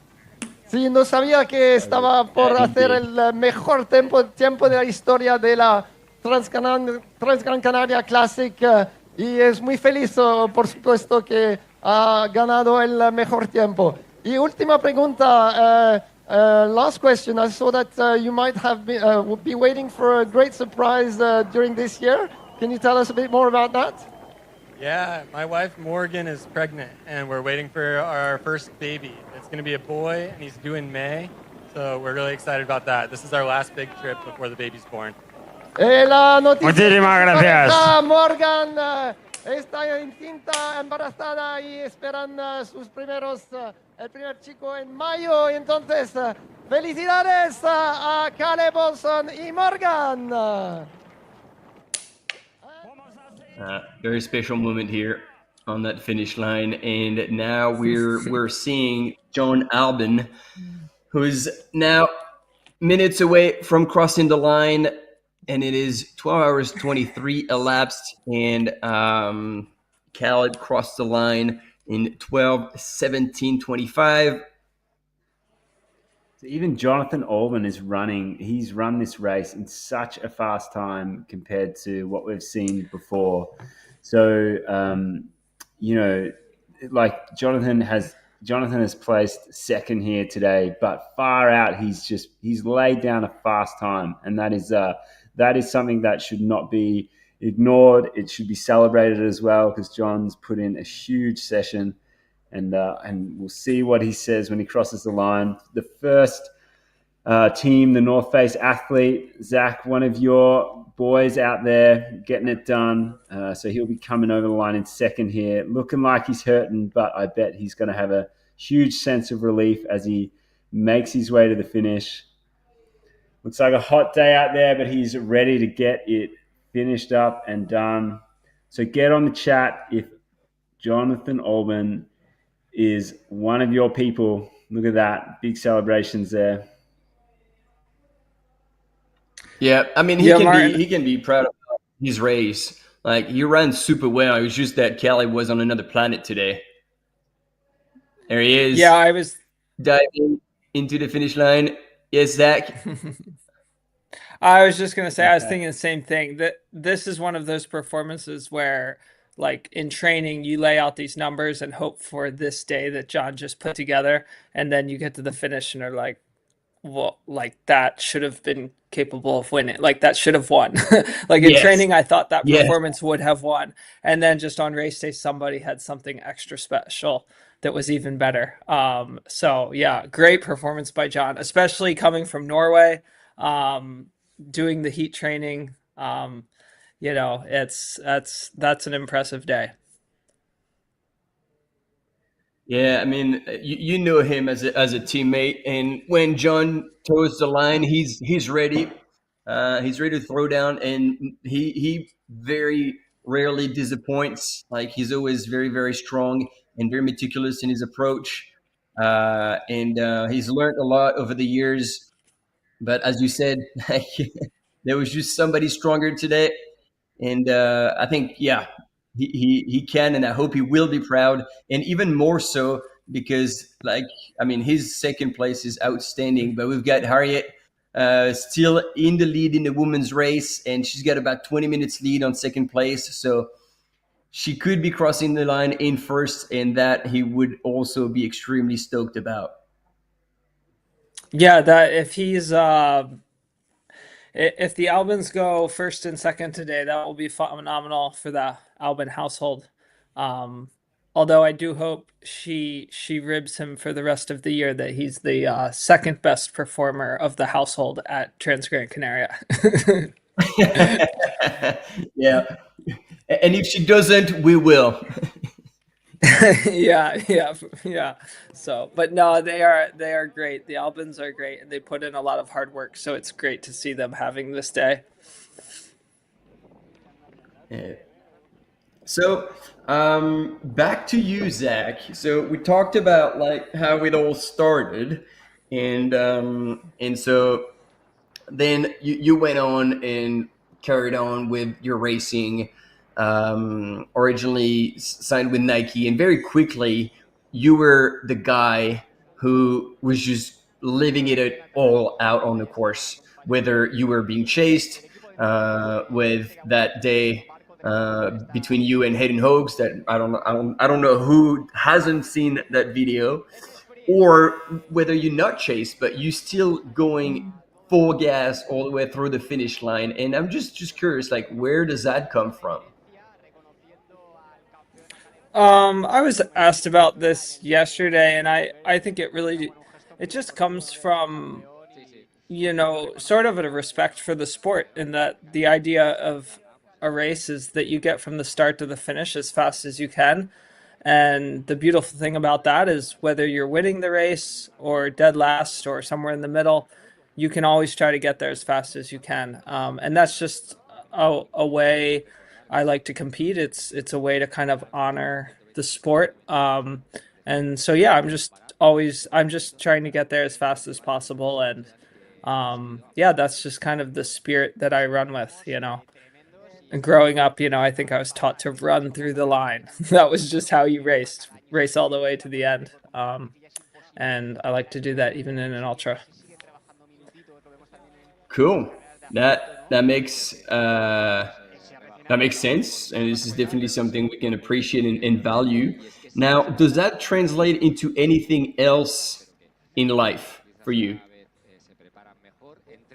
Um, yeah, if you'd ask my girlfriend, she'd probably say yes, in that like I don't like to, like, if I start working on a project or something, um it's really hard for me to like set it down. So like if say something breaks on my bus back home in the United States and I'm working on it, like, you know, I could be laying under there until like 3 o'clock in the morning trying to fix it. Or if I'm just like installing some new project in my bus, or just doing anything, I have a really hard time like setting things down. I just like, once I start, I like to wrap them up and do them well. I don't like to do them poorly. So yeah, it translates to other areas. But yeah, I see we've got Josh Wade on screen here. So we should Yep. probably talk about the amazing day that this young man from the UK is having. I am really stoked that Josh is having this great race that we're watching him finish up right here. And why do you say that, Zach? Have you been able to get to know Josh over the last couple of years, or what can you tell us about Josh that makes you say that? Yeah, a little bit. I first met Josh last year here at Transgrancanaria. I believe then he was part of our athlete development program. So a true young gun trying to make his way, and I was very impressed by him last year when he finished in eighth place, just behind me. And yeah, Josh talked to me last year. I could tell he seemed like he was a fan, so that's always kind of funny when that's the situation. But yeah, you could tell he seemed very excited to meet me, which, I'm just me. It doesn't have to be some big deal. But yeah, I got to know him a little bit. I could see his enthusiasm and his drive. And this year he hit me up before the race. We went for a run. And again, the guy is like, oh man, it reminds me of like me when I was his age. Like, he's so full of fire and excitement and just wants to get better. And and is so driven and wants to work hard. He had an 11th place finish at UTMB last year. He's back in UTMB again this year, and he's just really fired up. And he was talking about racing more aggressively today. He was kind of asking me for advice, and I like to race aggressive. I appreciate someone who races aggressive, but at the same time, I was a little cautious to tell him to do it because I also know it can go very, very poorly. But at the end of the day, like I don't know. I think life is for taking big shots and taking some risks, and I think I was in favor of him pressing. I told him I hoped he could find the gas pedal and keep it down, and it looks like he did just that. He too, like he and John don't look as good as Caleb here, but these are solid strides for the end of the end of this race. They are doing phenomenal. Yeah, no, 100%. And then he was being pretty aggressive during the night because he was up there with Caleb, and they were like taking turns all the way until Tejeda, which was about like at the start of the marathon, so 47 Ks until the finish, where Caleb like had another gear on that climb and just pulled away from Josh, and then eventually John took advantage of those downhill to make his way into second place. But yeah, it's paying off, and we can only hope that he will feel more confident about racing aggressively again. And as you said, like he's gonna gain experience with age, with more races under his belt, and no doubt we'll see him at the front again. But yeah, like looking at his stride now, it looks like he is hurting a little bit, which is understandable. 12 hours 33 elapsed with a fair bit of downhill. Yeah. I mean, this is exciting to see young guys, newer names do things like this, be aggressive, take a shot. I think we saw it a bit with Rod Favard last year.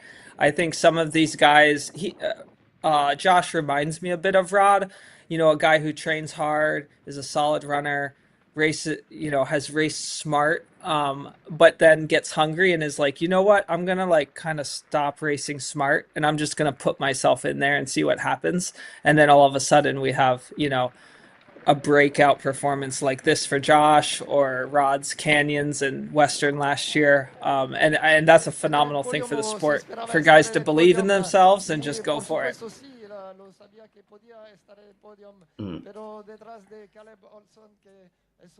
So did we lose the interview? Oh no, John is just picking up a chair. He's like, right, guys, if you're gonna have an interview, you're gonna actually let me sit. Fair enough.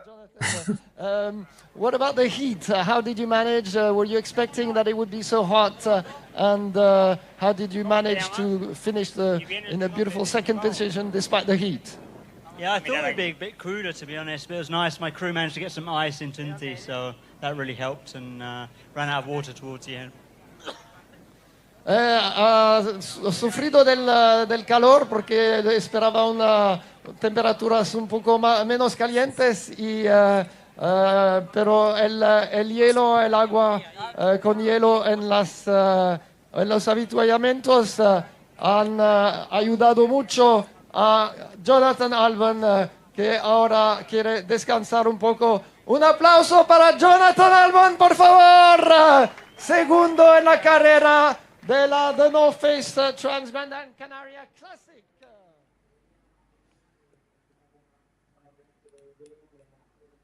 Yeah, we had spotted John like taking only one flask full of water, leaving the last aid station, and then he poured half of it over his head straight away. So we were a bit worried, and then he's confirming that was probably a little bit too little water for that last section, but he's made it, kept it together. And that reminds me now, talking about running out of water and being super thirsty. The last aid station before the last finish at World Champs in Innsbruck. Zach, you had quite a bit of water there, didn't you? Oh yeah, a little too much if you ask some people. Yeah,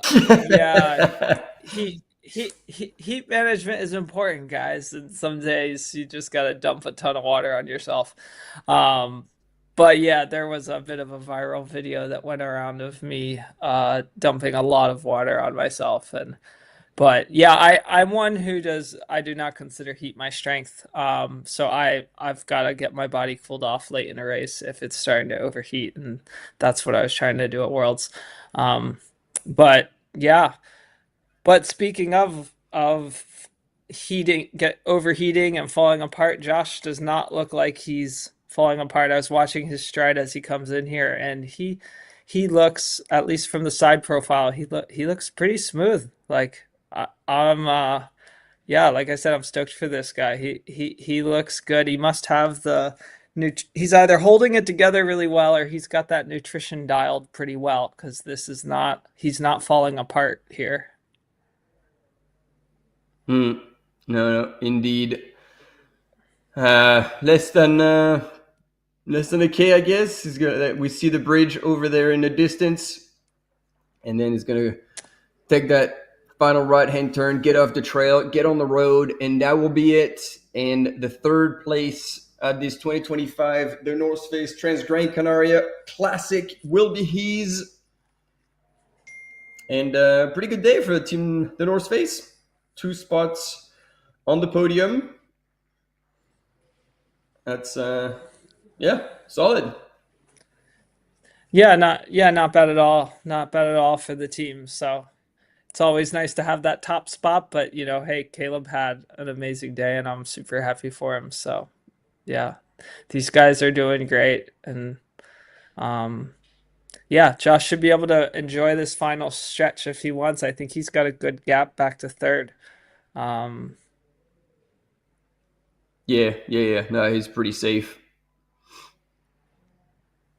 And the guys behind him, that pack behind him, I feel like is the guys who were up at the front last year.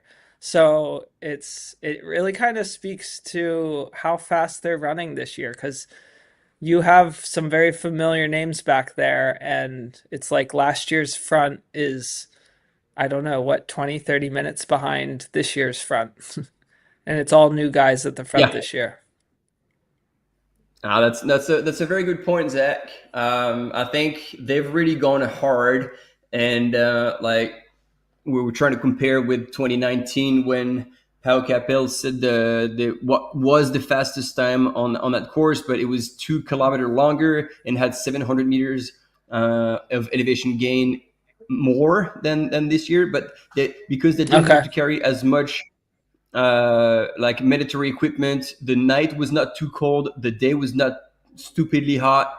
Like I think that helped like these runners to run to their full potential and show that these athletes are taking things to a whole new level and elevating the sport, while, as you said, those familiar names are now like running just as fast as they were before, but that's just not enough anymore to take the top spots on the podium. Mm-hmm. Yeah, it'll be exciting to see what Josh does the rest of the year here. This is a great start, and I know he's just getting warmed up. And look at the stoke. That's a happy man. That's awesome.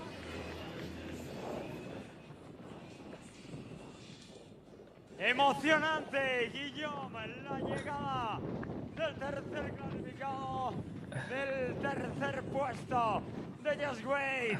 Al fin lo consigue 2 veces, 2 times. 8º clasificado en esta meta de Transgrancanaria, y Just Wade ahora se lleva ese tercer peldaño del podio. Congratulations to Josh Wade, 3rd position on the North Face Transgrancanaria Classic race. A beautiful 3rd position after. That's how you spread germs on a finish line, team.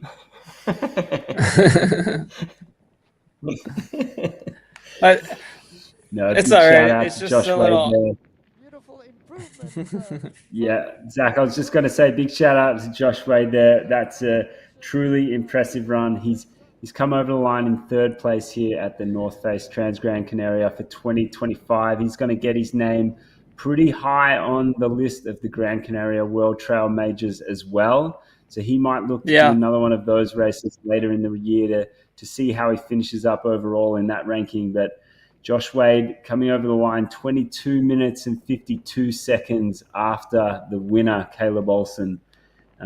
So yeah, massive shout out to Josh. That's a big thing. We've had an American in first, and then 2 Brits in second and third here at the North Face Transgrancanaria for 2025. That rolls out, that finishes up that male podium 1, 2, 3, and that is an incredible amount of work from those 3 guys, and they all went under, what we have tentatively got as this course record, so to speak, from 2019, that Pau Capel run.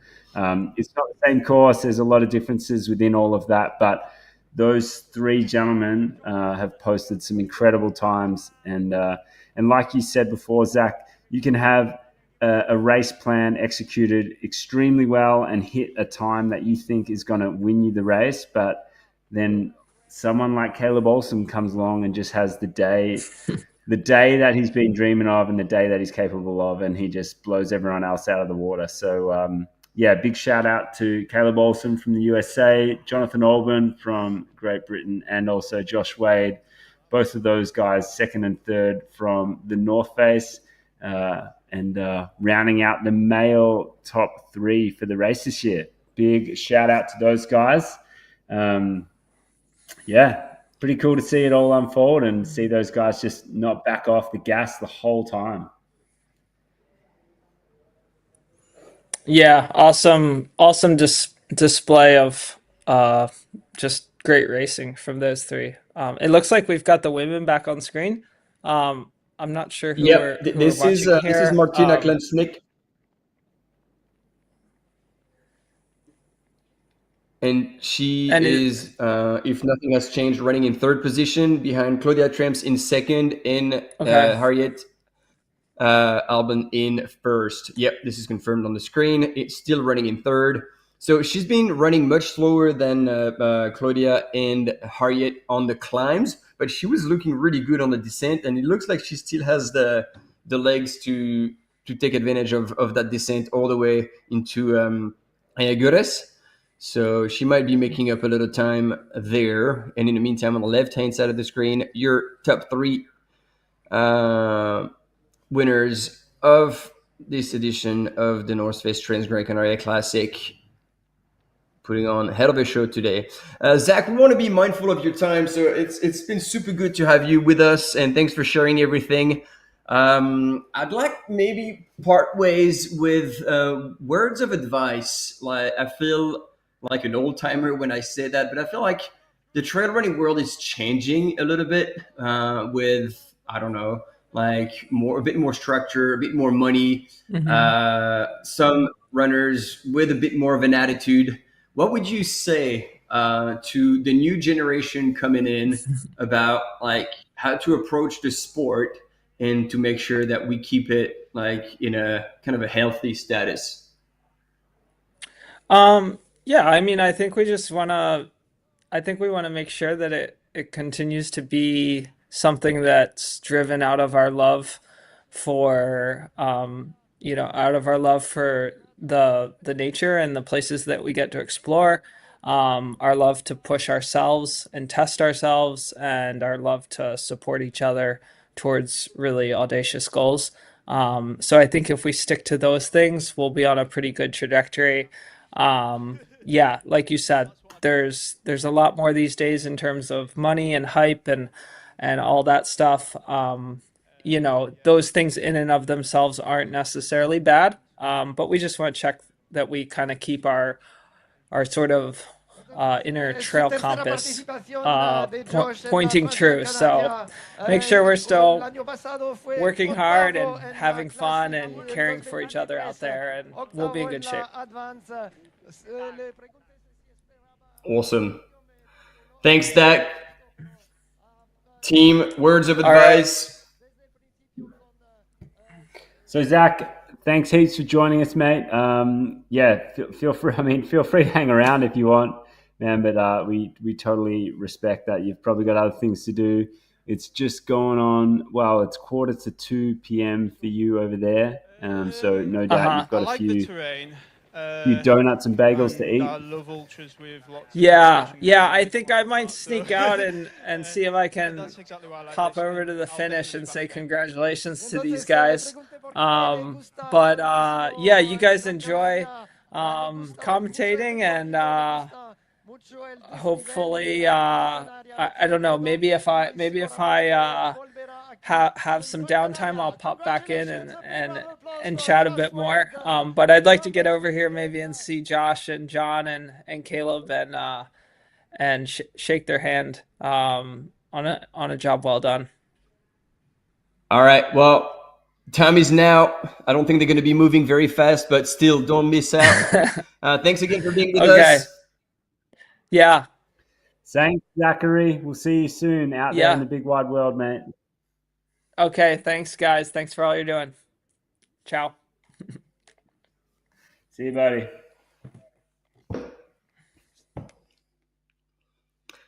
Good man. Good man. I really enjoyed that. And I hope you did also back at home.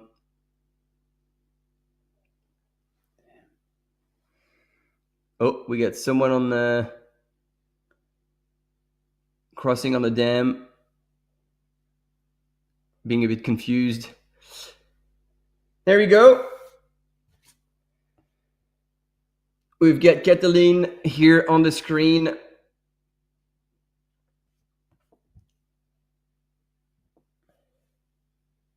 On his way to what looks like a 5th place finish.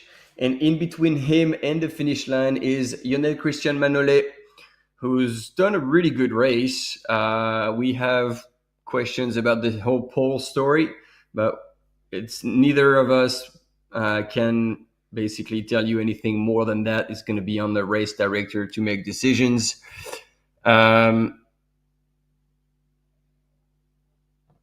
Yeah, so now we're just waiting for these gentlemen to make their way to the finish, as well as, of course, following the women's race, where we still have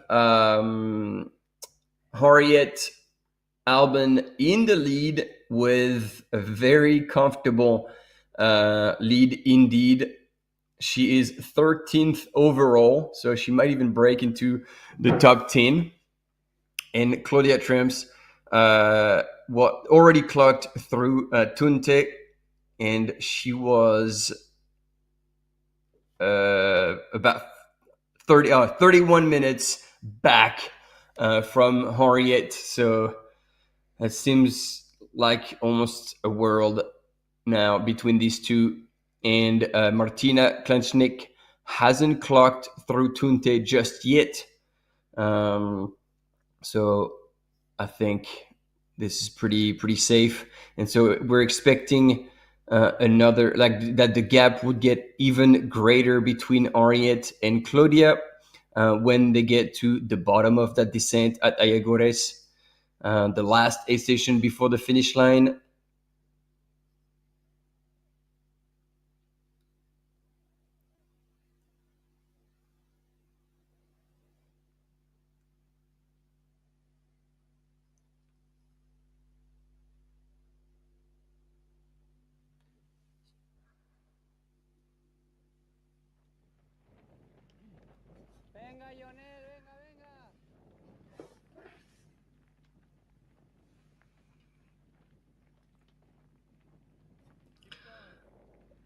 I'm not too sure what the situation here is in the chat. So it's too bad we can't leave voice messages. So you guys could help us out with that. But yeah, we've been reading Harriet Albin since the beginning. It is 2 a.m. here, so maybe it is the fatigue that's creeping up and the pronunciation that's fading out. Apologize for that. Yeah, give us pointers, because here we are actually quite confused. I think we can shift our focus to the right of the screen here. Claudia Trumps is sitting in the Tunte aid station, getting some assistance here. This is our 2nd placed female of the classic. We have been following her all day. She's taken a moment sitting down. We saw her do this like quite a while ago at one of the early aid stations in the very early parts of the morning. Actually, when she was passed by Henriette Albin, and so it's cool to see a bit of footage from her. She's obviously taken time to really reset and go again in the later stages of this race. That will be the last point that she can get crewed as well. And then from there, she has one more aid station that she won't be able to see her crew, but she has one more aid station before the finish. But have a look here. She's really loading up on things there, Martin. It looks like she's going with, is that 4 soft flasks in the front of her pack? I didn't even see that. That is a lot in the. Oh, maybe they're like applesauce or like fruit sauce. Oh, those little pouches. Those really high calorie ones. Yeah. That applesauce is good. So and I think she's changing shoes as well. She's got her shoes off. And we were always talking about the body language, and like we could see on her face, like when she was talking to her crew, I feel like there was a bit of desperation in there. So she still looks like she's fueling and refilling everything. So like I doubt she's gonna pull the pin here, but it looks like she's might be going through a tough time. In the meantime, hilarity ensued on the finish line after these top 3 gentlemen crossed the line. He is again, 2 days champion, Caleb Olsen from Team Nike Trail, coming from the US, put on an absolute masterclass. And here on your left-hand side of your screen, Yannick Christian-Manolé about to finish, maybe in like 10 minutes, in 4th place. And there we go. That's what we like to see. Claudia Tramps is tying up her shoes, ready to get back out there. She has a race to finish.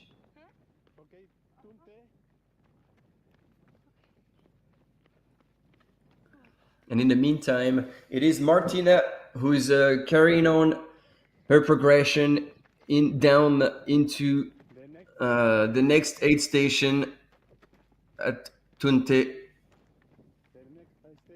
That's going to be a while.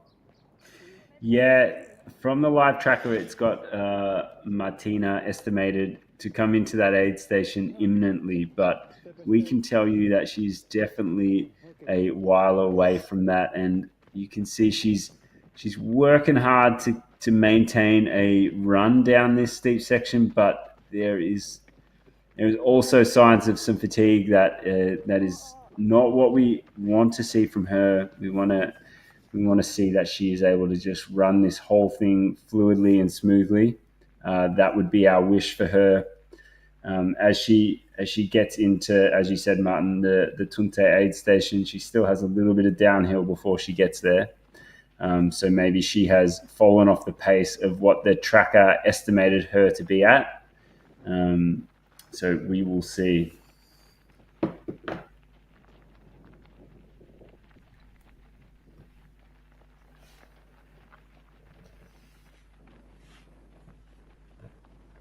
In the meantime, we still get to enjoy some of this footage of more of the top 10 men as they come through final stages of the race.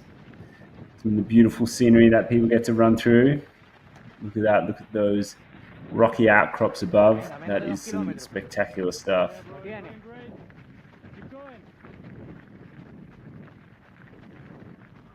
A lot of encouragement there from the cameraman. Yeah, I gotta love the enthusiasm.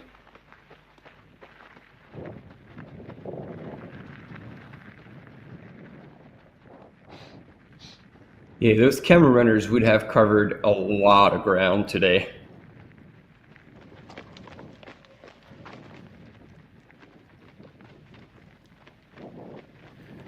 There's a question in the chat about the shoes that would have been represented on the podium today. I think, Martin, you definitely had a very confident guess at what Caleb Olsen was wearing out there on the trails. And then with regards to Jonathan Albin and Josh Wade, to be fair, I didn't really clock exactly what they were wearing out there. But Martin, you were saying that Caleb was wearing the newer edition of the Ultra Flies by Nike. Correct. Like it's not even the newest. It's like the upcoming. I don't think it's on the market just yet. And then I was looking at John's ones. It looks like he had gators sewed in. So I don't know if that was also like some sort of prototype or soon to be out model, or if it was an existing model that had been just a gator sewed on top of it. And yeah, I don't know about Josh's pair of shoes, but maybe this is something we can find out by sending a few messages to people out there.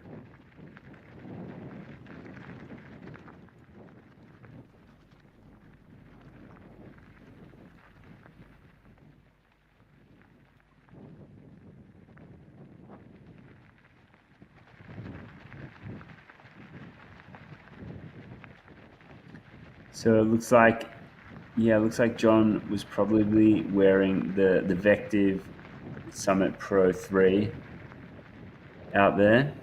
And I assume Josh was probably wearing that as well.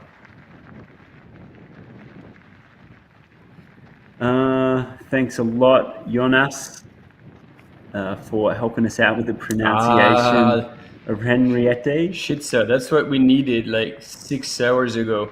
Sorry, so we've been saying it wrong indeed, with a bit of a French twang. But Henriette, then it will be until the rest of the finish, and we'll actually be able to say it right when she crosses the line. So yeah, Jonas, thanks a lot for that. Thanks for bringing a little bit of extra intel on how to say it properly. Yeah. It would also be in my Australian custom to just give her a nickname, and then we could use that also, but we don't have to. I'll just keep that in my back pocket. So if anyone wants that, we can unleash it.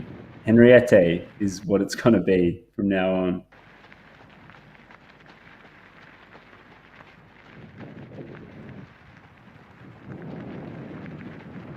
So yeah, Owen Davies, thanks a lot. That's some good intel there.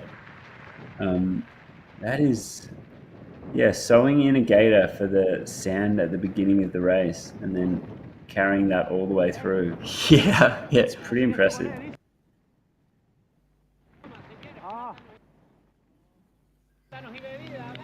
So what now, 1500 meters, 2Ks? There's still a bit of a stretch between the two bridges before you make it into the finish. Lionel Christian Manolet, never been so close. Still, look at him riding full 4-foot and at a very honest pace.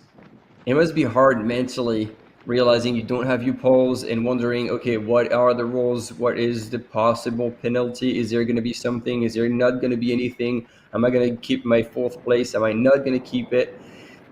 It's hard to not let such thought creep up on you, but Lionel has so much experience under his belt that I believe he'll be able to switch that off and not let internal voices come and ruin his day.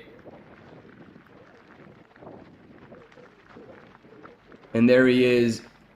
And look at this. This is also professionalism right there. He's putting the bib number back out, nice and clean in front.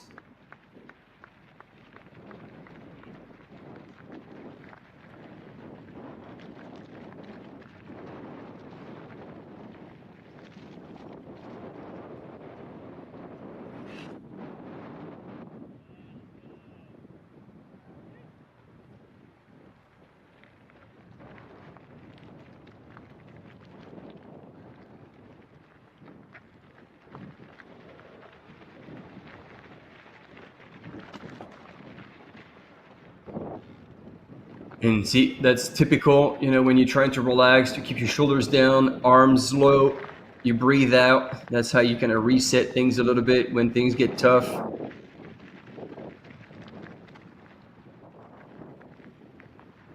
Lionel is a seasoned ultra runner with many podiums and top 5 results in his career. And once again, he's showing that he's still there.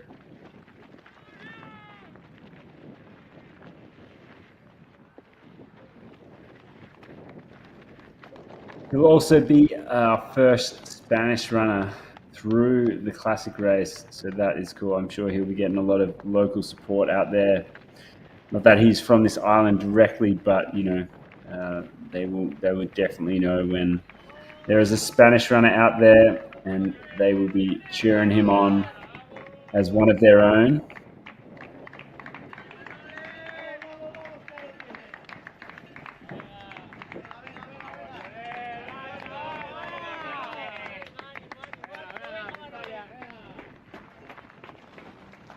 As you were saying, the Spanish crowd is here to celebrate Lionel's arrival into Parque Sur de Maspalomas, that infamous finish line.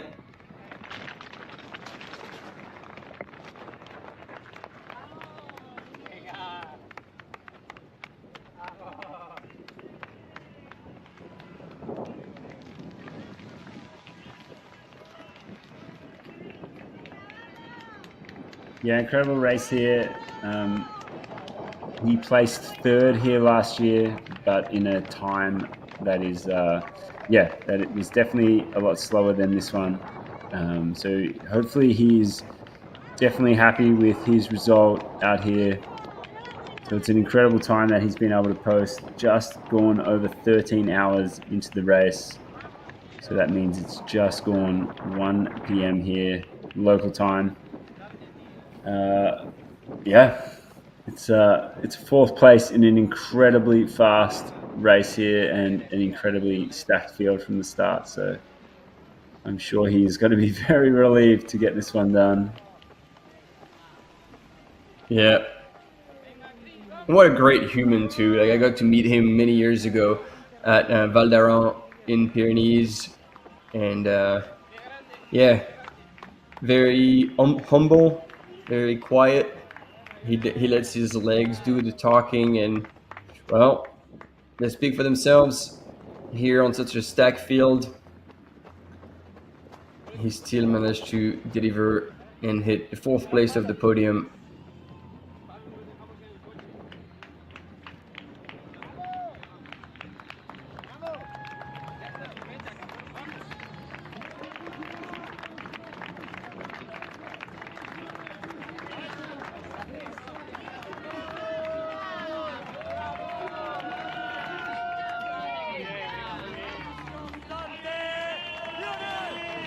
There we go, he's picked up the kids. This is so awesome. That is so cool. Look at the cadence on that guy go. That is unreal. Big shout out to Christian Manoli coming fourth here at the North Face Transgrancanaria for 2025. Celebrating there with his young child. I'm sure that is something he will be able to remember for a long, long time.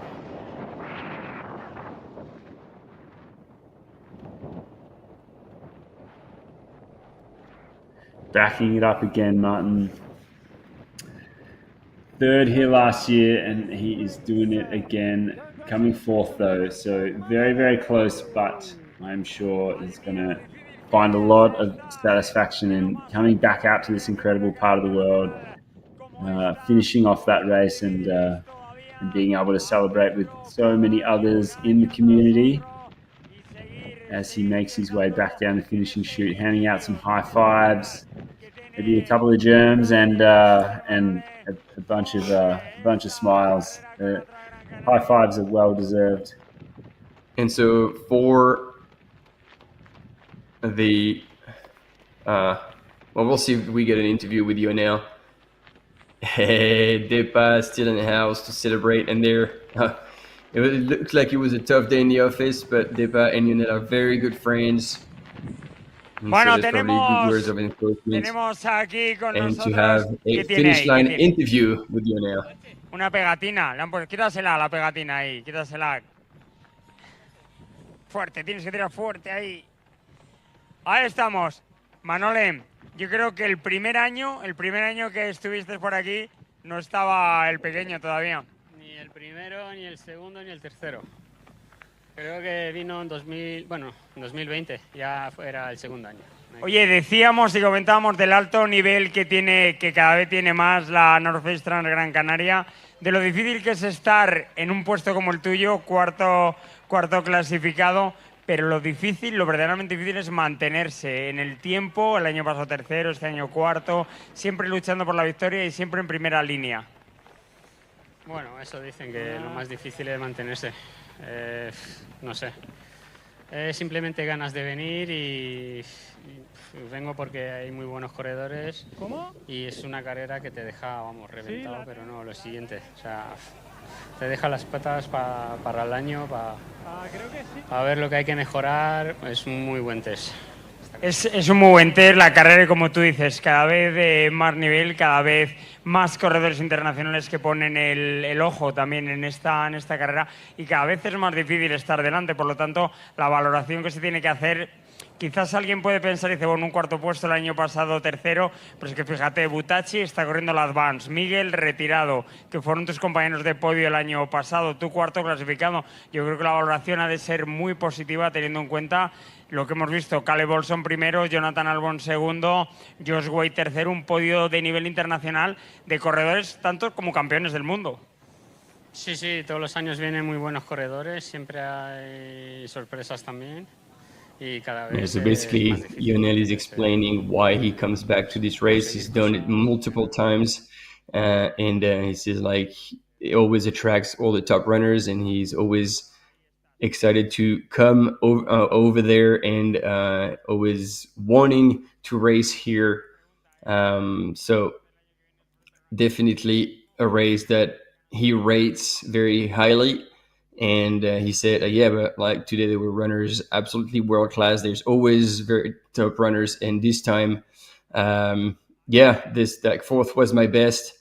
And they talked about I think the first time he came here in 2020, and that was that was a special time for him.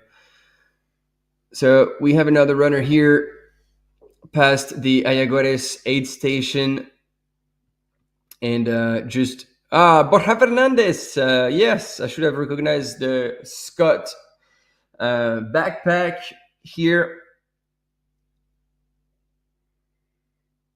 And so still moving pretty well in those later stages. And it looked like we had also a glimpse of Martina Klunchnik at the aid station, and she was trying to drink Coke or Pepsi, whatever that is, and half of it came back out. So I don't know if this was intentional or not, but hopefully she is okay and she's going to be able to keep food down, because from where she is, it's still a long way to the finish. So hopefully she's all right. And then, for those who were asking the question, so we got the answer. So Josh was in the Vective Pro 2, and John was indeed in the Vective Pro 3. And John's shoe is actually the first shoe on the market that has a dual plate construction, one carbon plate for propulsion and one TPU plate for stability. So there we go. For all the shoe freaks out there, you have all the nitty-gritty details of the construction of that shoe that was good enough for second place. Yeah. Bit of info in the chat there. Apparently, Onel is vegan. Owen Davies has the intel on that. So vegan power, he says. That is a bit of insight there. If anyone has any questions about that, he is the person to go and ask and find out how he gets it done with that type of nutrition plan.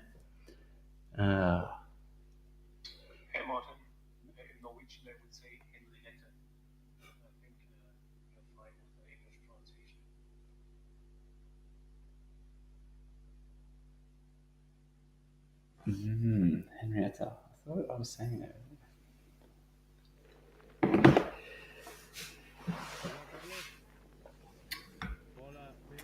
Folks, so we currently got some footage here of the seventh man in the race, Borja.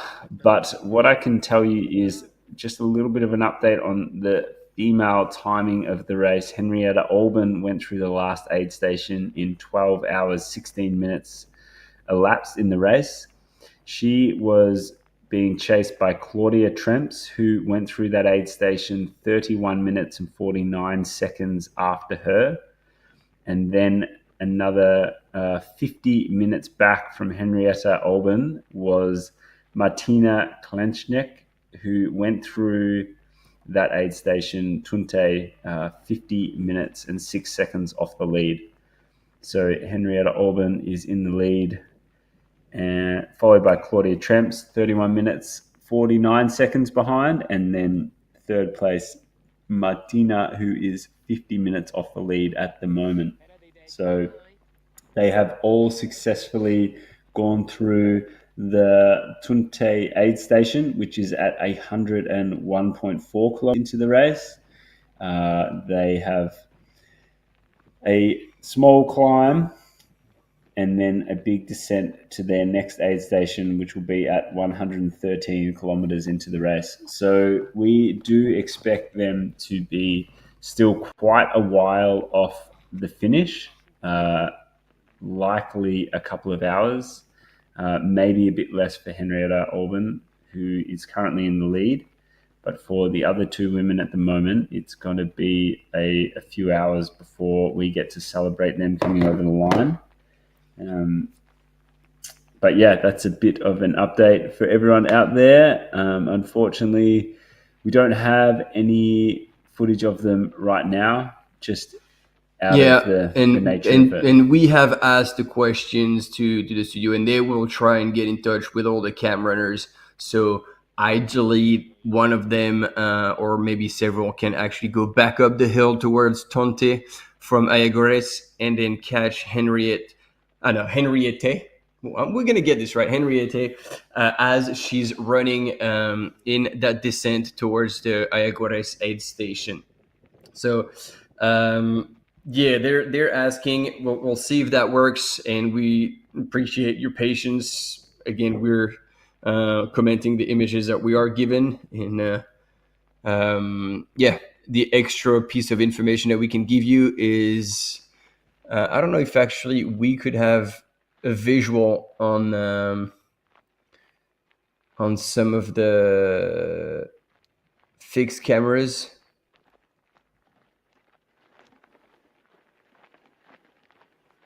Yeah, there you go. We can see through Tunte. So let's see what went down there. And then we can share that feedback with you. But that's just coming in and out of the aid station. We actually can't see how they went at the aid station. But we did have visual. Yeah. So that's when Claudia Tremps came through. And then we did have visual where she was there and then either changing her shoes or anything else. So yeah, that's as far as we can. Yep, there's a cam runner coming back down. So hopefully they will go back on the course and catch Henriette.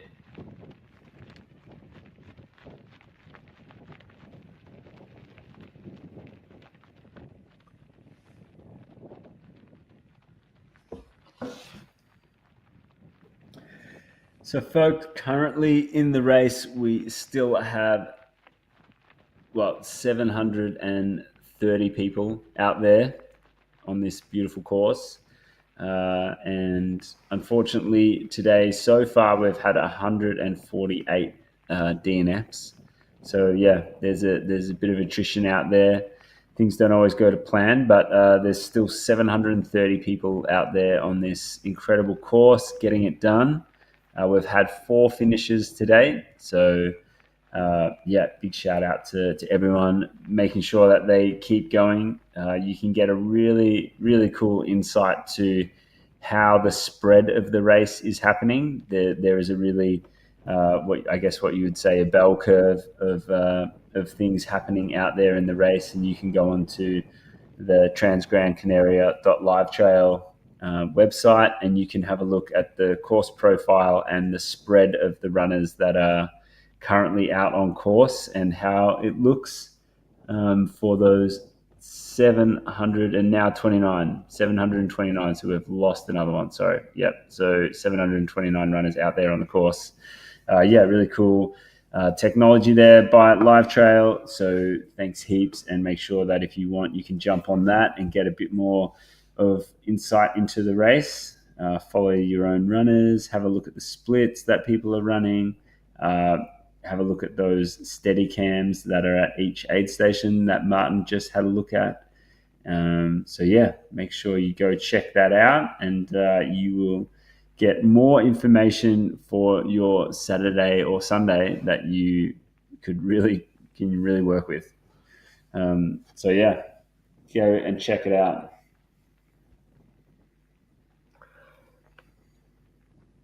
Yeah, and Mark Phillips is telling us that this climb looks like a section of the Santa Monica Mountains outside of LA. I believe that. And here, I don't know if this is a runner ahead of Borja or behind. I think it's behind.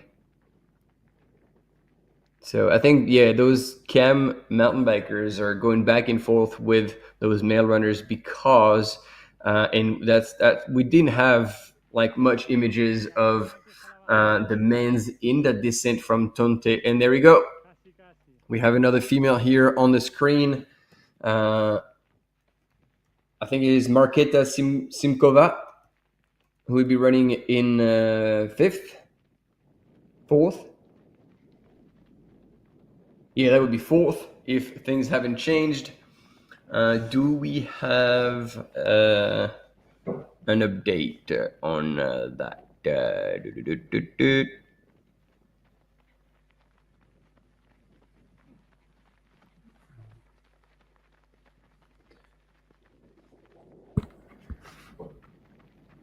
Oh, no.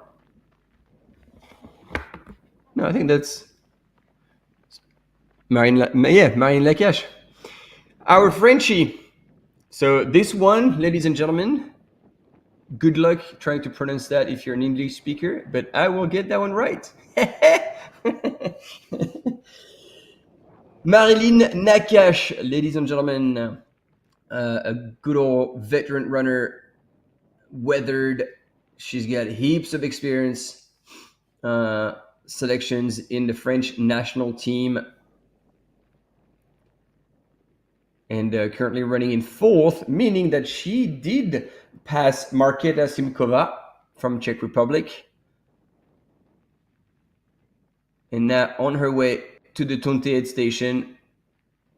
We'll see how she proceeds.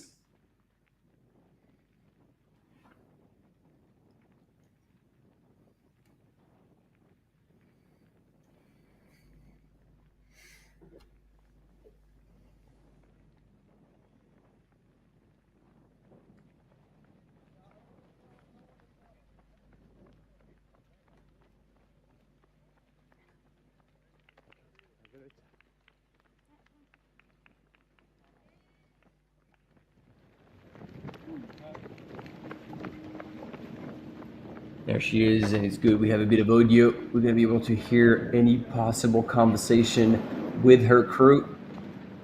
Hoping that we keep the audio all the way through to the aid station.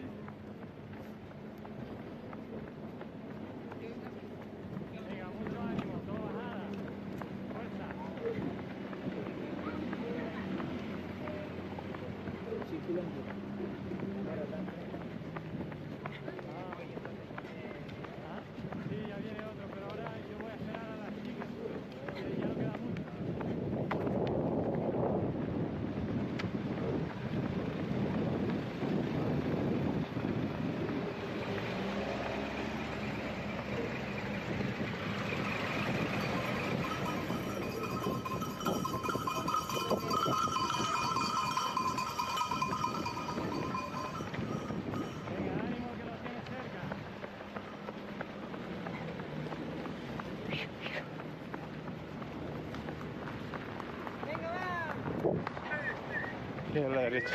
Okay.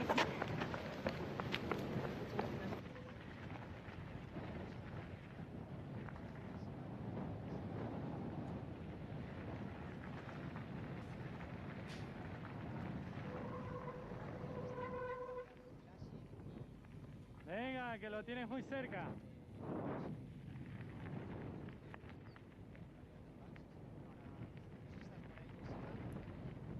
Yeah, Mark, that's what I was actually noticing as well. Like Evie and Marilyn are actually very close to one another, and it's been like this for a bit. So that was going to make for an exciting battle for fourth place. And we'll see, maybe just transitioning at the Tonte aid station, we'll possibly see a bit of a change. We don't know. We shall see. But yeah, so far, Henriette Albin leading, Claudia Tremps in second place, 31 minutes back. And then Martina Klansnik, 50 minutes back now in Tunte from the lead, and therefore 19 minutes back from Claudia Tremps. Those splits are starting to get pretty substantial. There we go, ladies and gentlemen. You asked for it, and you have it now. We are with the female leader in this 2025 The North Face Transgrancanaria Classic. Henriette Albin is coming down that long descent into the Ayagares aid station, and she's moving reasonably well. You can see her tiptoeing just a little bit. But again, totally understandable after such a long race. 13 hours, 23 minutes elapsed, and she's finding herself in the lead. I don't know if she's been made aware of the splits, and that she does indeed have 31 minutes on the second place female at the minute, Claudia Tremps, and another, yeah, like she has 50 minutes on Martina Klenschnik. So that is a very comfortable position to be in, and basically all she has to do is look after herself. That's it. Hydrating, fueling correctly, making sure no mistakes are made, no trip. And yeah, I don't know how long this is going to take for her to make it to the finish line from that point on. We know that from the Ayagares aid station is 14.1 kilometers to the finish. And she's probably 3-4 Ks away from that minimum. Yeah, at least 4 Ks.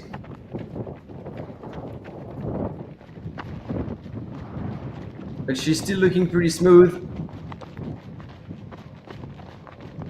And yeah, it is pretty cool to see her score high today. Especially considering the fact that apparently her build-up was less than ideal, and it was also refreshing to see her like put it all out there on socials, because sometimes when people don't have the perfect build-up, they'd rather bury it under the carpet and show up to the race pretending everything is okay. But no, she was brutally honest and saying like, well, you know, I remember she drew a little bit of a curve, and it's like, oh yeah, this looks good, and then that was a setback, and that was good, and that was a setback, and essentially it's been on and off. But she still showed up to the start line and was ready to try and give her best, and today her best is pretty solid, leading by 31 minutes over second place, and once again 50 minutes over third place.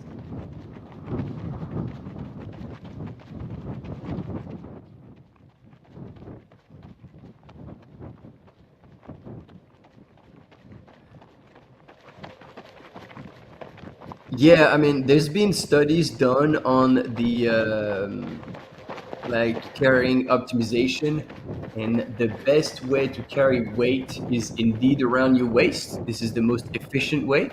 But then again, it depends how much you're carrying, because at some point you're going to be carrying so much gear that if you put it around a belt, that's going to bounce a lot and be rather uncomfortable. And that can actually also create micro lesions in the bladder. And actually, there's been quite a few cases of people peeing blood, but it wasn't because of kidney failure or any such problems, but it was because of the micro lesions that were created by like a belt bouncing on their bladder. I love that there was a bit of confusion here. She was like, "Oh, what is this flask? What is this one?" And she didn't realize that the volunteer was still holding one of her flasks. And so that's Evie.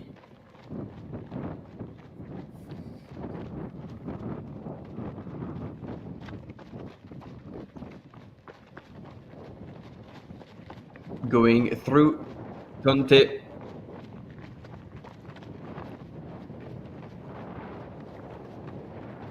Henrietta Olsen here, looking pretty smooth. Hey, Martin. She's definitely still got enough bounce in her step to make this look like a pretty smooth descent down some decently technical trail. A lot of rocks. We just had Zach Miller on the broadcast a little bit before, and he said that one thing he remembers from this race was just rocks. Just lots and lots of rocks. So, and you can see why he was thinking that, because there's a huge amount here, and Henrietta Olsen is making it look pretty easy. She's 13 hours and 27 minutes into the race. Just reminding everyone that last year, the female champion of the race was Courtney Dauwalter, and she ran a time of 15 hours and 14 minutes in the race. She actually came 13th overall, and at the moment, Henrietta Olsen is currently 14th overall. So they are, in regards to the overall standings of the race, Henrietta Olsen is 14th, and Courtney, when she won last year, was 13th overall. So, Henrietta is doing really, really well. She is estimated at the next aid station in 14 minutes. So we will get a bit of a timestamp from her there. And it looks like at the moment she still has about looks like the lead might have blown out to be more like 45 minutes, but at the last aid station, she was 31 minutes up on second place Claudia Tremps. But yeah, Martin, she's still looking pretty smooth. She's looking good. And then again, like, she's being very mindful with her hydration and nutrition. She keeps having sips of water or energy drink, whatever that is, in that front flasks. So every so often. So she's just still looking after herself. She's doing everything she should be doing, which, I mean, again, is not a surprise. Like, she has this sport pretty much dialed by now. And look at that valley. It looks pretty dry indeed, except from the bottom where there's a few greener trees.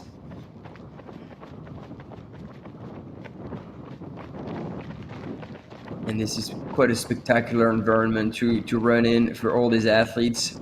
And you were saying, like, Henrietta is now running in 14th position overall, but I want to say, like, we're still miles from the finish, so she might pass another gentleman on her way to the finish and be 13th overall, if not even better. Well, you can see she's really making sure she gets her breathing dialed in on that downhill. You can see her cheeks puffing out when she's blowing out. That seems like a little bit of a sign of just really feeling it. She's got her arms nice and relaxed by her side, trying to just manage this downhill. These downhills, Martin, on the road can sometimes just feel so much more aggressive on the body compared to a trail. The consistency of them, the hardness, that's the thing. It's the hardness, but also the fact that your shoes won't slip on pavement, meaning that when you land, you're just like, boom, you get stuck on it. Well, when you land on a trail, your shoe will slide forward a few mil, which will temper the impact far more than on pavement. And then there's the heat element. So, I mean, this is concrete, so that won't reflect heat just as much. But if they were on tar, which you see a lot more in Europe, and we're going to see, like, part of it, especially on the very last 100 meters, that reflects the heat, and you can feel it not only in your body but on the foot when you're running.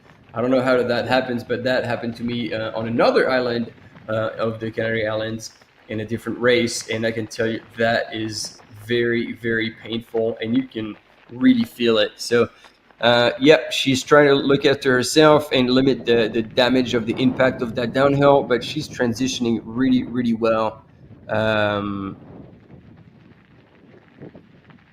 here on that last section.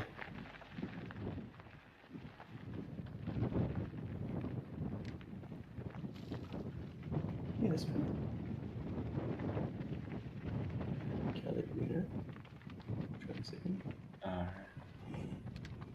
I didn't see his name at the start. And then Yannick in the chat, huge gaps. Is that a bit unexpected or not really? The ranking is definitely not unexpected, because in the list of all the top runners that we were expecting, ranked based on their ITRA score, Ingvild Kaspersken was at the top, but Ingvild dropped out very early in the race. Lea Yingling did not start. Fiona Pascal did not start, and then Henriette Alban was in 4th position, and so that's now as we crossed off all the other names before her, she's naturally the next one up.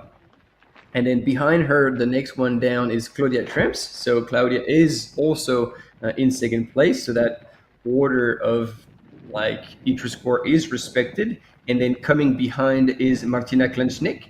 Martina, however, has fallen back a little bit. And the one who's bumped up quite a few positions is Marilyn Nakache from France, who's now running in 4th. Now, the gaps, it's a bit more surprising, especially such big gaps in time-wise. But again, Henriette has been improving her level year on year, and so now the fact that she managed to pull away at the front and have such a good race, it's exciting, but I wouldn't say surprising. And look at her. This is how you do it. It's running downhill faster than the cars, and she takes the inside of that curve to pass nice and easy and safely too. And there she is now. A few more switchbacks and then a bit of a road section. We see in the distance over there the next bridge, kind of dam, that she'll have to cross after she would have gone through the aid station. So basically she'll be running into the aid station and then out. And there you go. In the background over there, you see it, the dam. This is the one they run across before going up that dirt road to finally tackle the very last climb of that race.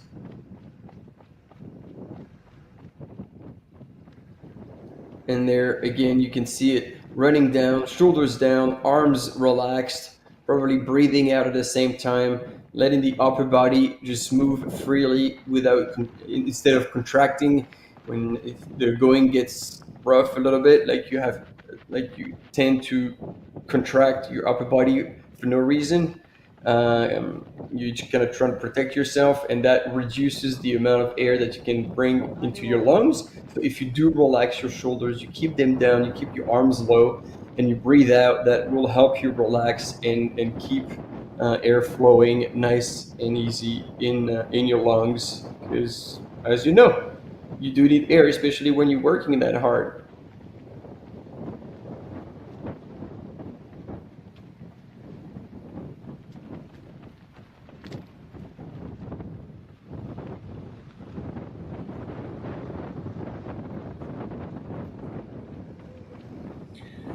So Henrietta Alban here, approaching the final aid station of the race. It's going to be at 113.5 kilometers. So when she gets in there, which we expect her to reach that in kind of the next 5 or 6 minutes, she will be able to, get everything she needs for the remaining 14 or so kilometers of the race. So it's going to be it's going to be important for her to make sure that she takes everything she needs and then gets in and gets out. Looks like that might be on the right-hand side of the screen just there. It looks like that might be... We are trying to get a timing update on that. So that would be Victoria Shinuti from Lithuania. Coming in, looking pretty happy, looking full of energy, so that's a good sign. Got her crew there, getting changed up. Plenty of water poured all over herself, so that is really positive. So she is currently sitting 6th overall, and that was an awesome change over. She is looking real good. We speak about body language and all of those things. She is absolutely killing it in that regard. So I reckon if she keeps up that positive energy, she will definitely pick off a few runners before the end of this race. There is no doubt about that.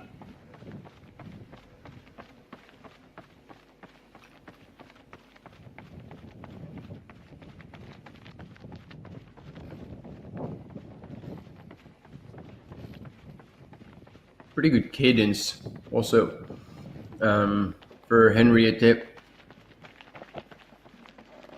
You want to keep the stride rather short and quick turnover.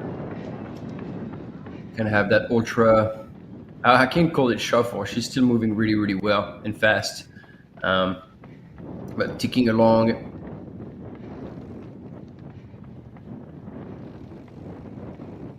I hope she's happy and she realizes how well she's running right now. Yeah, she's definitely look like she's got a business face on. It's like it's getting this done kind of vibe. I think those sunglasses might add to that look at the moment. But yeah, absolutely killing it out there. 14th overall at the moment, which is awesome with regards to the field and how impressive that actually is. Eyes on the prize. And so this is now, like, she's into the out and back. So is there going to be another male runner possibly in that section? Nope, doesn't seem like it. To the right, to the right. So she's going to go into the aid station here. There you go. And then how to go once again all the way around and back into the aid station. And that's where, when she's going to come out, that's where she's going to clock. Oh, no, actually, I think we could hear the beep. So maybe she did click as she was coming in.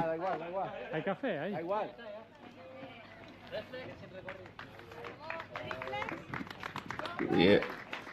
She has to go all the way around before coming back. And there we go. She is going for, let's see it. Is that either energy drink or electrolytes? Is there going to be Coke?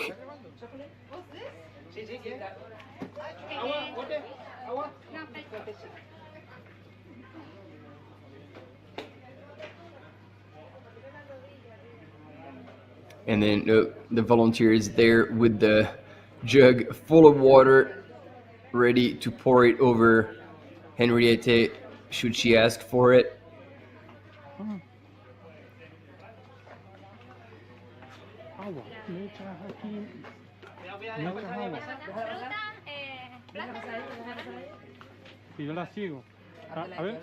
Ah, yes, so she did take Coke. It was in those big jugs.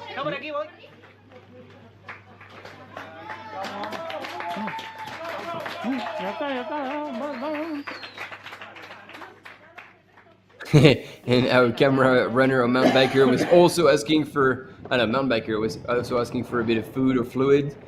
Yep, these guys also need to look after themselves when they're out there. And off she is. That was a pretty good transition. And contrary to John, Henriette did take a couple of flasks with her on her way out, including Coke. And 226ers is a brand of race nutrition.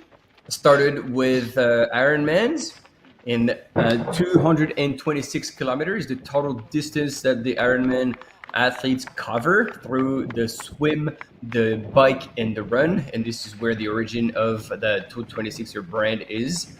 And then obviously having products that were working extremely well for endurance sports, they also now covering the trail running market, and they're extremely present in the Spanish countries, especially. Yeah, well, we're getting used to saying Coke because that's what everybody knows. But yeah, it was Pepsi indeed. I don't have shares in any of those companies. I don't have shares anywhere. So yeah. So Martin, Henrietta went through that aid station in 13 hours, 39 minutes, and 36 seconds elapsed in the race. It's estimated that she will take about an hour and a half to get to the finish line from here. And if she does that, she will be very, very close to the finishing time of Courtney Dauwalter from last year. So that is, super impressive. And she, from what we can see, she has moved into 13th overall in the rankings, which again was similar to the finishing position of the winning female last year. So she's doing exceptionally well out there. Yeah, solid. Really, really good race. And and there's a lot to go to the finish. It's just over 14 kilometers. So there's a good chance she might be able to pick off another position overall or two. And we'll see how it all unfolds. But unreal run so far from Henrietta. She's obviously prepared super well for this.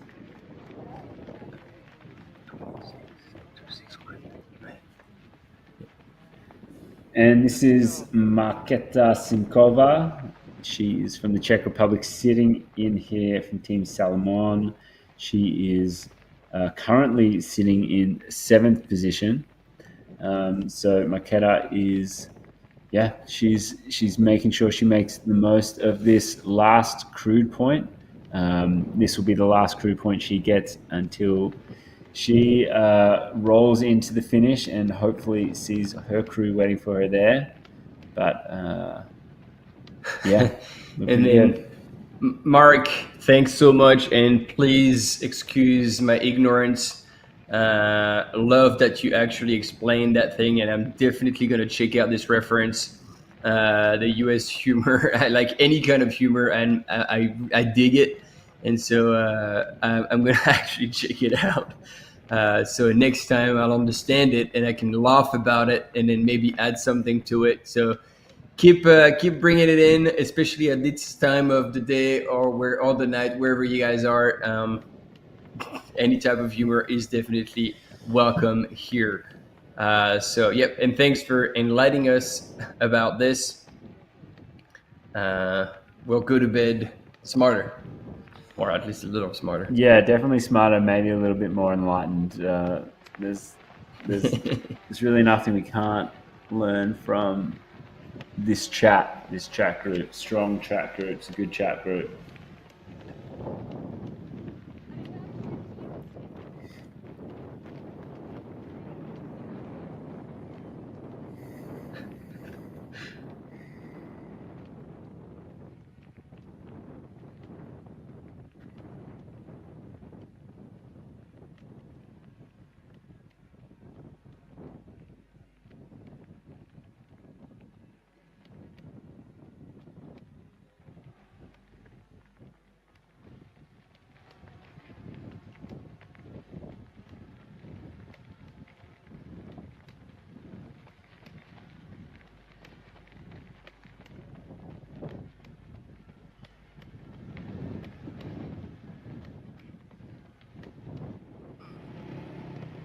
There we go. We've got our Romanian runner. The chat is going to blow up again. Kaitlyn Gerin. And again, I might be pronouncing it very wrong, so apologize. And if I am actually saying it wrong, please correct me. And also, please throw a bit of a rock to these ATV drivers who are not very mindful and actually putting a lot of dust onto that poor runner. That's not very cool. And of course, that's not a request. Do not throw rocks at anyone.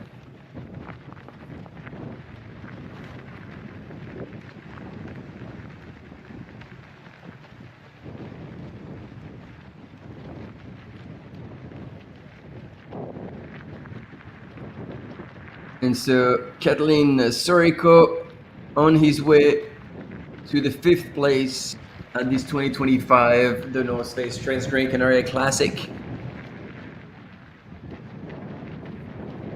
Team Data Core, he's going to be super stoked about that. Couple of Ks, and he will be crowned 5th place finisher, and he will be able to relax and chill.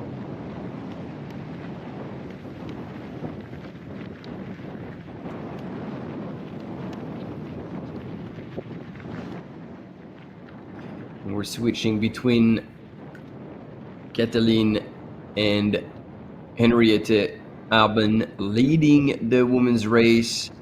And as Maj was explaining just earlier, on pace almost to match Courtney Dauwalter's time from last year, which is no small feat, and which is also extremely exciting, because if she keeps up at this pace, that's going to be probably her biggest result to date.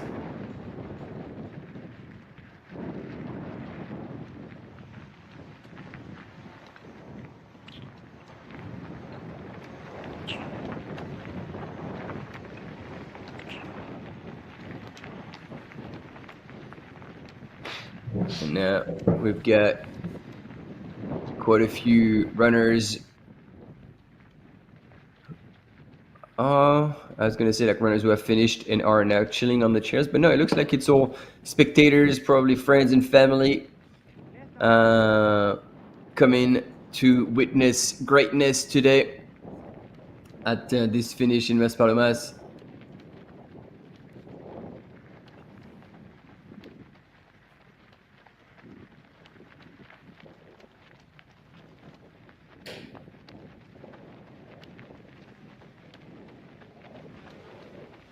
And again, super stoked to offer you such images. We're back with both the men's and the women's race.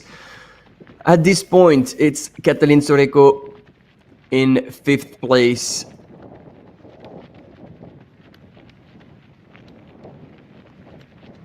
In the men's race, getting closer and closer to that finish line, and Henriette Albin on the last climb of that race. You can see it with the drone shot. It is kind of a douche grade climb where basically it's not steep enough so you can walk it, but it's definitely steep enough to make you work really hard.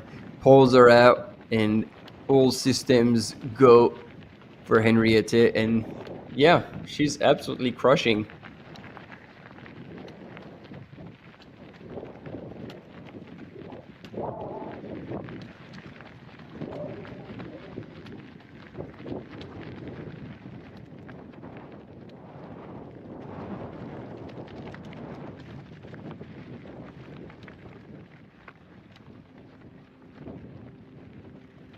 And so if you're only joining now, you have the results down at the bottom of the screen. Caleb Olsen from the US representing Team Nike, winner of the North Face Transgrancanaria Classic 2025.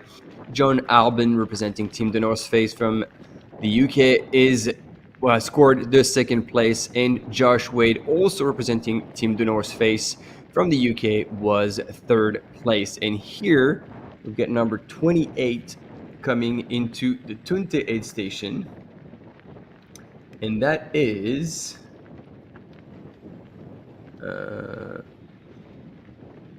let me find this out.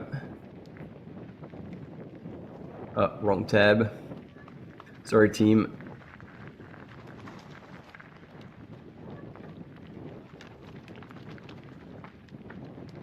is Anna Fisher from the US. And also Team The North Face, as I should have picked up by now.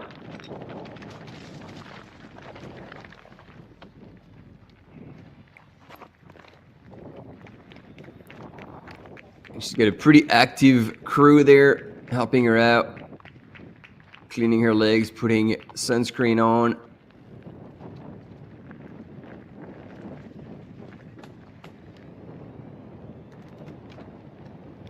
And there we go, Henriette in the second to last switchback on that climb out of the Ayagores Valley. And there we go, team, blow up the chat. Team Romania, let us know. There we go, there's a bit of a hug. That is probably a friend of the crew. Oh, maybe it was Lionel Christian Manole, actually. With that white cap, which would be super cool. And Kaitlyn Gerin is now in the last 300 meters of the race. And you're going to be able to take it all in. Those are very special moments. Thanks, Yannick. So yeah, that would mean Anna Fisher is part of the Utah crew.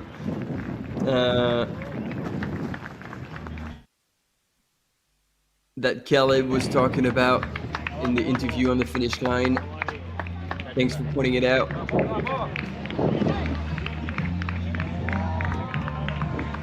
And there we go, team. Your fifth finisher in the 2025 The North Face Transgrancanaria Classic. Oh no, there we go. I was worried we would lose that finish line, but no, here it is, ladies and gentlemen. Kaitlyn from Team Datacore Running.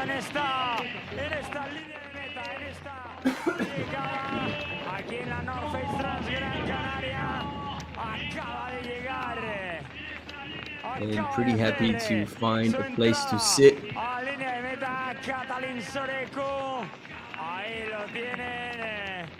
Llegando ese momento, ese abrazo para Kaitlyn Gerin, que acaba de hacer su entrada en quinto puesto, fifth position for him.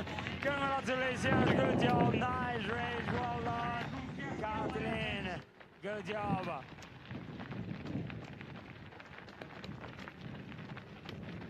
Vamos a, hey, you have the bandana of Western States.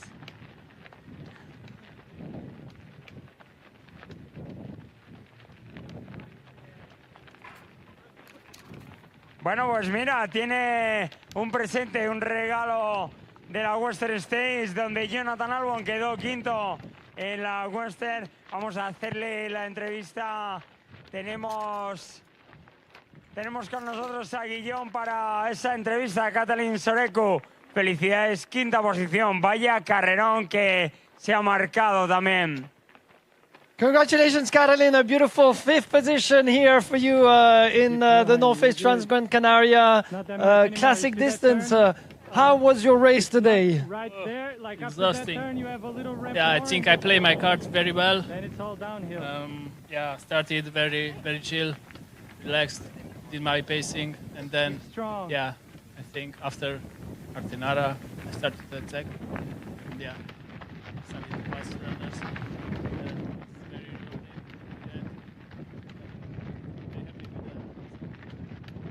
Kaitlyn es muy feliz de los resultados, adoptando una estrategia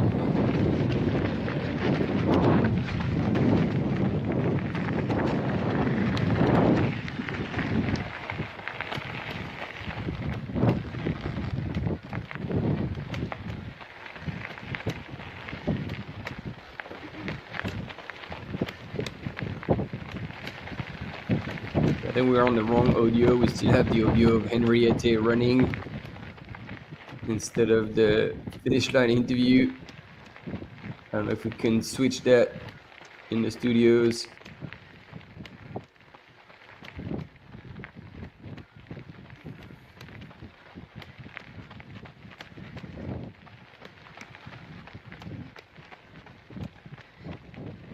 Maybe they're on the lunch break.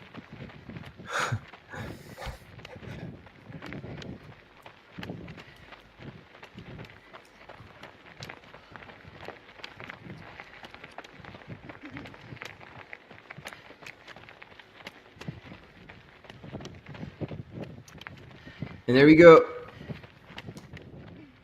Our women's leader, almost 14 hours elapsed. Henriette Albon has passed the last switchback.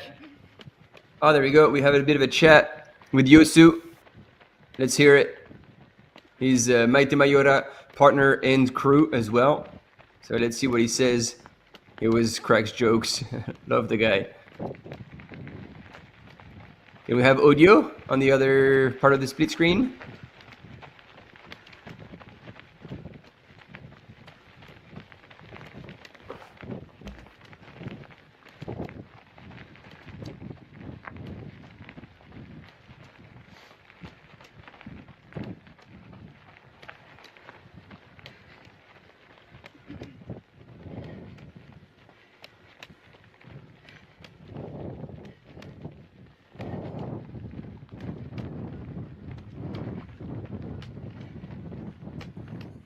Last ramp uphill. Almost there.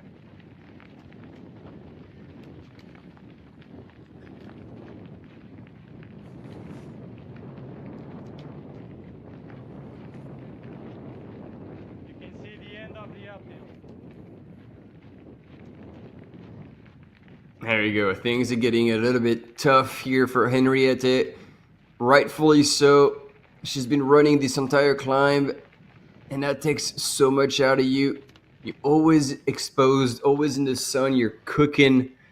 But look at that. Double pole and then breaking back into a run. She's going to give everything she's got, and I hope that she has in mind last year's winning time so she can keep an eye on that. And maybe have a crack at getting close to it or breaking it. That would be pretty fantastic. Yeah, it'd be cool to see Martin, and she is just doing an absolutely stellar job here. Still 13th place overall. She has the headphones in. She's head down, finding a rhythm, getting it done. It looks like it is getting hot out there. Yeah. Yeah. I mean, now it is pure survival mode, and I feel like she's like looking ahead as opposed to being worried about what's coming back behind. It's her to the finish line in the best possible time. I haven't noticed her having her headphones in the whole time, so this is Anna Fisher from the USA getting some help there from her team manager, Esther, all rocking in. There we go. Maite Mayora has made it through the 28 station. Thanks for the recap, team. Love those very quick images to help everyone understand where all these ladies are at. There you go. All downhill. Enjoy. There you go. Henriette has made it to the top of that climb. It's all downhill from here with a little bit of flat running in the riverbed and all these rocks.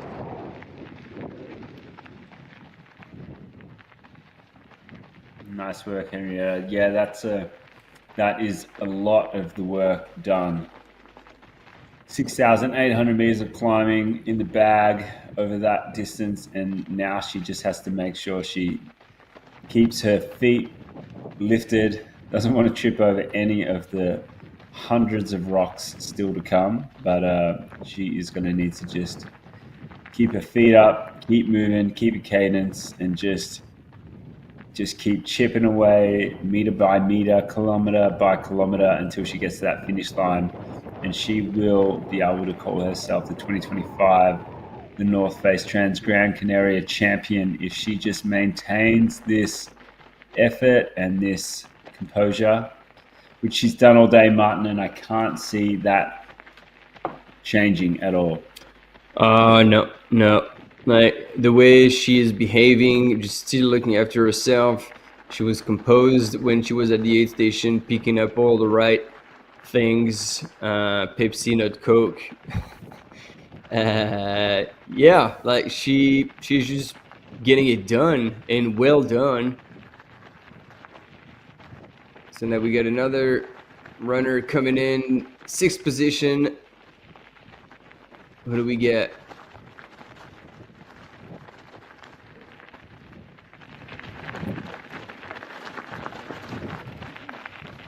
Looks like it could be a Belgian runner, Victor Richard. It looks like he will be the next one expected over the finish line, so it could be him. It's definitely not Borja.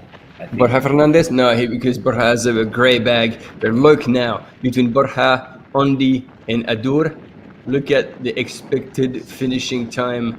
They are expected in 18, 19, and 20 minutes, and not even in that order. These 3 gentlemen must be seeing each other, and this is going to be a hell of a battle to the finish to score as many points as they can, as Henriette Albon has now gone into the single track, and it's all forward motion now, straight to the ocean.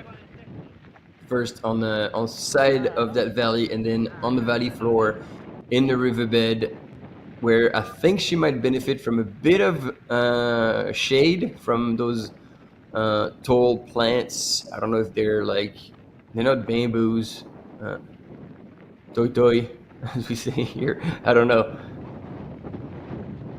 And it was indeed Belgium runner Victor Richard. Maj, nice spotted. Martin, he is coming 6th overall. That is what it should say on the screen. As we change back to our first woman in the race in the classic here today, Transgrancanaria.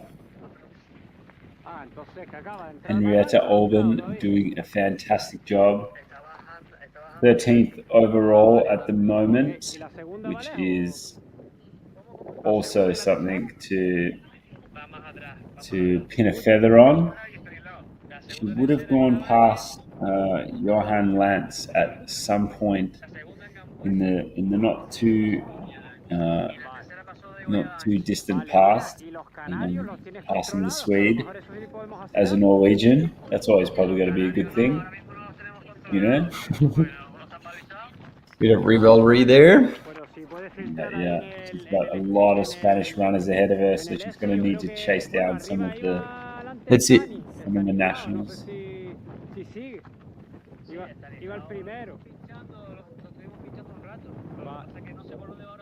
Vale, creo que Ricardo también, si no me equivoco, estaba para adelante, no sé si se retiró o qué. Pero no sé si lo averigua, si ya pasaron por Allagaures, a lo mejor podemos hacer algo de eso, en lo que bajan las pibas, ¿no? Digo yo. Claro. Gestiónenlo ahí, me dice. Venga, yo te digo. Me voy con Melo. Vale, vete con Melo, venga. So the Cam mountain bikers were having a bit of a chat to, I think, see who was going to go back to pick up the 3rd runner, and they were going to go back and forth between these 3 female runners. And now on your split screen on the left-hand side, Henriette Albon leading the race with, what do you reckon, probably around 10 Ks to go. And in 2nd place, Claudette Tramps is about 2/3 of the way down into the Allagaures aid station. So there's still quite a ways to go for Claudia Tramps before she gets to that aid station. And then it is another 14 Ks to the finish.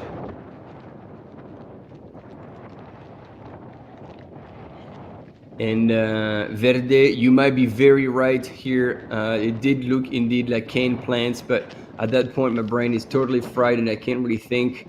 Yeah, so thanks for that. I think yeah, that would make a lot of sense, and that would be appealing for the runners who are needing a bit of fluids. When you crush those cane branches, you get all this cane sugar fluid coming out. Ooh, that would be perfect. Probably even better than Pepsi.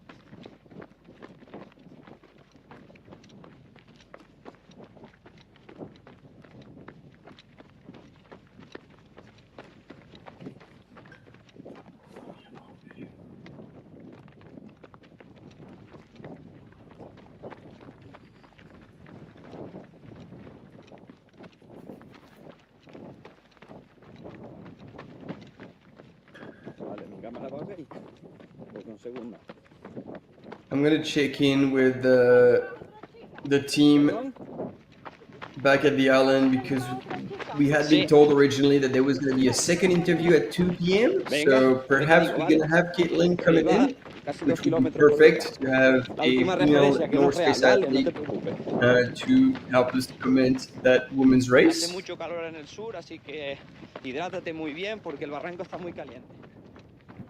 Especially Kaitlyn Gerin, who was the winner of this race back in, I dare say, 2020. I've definitely checked that before Kaitlyn turns up, but let's get our ducks in a row.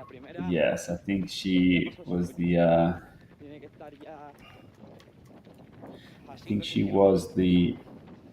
2020 champion of the classic here.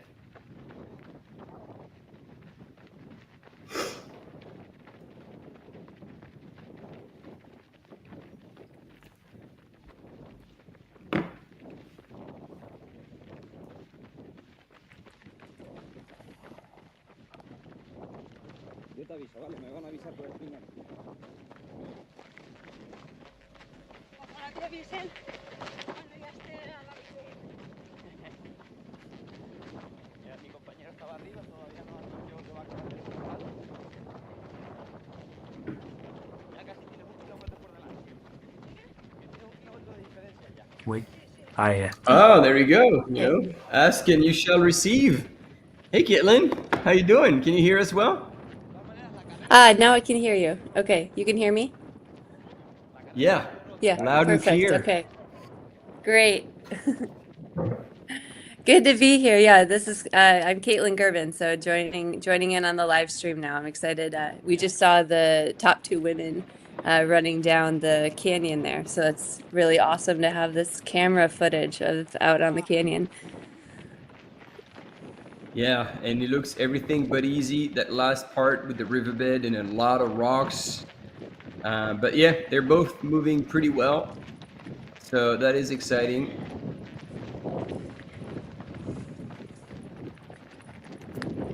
Kaitlyn, have you been able to follow the race pretty closely throughout the day so far? Yeah, so we were actually just up in Tejeda, and just got back from that. So I was able to see Henrietta, who's leading the race. She was leading the race in Tejeda as well. She came through. It must have been right around 10 a.m. this morning. And then Claudia, who I see on screen here, who was in second, we saw her come through. And then all the top women, we waited, I think, until about the top 10 came through in Tejeda and then headed down. So, yeah, I got a chance to see everyone kind of up in the middle of the course, and then, yeah, didn't follow it as closely over through the night now, but yeah, it's great to be on now. That's fair enough. So, Kaitlyn, just a little bit of background on your experience at this race, which is very, very, very impressive. From what we can see, so you've done this classic distance at Transgrancanaria 3 times now? Yeah, 3 times. Yeah, I And ran your it. first My one? first year, yeah, first year was in 2019. I ran in 2020, and then I took a break, and then after an injury, came back and ran in 2022 as well.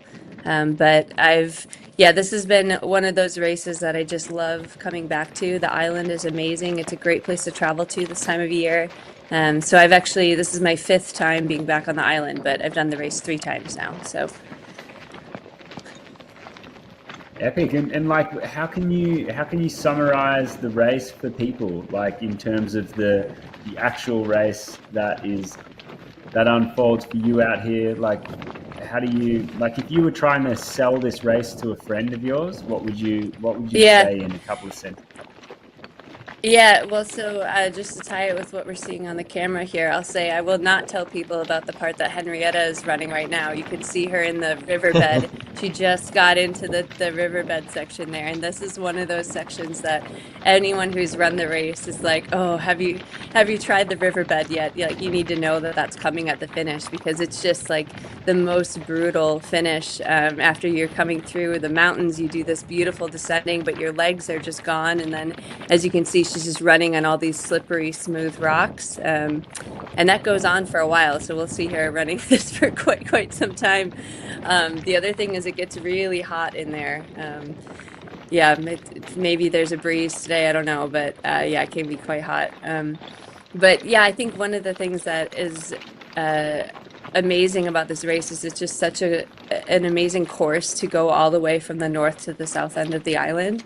It's pretty unique in that sense that you get to start on the beach, run through the night, and then come up through, the pine forest up high, into the small towns like Ardnar and Tejeda, and then descend down back to the beach. So just like that iconic kind of traverse of the island, I think is a huge selling point. It also, just for me, the terrain I think has so much variety, which is great. It really suits a very well-rounded runner where you have lots of sections that are quite fast. The start of the race often is really fast, and there's quite a few sections of prolonged road running, but then there's lots of technical bits of trail, lots of up and down. So it's just a lot of variety. But again, just I think being able to cross the island from north to south, starting on the beach, finishing on the beach, is a really amazing way to do a race and push yourself like this. Yeah, beautiful. And Kaitlyn, like, we're going to ask you to be open and honest here, but can you just give us a little bit of insight? Like, what was it like to win the race back in 2020? Because you ran the race for the first time in 2019 and you came second, and then you were able to come back the year after and win the race and become the champion on this island. Can you just like tell us a little bit like what that was like? Yeah, that was, that still stands out as one of my best race memories, that year. That year in 2020, it was a really strong women's field. We had the Transgrancanaria celebrated what they called like Year of the Woman, and they had brought a lot of top racers to come. So there was this really, I think, iconic moment at the start of the race where they had asked all of the elite women to come to the front of the starting line. And this is something that races are starting to do more now, just to give more media attention to the women's race. But back then, in 2020, there really hadn't been a lot of this before. But so, all the elite women standing on the start of the race, we got to start at the front of the corral, which is something I had never experienced before. Usually you're kind of like mushed in with all the racers, and it's just a very different experience. So being able to run and compete against some of the best women, I think we all really brought a lot of energy and really pushed ourselves, and that was that definitely helped me helped me really push the pace, and had a lot of great competitors, and we ran well together. But then finishing and being able to win and complete a really fast time on this course felt amazing. I know, like, there, at that point there really hadn't been a lot of Americans that had done well at this course, so that felt like a really big goal for me to be able to come over to the Canary Islands and run on trails that now I had run for a second time and just show that, it can be done and that we can have really strong finishes. And then, now since then, Courtney's come back and really run amazing times on this course. And we just saw Caleb, another American who won the classic just a bit ago. So yeah, I think there's yeah, it was a great experience. I'm glad I was able to come back that second year. That's awesome. And Kaitlyn, the last time I saw you was at the Rut in Montana. Now, if I remember correctly, you were one of the 3 women hanging out that were, I think, now there was you, there was Erica Flowers, and there was Brittany Charbonneau. And so Correct. that means that you were the one that had the little baby, right? So you would have Yes. become a mum recently. Yeah. So I actually, that's actually should be, you asked me earlier if I had been following along with the race super well. And, that's sometimes like suddenly you have a baby and it's a little bit harder to be checking the live tracker all the time for another race. But yeah, so I had a daughter in the summer. She actually today turned 7 months old. So when you saw me at the Rut, I think she was only 2 months old. That was kind of a crazy trip for us with such a little one. But yeah, it's been amazing, and I've been coming back to racing or sorry, not haven't come back to racing yet. I'm excited to come back to racing, but I've been getting back into training. But yeah, for me, I've been, just taking my time with returning to volume and intensity in training. And I think I'm kind of on like my second month of really getting some consistent running in.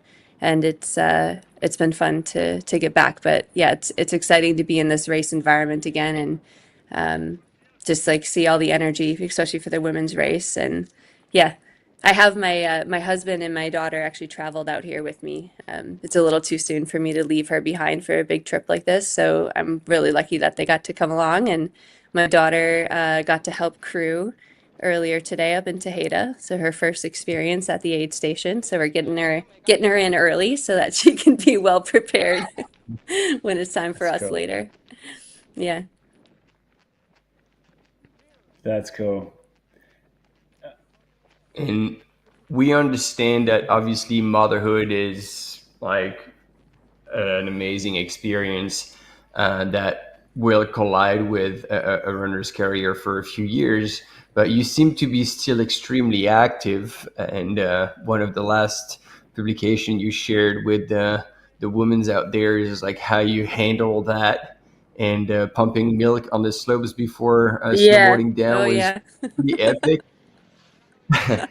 And Yeah, that's it's not my yeah, go usual ahead. kind of not my usual content on social media, but I mean, there's just really like so many logistical challenges that uh, athlete athletes that are moms, especially with young babies, that like my experience so far, like I have so much respect for all the women who are out there, especially like racing that have kids, because it's like you respect it from afar, but then now that I'm actually in it and experiencing it, it's just a whole different set of constraints that you have to fit in with your training and everything. And I mean, I love it. I'm so happy that I love my daughter and really excited for this new chapter. But it certainly makes things like being out for many hours. I mean, if you're a breastfeeding mom, then you have to feed the baby or pump milk every few hours. And so, yeah, the thing you're referring to is I was out for a ski tour near my house, and I wanted to be gone for a couple hours, and I needed to figure out how to manage that while you're out in the backcountry, which is a whole thing I never thought I'd have to really spend much time working on. But yeah, that's that's part of it. So So did you just like put some milk in a soft flask or something? Like how the you could do that. I just have had a little lightweight flask that, yeah, like little tube that I could put milk into, which was totally fine. So yeah, it works well in the snow. I think being out running, I'm not quite sure where that will fit in. So I think that'll be a different thing to manage. But even like while traveling, I think like there's a lot of like, I don't know, just taking a young baby on a trip that, for us traveling out here, it's about 24 hours worth of travel. And I'd love to come back and race this race again. And just like going through this right now and figuring out kind of the logistics of how do you travel with a little baby, what do you do for feeding them and, sleep and all that stuff is just like, it's really awesome to have the opportunity to be able to come out here and support my other teammates through the North Face and be a part of the race environment while I'm not racing, but I get a chance to kind of like test out all these different things while getting some really good training out here. So yeah, it's it's And been so you a it's said been you a went. journey. Yeah. You were saying that you've seen it from the sidelines and now you're in it and then you're experiencing it firsthand. What are the top advice that you wish you had known beforehand and you can share with now the women who are on the sidelines but about to become part of that world and become moms, that you can share with them to help them out, figure a few things out beforehand and prepare for it? Yeah. Oh, that's a great question.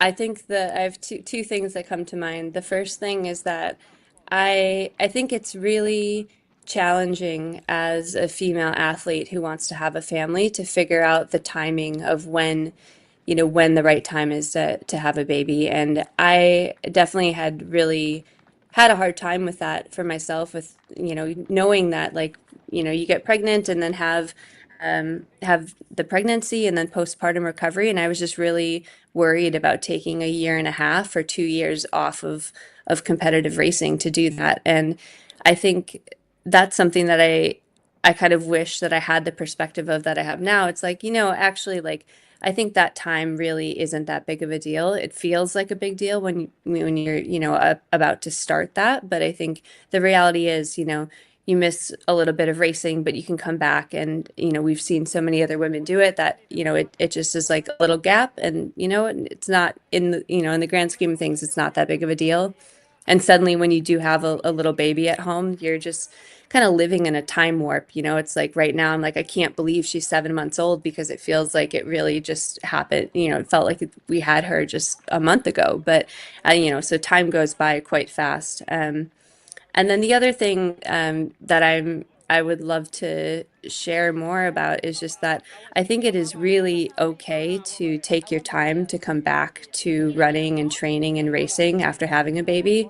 I think we see so many examples of women coming back and racing and running really hard right away after. And I think that's amazing. That's great. But I think that's also not the norm and it's not realistic for most women. And so, just to share for myself, it's like I waited a few months really before coming back to any running. And then now it's been I waited until almost the 6 month mark before I really returned to consistent training. And for me, that's been the right amount of time, which has been really nice. But I think, yeah, we don't talk about it enough that it is a really, really big change on your body, not to mention all the other logistics of having a baby and stuff. And just that, yeah, I think it's really great to just like, don't compare yourself to other people, take your time and just trust that, with enough time, like things will come back if you want them to. So yeah, it's a long process for definitely, and there's so many different examples. So we have a really friendly runner who's waving to us here. Can't see what his bib Yes. number is, so Thanks, Kaitlyn, okay, for there you sharing go. that. Indeed, we're going to get onto that finish line to welcome our seventh male finisher in this 2025 The North Face Transgrancanaria Classic. And it's good to see that he's pretty excited, waving at the Yeah, people in the distance. Happiness yeah, is a state he of looks mind. happy. Yeah, he's running, really soaking in those finish line vibes there. There we go. And seventh, and I think, what is it, like second Spanish finisher?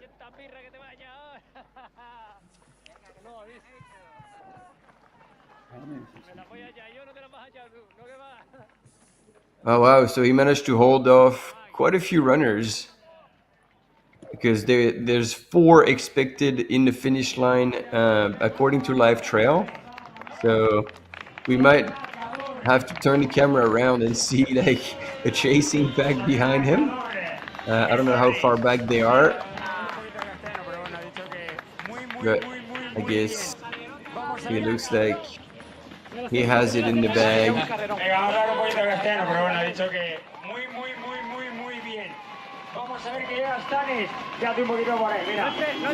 Oh, he's got family and friends there. Oh yeah.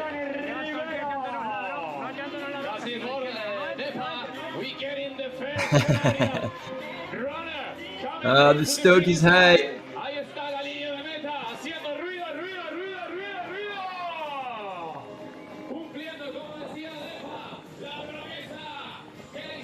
He's got to be a local, hey. He's just getting so much love out there.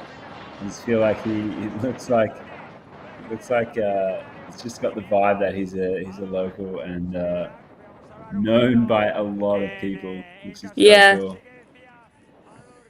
I love he's going back along the finish corral and just giving everyone high fives. There's so much energy at the finish line here in Mas Palomas. It's a really fun finishing space. There's usually like food trucks and a big grassy lawn area where people are just hanging out after the finish to cheer on other runners. So it's great to see so many people there.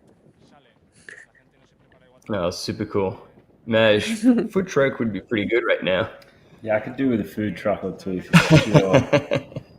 Sure. Kaitlyn, I don't know if you can Uber us some food, but we'd appreciate it. If I can Uber you food. I don't know. That'd be great. Oh, it looks like we've got the camera on Claudia Trumps now, leaving Ayugares. That looks like Henrietta. So Henrietta is getting Martina? close to the finish line. Martina. Yeah, exactly. That's Martina coming that's down. Martina in 3rd place. So Martina's a mom. She has a son. I don't know how old, but yeah, it just says maybe we'll get a chance to see her family at the finish line. There you So go. this section here, Claudia's looks like she's on the road climb that comes out of Ayugares, which is that last aid station, and it is just, it's one of those sections that when you look at the trail map, it looks like the tiniest little bump of a climb, and actually it turns out it's like it's so much. Yeah, it seems like it did suck the life out of a lot of runners because that's kind of a douche grade where you still have to run, but you really want to walk, but if you walk, you'd be bleeding seconds. Yep. So yeah, that's tough for the mind. And again, it's so hot in there, and then you go up and over that climb, which goes for quite a while, like probably 30 minutes or more, and then you got to drop down, and then you've got that riverbed section that we talked about earlier, where there's just the rocks and loose stones and not much of a trail, and you at that point you've been running for 12, 13, 14, 15 or more hours, so it's hard finish. Yeah, the Transgrancanaria Classic, the race that keeps giving. Like the more you go, the more it throws at you. Yeah, I really like what you said about the whole pregnancy and then like the different phases and what you said at the end, and then take your time to return to it or not. And I think also like accepting or being at peace with, maybe this is a forever different chapter and you do not return to being an athlete, and that's okay. And so I like that you offered that opportunity as well. Like many athletes, it's hard to dissociate from that, especially when it's a successful career. But in the meantime, like it's a different job, and I mean, if I can call this a job, but it's a different life experience. Yeah. And it can be enough. Yeah. I mean, I think in the end, it's like everyone will have their own experience and relationship with becoming a parent, and I have Mhm. actually I will say though I have I've more friends, quite a few friends that have had kids that they're not professional athletes in any way, but have done a lot of outdoor stuff. Friends of mine with little kids that have decided to take a little bit of a pause on some of those outdoor activities, and then as the kids get a little bit older, they get back into it. So I've actually seen more examples of that pause with outside of the kind of competitive and elite athlete space. And then I've got, a number, there's just so many examples of friends of mine and people in the community that do have kids, and really like it actually kind of lights a new fire for doing races or, big adventures and trips, because I think you appreciate that time a little bit differently than you did before. And yeah, it's like I can't just go out whenever I want to go for a run for a couple hours anymore. But now when I do, it's like you really kind of make it count. And I think that that's been kind of a fun thing to navigate now that I'm getting back into things. So. And when you say getting back into things, Kaitlyn, what are your hopes and dreams with getting back into competition, and Yeah. and how does that look like for you right now? Like, what have you got coming up that you feel like might be the first step back onto the start line? Yeah, that's a great question. So the other, maybe another piece of context. So it's like I had the baby in the summer, so I'm coming back from that. But also immediately before that, I had a few pretty serious hip surgeries. And so I was navigating the rehab of those hip surgeries during the pregnancy, which was actually the plan. You talk about what would be an ideal time to take a break from running, and for me, it was when I was already taking a break from running, even though it definitely made things quite complicated for my sanity. But yeah, so I'm really kind of looking at like coming back into training and racing. With taking my time and knowing that it's the hip surgeries and the pregnancy and postpartum. So, yeah, for now, I think I need a few months of kind of consistent training and just see how my body's feeling and where things are. But I would love to get back on some starting lines for sure by the summer. But as I've been here and hanging out with other athletes and kind of getting some ideas for maybe some just thinking I might try to find a race or something this spring, later in the spring, just to kind of get back out there and see where my fitness is at. But yeah, I mean, for anyone who's taken a long break from racing or even just training, whether it's injury or a life event or having a kid, it's quite crazy to be starting from what feels like zero and building all that fitness and that volume back up. So I'm in the middle of that right now, but I've been told by many people it gets better, so we'll see.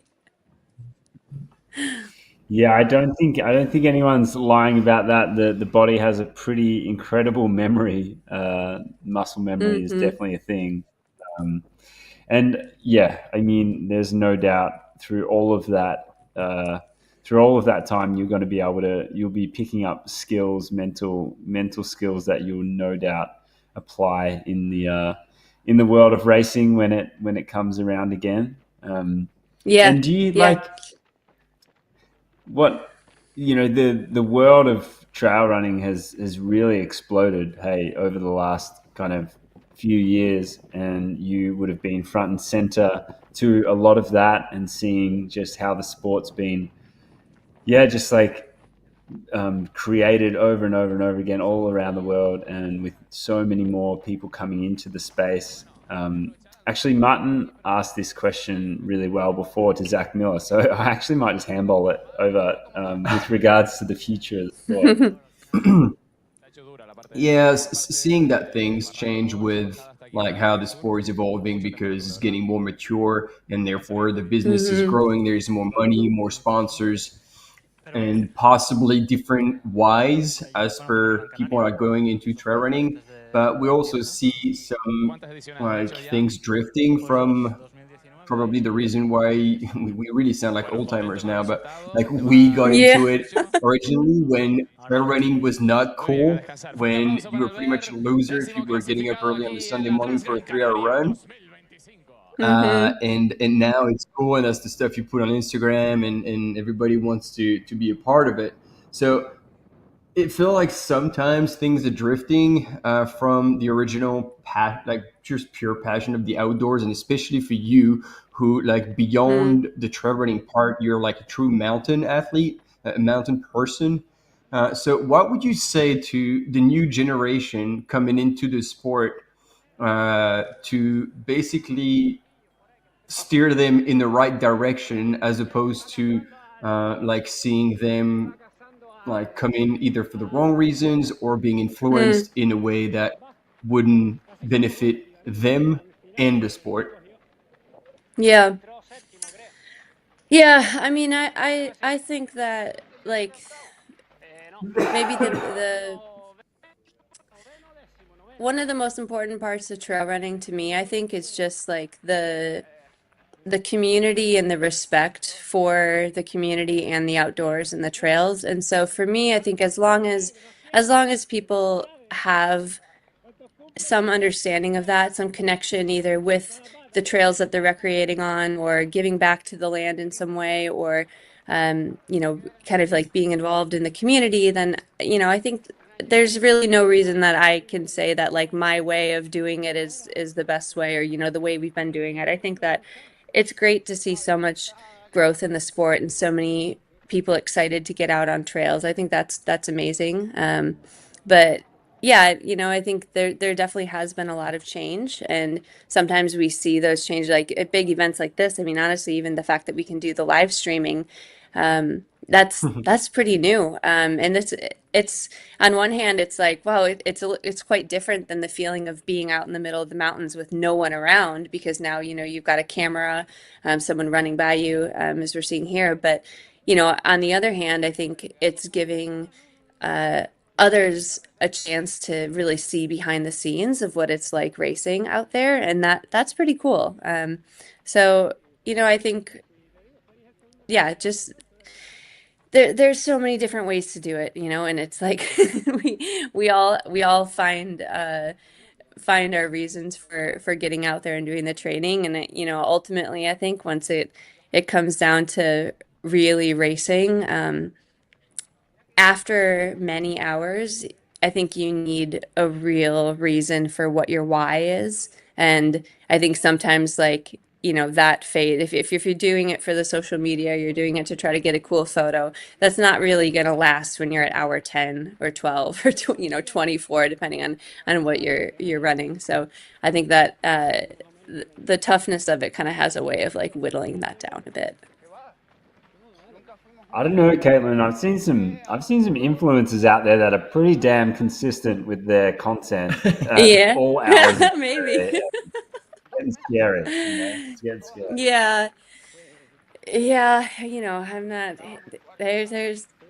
I don't really follow with the influencer game, but if that's a way to get some people out, then that's it is what it is, right? Yeah, true, absolutely. Yeah, Absolutely. it is. Well, I mean, I and wonder. I think across the world, though, there's probably so many differences and stuff with that. Like what I see in the U.S. is probably different in kind of what's happening in the local communities here, because like we've talked a lot about like over the last few years changes with sponsors and race coverage and things, but a lot of the smaller like local races in at least like in my area and in the United States, like they really still kind of have that down to earth, low key community feel, and almost all volunteer runs, still no cell service while you're out there. Not really much coverage, but then when you get into the heart of it, the community is really kind of what keeps that alive. And I think that probably, it's like it almost takes like some intention for the races to kind of keep that type of low key kind of community setting. But I think there are still a lot of examples of that. So I think it's like it's great that if that's what you're looking for, I think you can still find that in places. It just might not be every race anymore. Yeah, absolutely.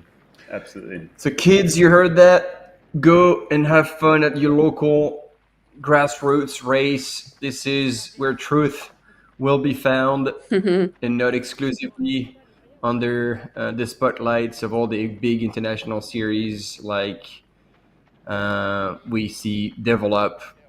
Yeah, that's a good one. I like it. Kaitlyn, respecting your time and that you are on holidays and it is the weekend and probably you get some milk to pump at some point too. Yes. Yeah. We Well, understand. that is why We I don't was a want to few take up minutes late. So okay. But just I guess like a final question, like what if you could you know what is that one race you really want to get out there and experience? You've seen so many of your teammates have experienced so many of them, but what's the one on that bucket list that you really want to stand at the start line of? I mean, race or adventure or FKT, like the True. thing that would get you going, fired up in training, be like, man, I want to do that. Oh, there's a few things. I'm trying to think of what. Maybe I don't want to divulge too many things right now.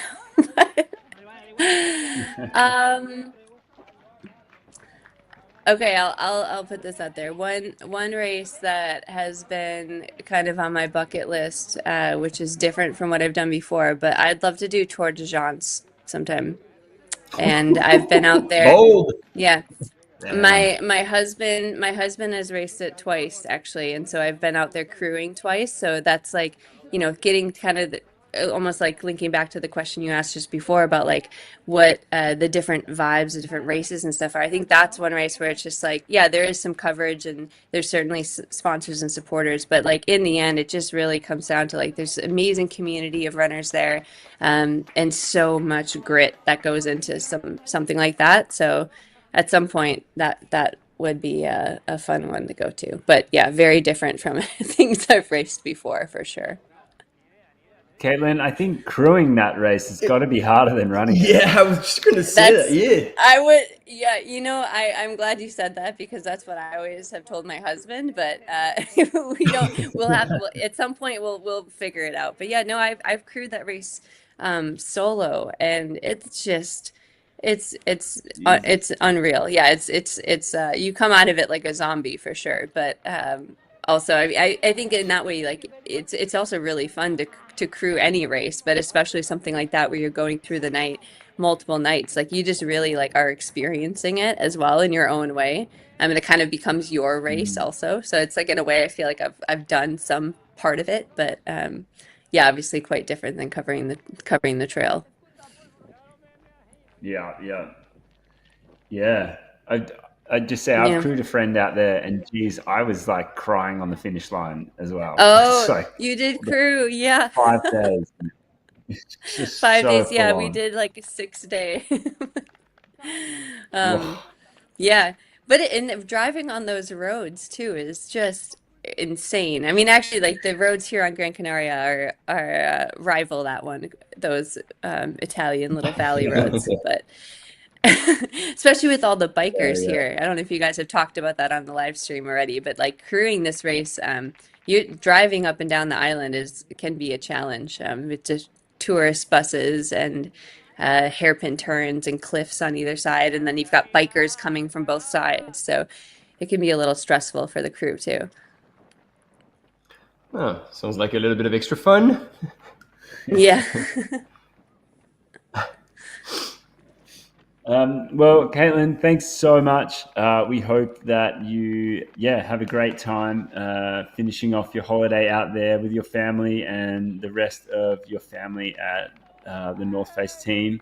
And thanks so much for taking the time to have a chat with us. We really appreciate it. It's we really appreciate it. If you want to come back, we'll be around for another couple of hours. So or send some of your other teammates. Yeah, of course. I'll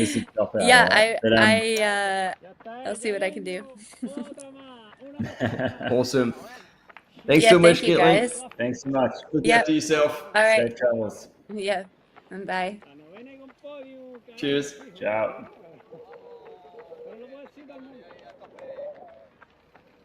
Here we go, team. Another really cool interview. I really enjoyed that.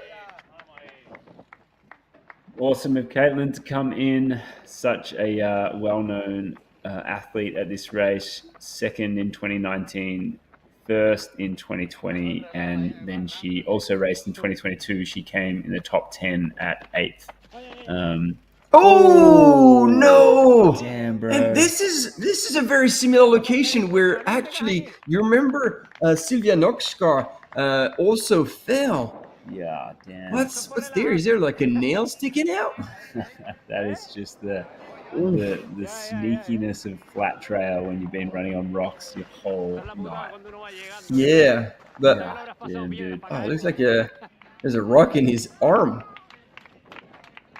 Well, maybe you just need to get woken up a little bit for the finish line. Yeah, but he's still moving, so that's all right. Like, oh, that is pure adrenaline pumping through the veins. Is gonna be like charging into the finish.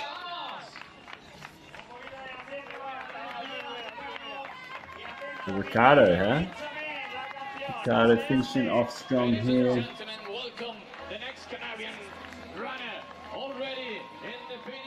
Yes. Un Canario. Canarian, local. Lots of love for him on the finish line there. That's awesome. He's smiling.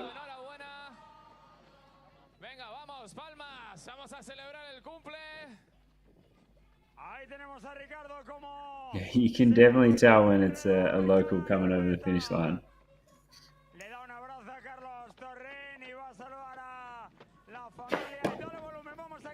This third.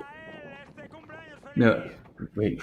Come at third. Olsen, winner of that. Granted, second. It is a bit confusing, indeed.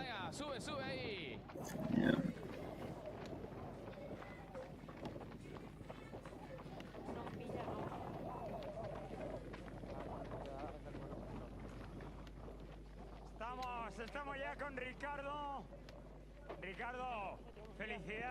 Here, folks, we have our second woman, Claudia Tremps, and third female. They are making their way to the finish line. Martina Klenchnik, she is third on the right-hand side of the screen. Claudia Tremps on the left. They are expected into the finish in 1 hour and 17 minutes and then 1 hour and 36 minutes. So there is a bit of time in between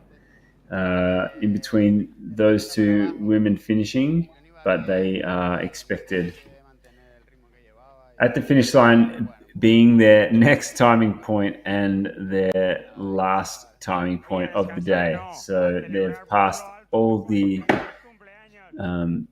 cruise stations, all the aid stations, and they are on the final stretch home. So give them some love if you're following along.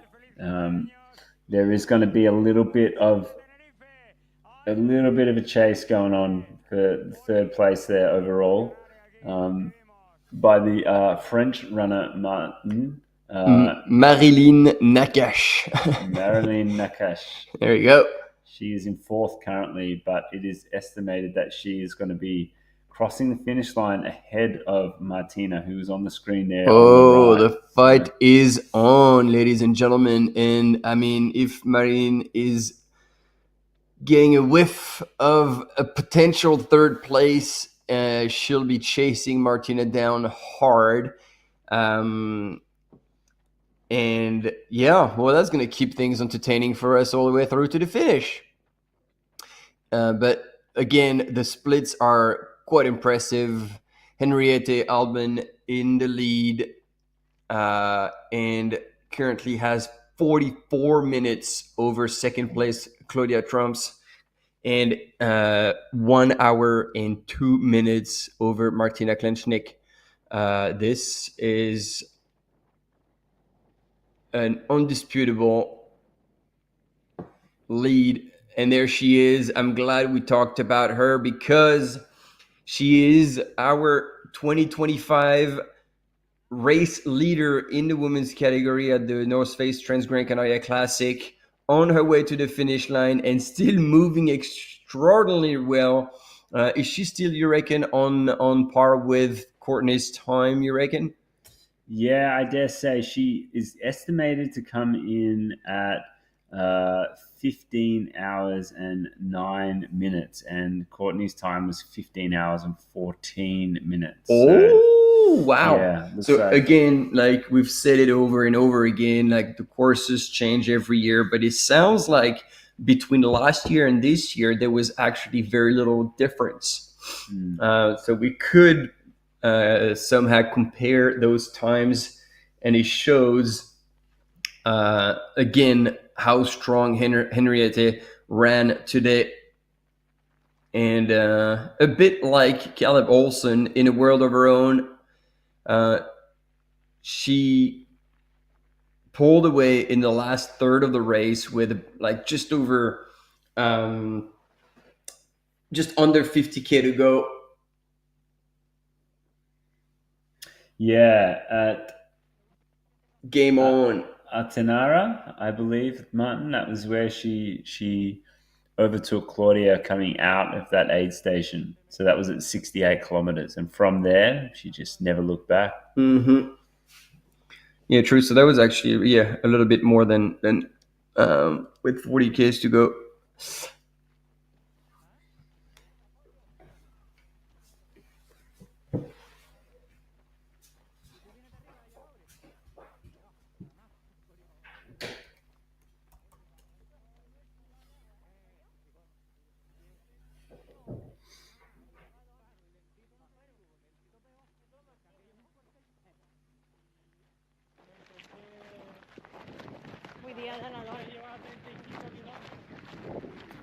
So here on the screen, folks, we have Claudia Tremps. She's currently second place female, making her way up the final climb here.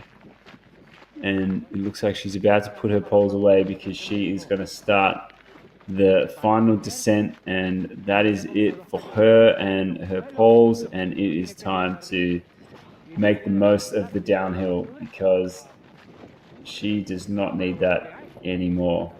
Runners here, they get up, final climb out of that last aid station, and then it's just a whole lot of runnable terrain all the way to the finish. So if she's got legs, she will be able to make the most of that. She has run this race so many times and placed in the top 10 a huge amount of those times as well.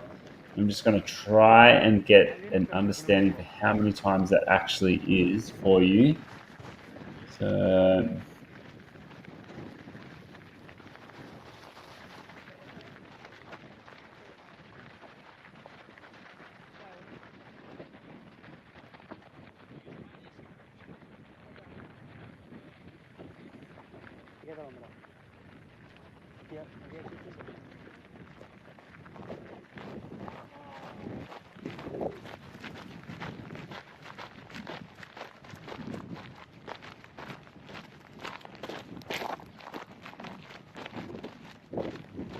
yeah, so Claudia has run this race 6 times before. 6 times she's done this race. She's just, unreal. And she's placed in the top 10, I think, every time for that. So it's an absolutely, she's placed as high as first. And so, unfortunately, she wasn't able to come back and finally get that number 1 position in the race, but she tried super hard. She led the race for a huge amount of time, all the way up to just under 70 kilometers, and it's been another incredible effort for her. If she can hold on to this, it won't be the first time she's come second, that's one incredible history to have with this race. Back in 2021, she was second, and really showing up for this race. She's been third before as well. yeah, the first place still is elusive for Claudia Tremps. But I think they will recognise her and acknowledge her consistency at this race at the finish line. So that is going to be great to see.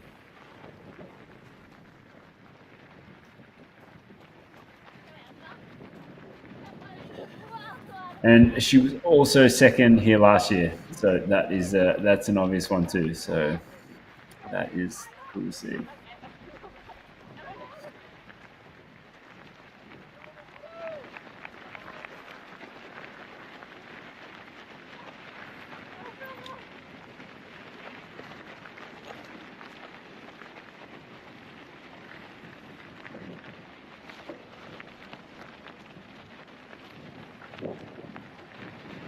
So that's about, that's a massive guesstimation, but that's about 8 Ks between first and second woman, isn't it?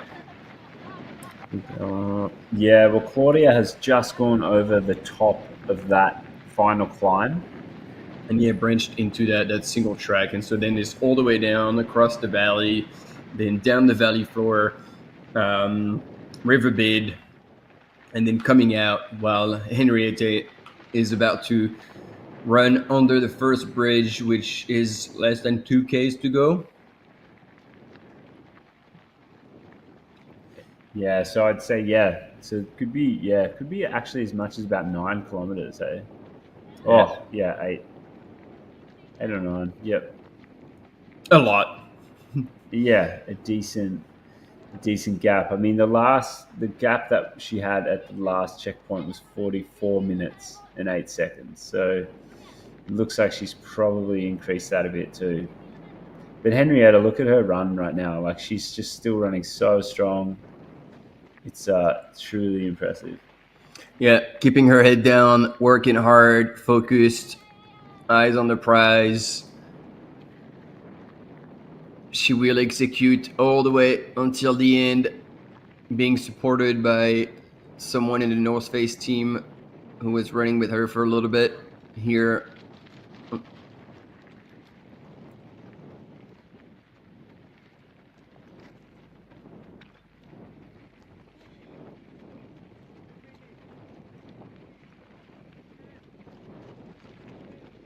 Look at this view that Claudia has on the right hand side of that screen.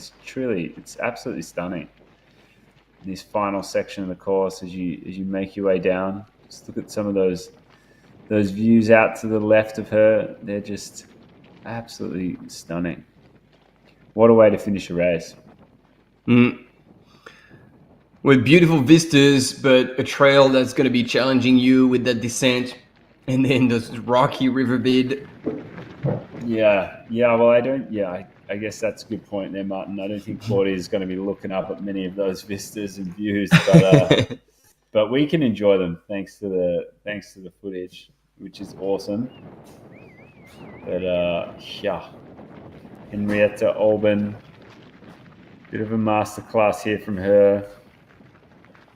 Took the lead back at around 68 kilometers, charging out of the aid station there when she passed Claudia. And from that point on, she was just business time, and she's been consistent with that ever since. And it's really, really good to see.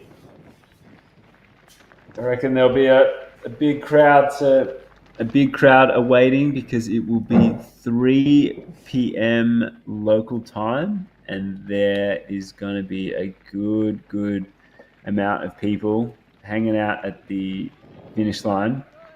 I don't think anyone's going to be on a siesta right now. Oh, they better be out and get ready to make a whole lot of noise for the soon-to-be 2025 The North Face Transgrancanaria Classic. Henriette Olsen. Oh, and I feel like the closer she gets to the finish line, the faster she runs. She still had a little bit in the tank, and she's just putting it all out there. She wants to do a good time. She wants to make it to the finish line and call it a day. Yeah, absolutely. and she's just going to run this one in as strong as she has been for ages. It's going to be so great to see, and she gets to go home as the champion and get that one place ahead of John. She'll be able to speak about that for.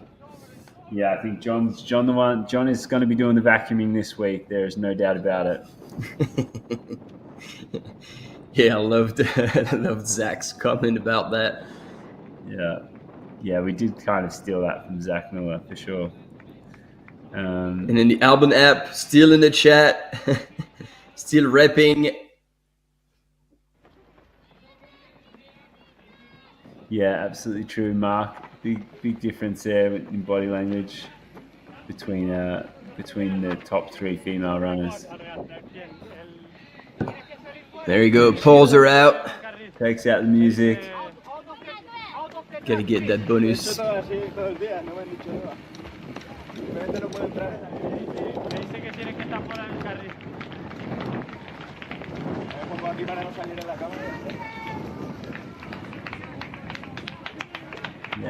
I don't think she's getting them out to use, but just go.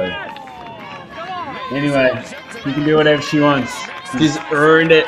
The champion of the 2025 in North Face. And there he is. John smiling away with his water bottle between his legs, clapping at his wife crossing the line. There we go. She breaks into a smile of relief, of satisfaction, of pride.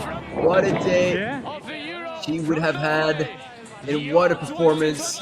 We were saying that already a while ago, but this is by a long shot her best performance to date. What a race. Oh, yep. And yeah, she'll be happy to find the ground and finally put this effort to an end. Oh, unreal. Laid it all out there, folks. Look at that. She doesn't even have the energy to stand up. She's done. She's come. She's conquered. Incredible race. Beautifully executed as well. 13th place overall. First female, Henrietta Olsen. There you go, waving at the crowds from the ground. Nah, she will be okay. She's just taking it all in, realizing what just happened. What a day. The wheelchair is out, so we are grateful to see that the medical team is straight onto it. Let's hope she is doing all right there. I might be wrong, but I just feel like she's being very emotional, which is absolutely right. Don't take her away just now. See, she's smiling away. She's having a laugh. And Johnny's like, all right, well, she's going to have to wheel you home. That's unreal. Henrietta Olsen, congratulations. Big shout out to you. Champion of the 2025 the North Face Transgrancanaria Classic event here. Now, folks, we are hanging in here with the third female, currently Martina Klenchnik from Slovenia. She is working her way up the very last climb of this race. We believe she is probably in hot pursuit by Marilyn. Marilyn Nakash, indeed. If she has been told that there is a spot to be earned, she will fight so hard to try and get there. And there we go, a little bit of a replay of Henrietta Olsen crossing the line. Your 2025 the North Face Transgrancanaria Classic winner, and what a performance again she delivered today. Second to none. Yeah, that was proper.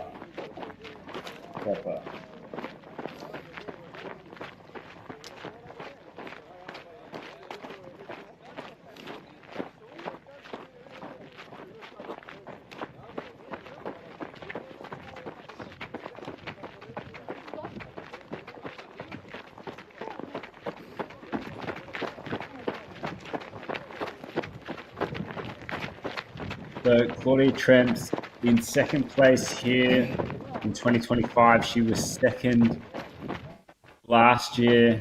She has come second twice in this race. She's been third. She's been in the top 10 numerous times. She's done this race 6 times already.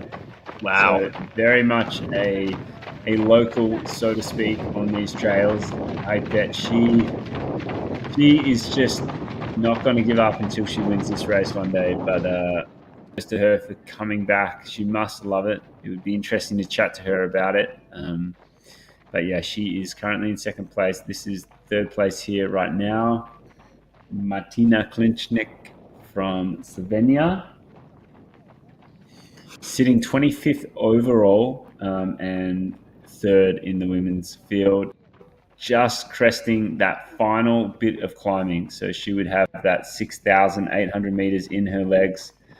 She's now on the descent. She's now on the home stretch back to the beach on the other side of the island, on the south side of the island.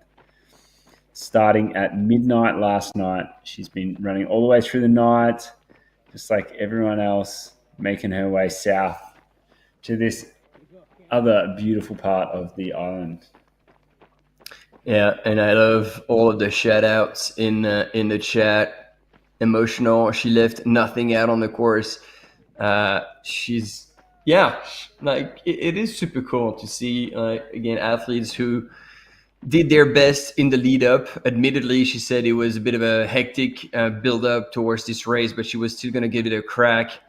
And coming out on top in such fashion is going to be even more so emotional and rewarding. That you didn't certainly didn't feel like you had it in the bag in the early stages of the race. And we've got Hans Christen also giving her a shout out. Give Henriette a pro contract, please. It's cool to see the support from the community out there. So 113. So that is behind Marilyn Nakash. Yeah, that's Victoria from Lithuania, Victoria Centuene. Expected in now at the finish line in an hour 38. She has 14.1 kilometers to go until the finish, and she leaves the aid station in good spirits and jogging away.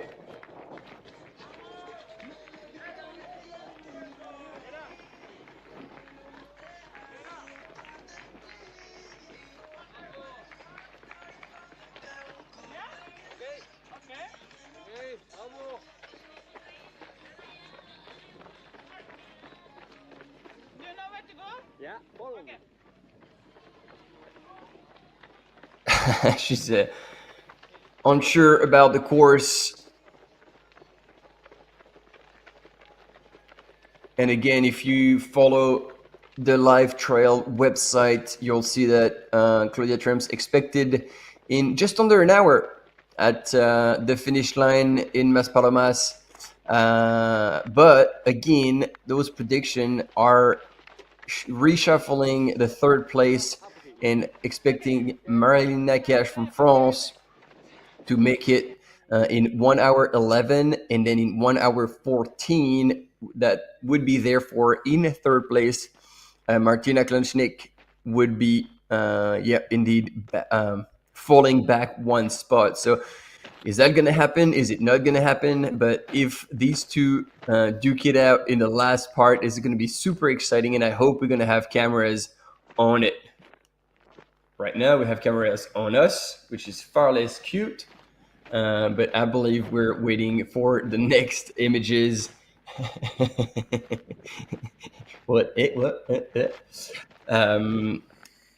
Of the women's race.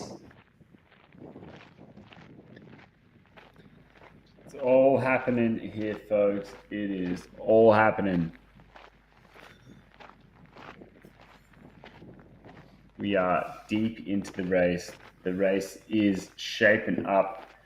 We still have 686 runners on the race.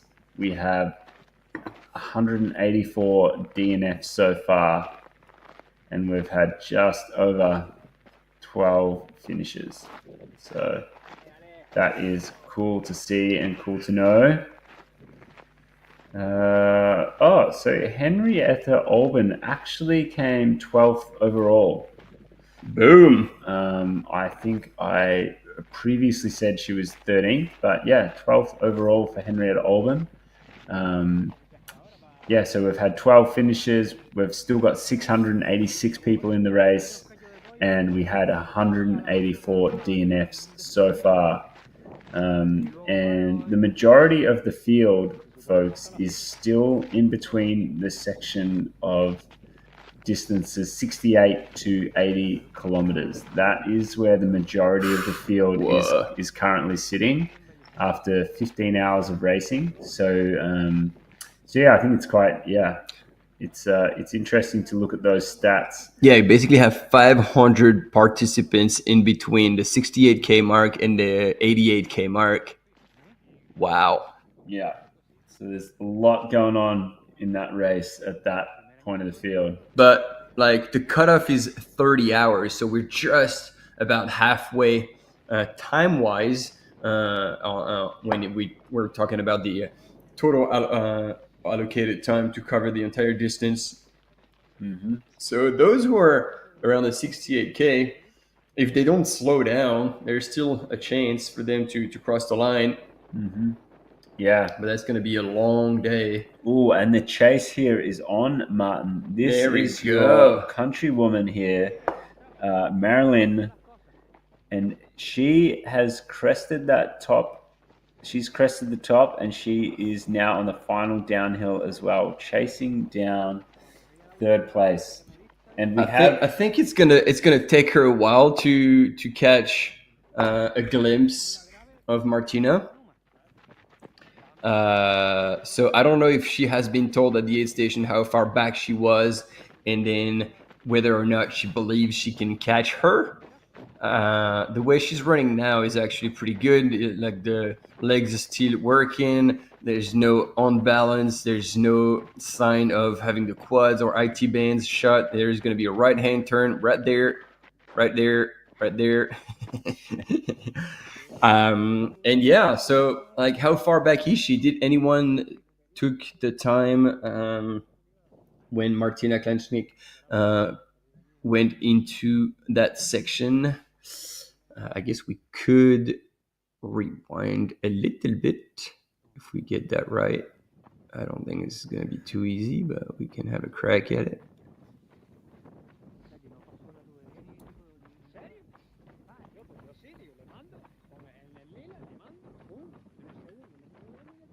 $15.08. Still about 6 minutes. Huh?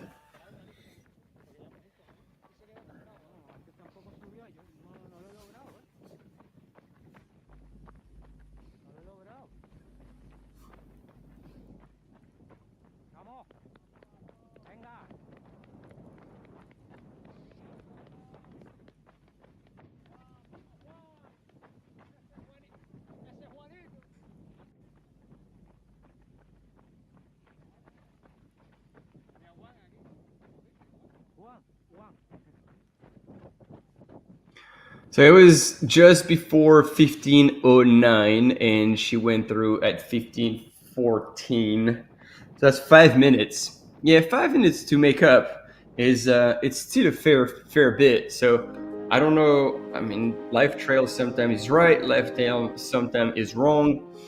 Hard to tell at that point. But you have a bit of an adverse. I'm going to leave you with it.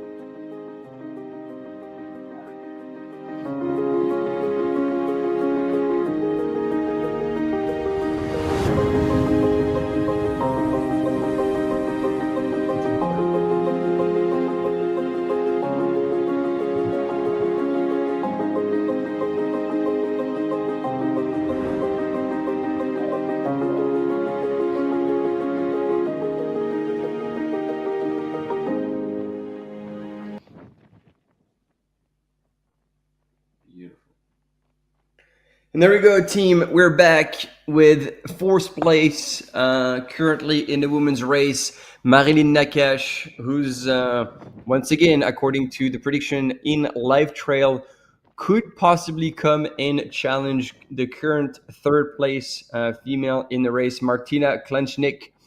So that's going to make for an exciting finish. Stay with us to see who from these two ladies will put a handle on the third place. We have about an hour 10 left of live coverage. Plenty of opportunities to, chat with us. Send your comments, your questions, your feedback in the chat. Pretty much anything to keep us going at this point.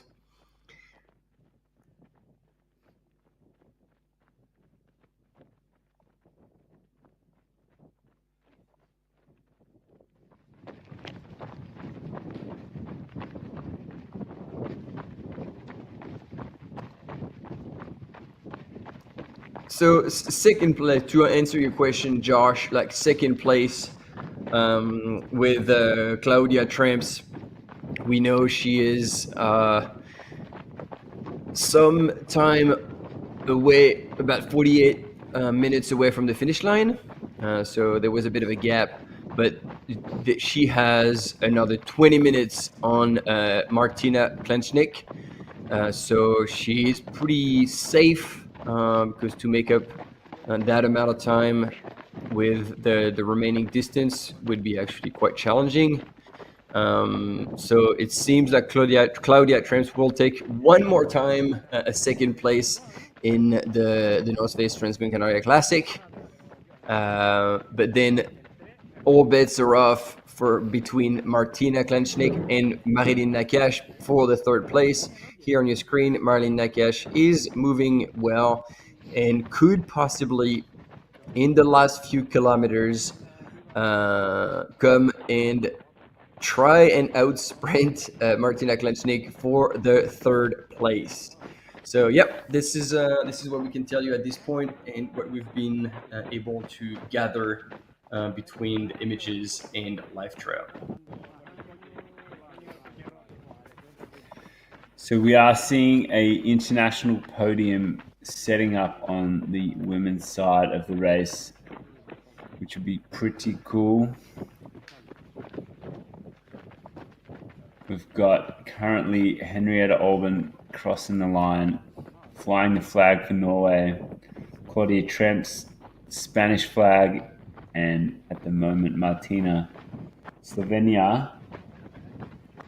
So yeah, international podium. We saw USA take out the men's race, followed by two Brits.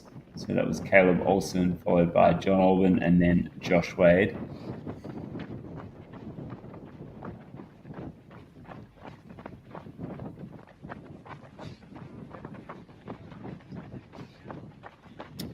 Yeah, so Josh H on the chat there. Do we know how close second, third, fourth women are? Yeah, we are using the technologies of the Live Trail, and that is what we are going off with regards to the timing. So currently, it looks like second place is 46 minutes from the finish, and then it looks like third and fourth place are both estimated to come in at around about an hour. So yeah, we assume that the race is definitely still on for third place, but second place looks like it is. Without anything dramatic happening, it looks like it might be pretty well wrapped up by Claudia Tramps in second, but third place might still be up for contention. Hasta la entrada me dijeron.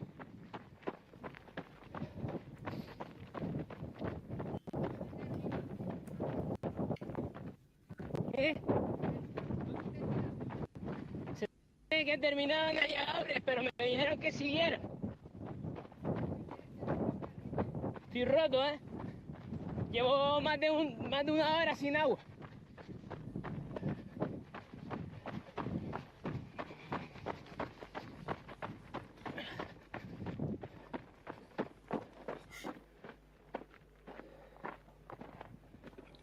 Did we lose a cam runner?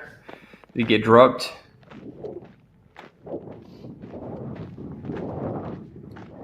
Yeah. Yep, seems like it. It's been told to go back, but I'm a bit confused because I don't know, like, no one is actually getting close at that point. Oh, we got a bit of an interview. Let's hear it. Excellent. Excelente. Suavemente. Buen dia. There we go. That's the time where we're starting to fucking lose it. We're dropping F-bombs. It is on, ladies and gentlemen. This is now the time where you should tune into the live. I hope we can hear that. I can translate it all.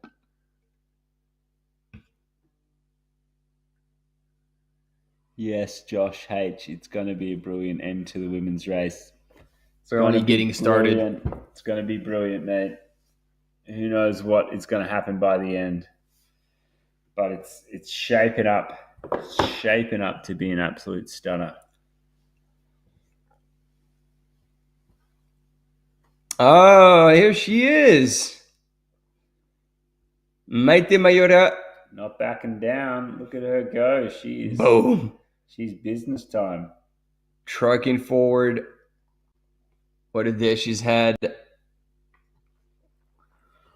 Someone who just wants to get things done on the trail. Oh, yeah. Been around the block. Let's just say that. Yep. Been around the block. Jenny from the block right there of the ultra running world. I'm glad you're starting to match me.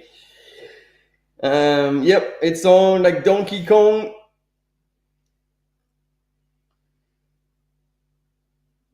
And this is actually something I asked towards the last hour. Can we call this the golden hour of the live coverage? Golden hour. And I asked in the chat because I love that. And there's obviously a lot of people who are runners and ultra runners in the audience. And I'm always curious to know who has experienced hallucination during a race. And if so, can you please describe what you experienced? Let us know in the chat. We are eager to find out. And then maybe I can tell you a little bit about what a story I've heard, which I don't know if it's closer to the truth or to urban legend. No, it is actually very, very true. Thanks, Adam. Appreciate the support. I mean, I don't know if you're holding up great, but we're holding up. That's a descriptive word that I don't know if I'd choose, but we're hanging in there, mate. We're appreciating the love. Hanging in there. Yeah, if we could give out our address, we would love some snacks sent over here. So anyone. Fish taco, anyone? Anyone is rolling a Uber Eats around Halia, that'd be amazing. Probably not. Well, and the question, do we have the support crew of either Martina Klenschneck or Marilyn Nakash following the live? Let us know. And if you believe your runners know what's going on, if one is possibly getting caught or if the other one is possibly catching the other, has this been communicated to them?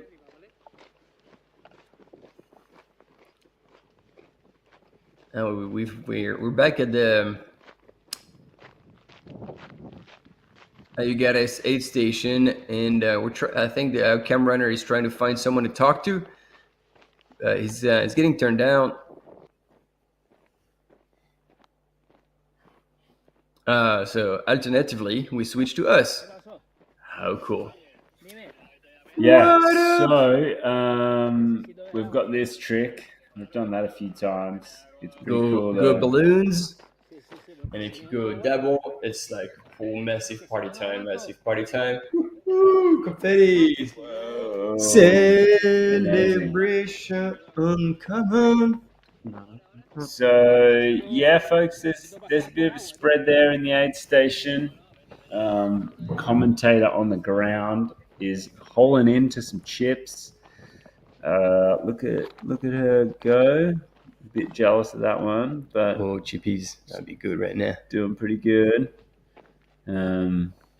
Yeah, this crew is gonna be in for a long day, Martin. They are gonna be in for a long day because cut off at this point of the race, I could actually find that out with my super gadget skills. We'll find that out. And I'm glad we're having our first answers in the chat when it comes to race hallucination. V Vega, I wish I could hallucinate that Courtney Walter was pacing me. Good Lord, that would be a terrible one because you'd have to keep up with her. Yeah, I don't know. You probably wouldn't want that. But although it's a hallucination, so you could actually let it just fade away in the distance and let it disappear. Mark Phillips, it wasn't pink elephants or anything. Kept seeing things in your peripheral vision that turned out not to be there. Movement. Oh.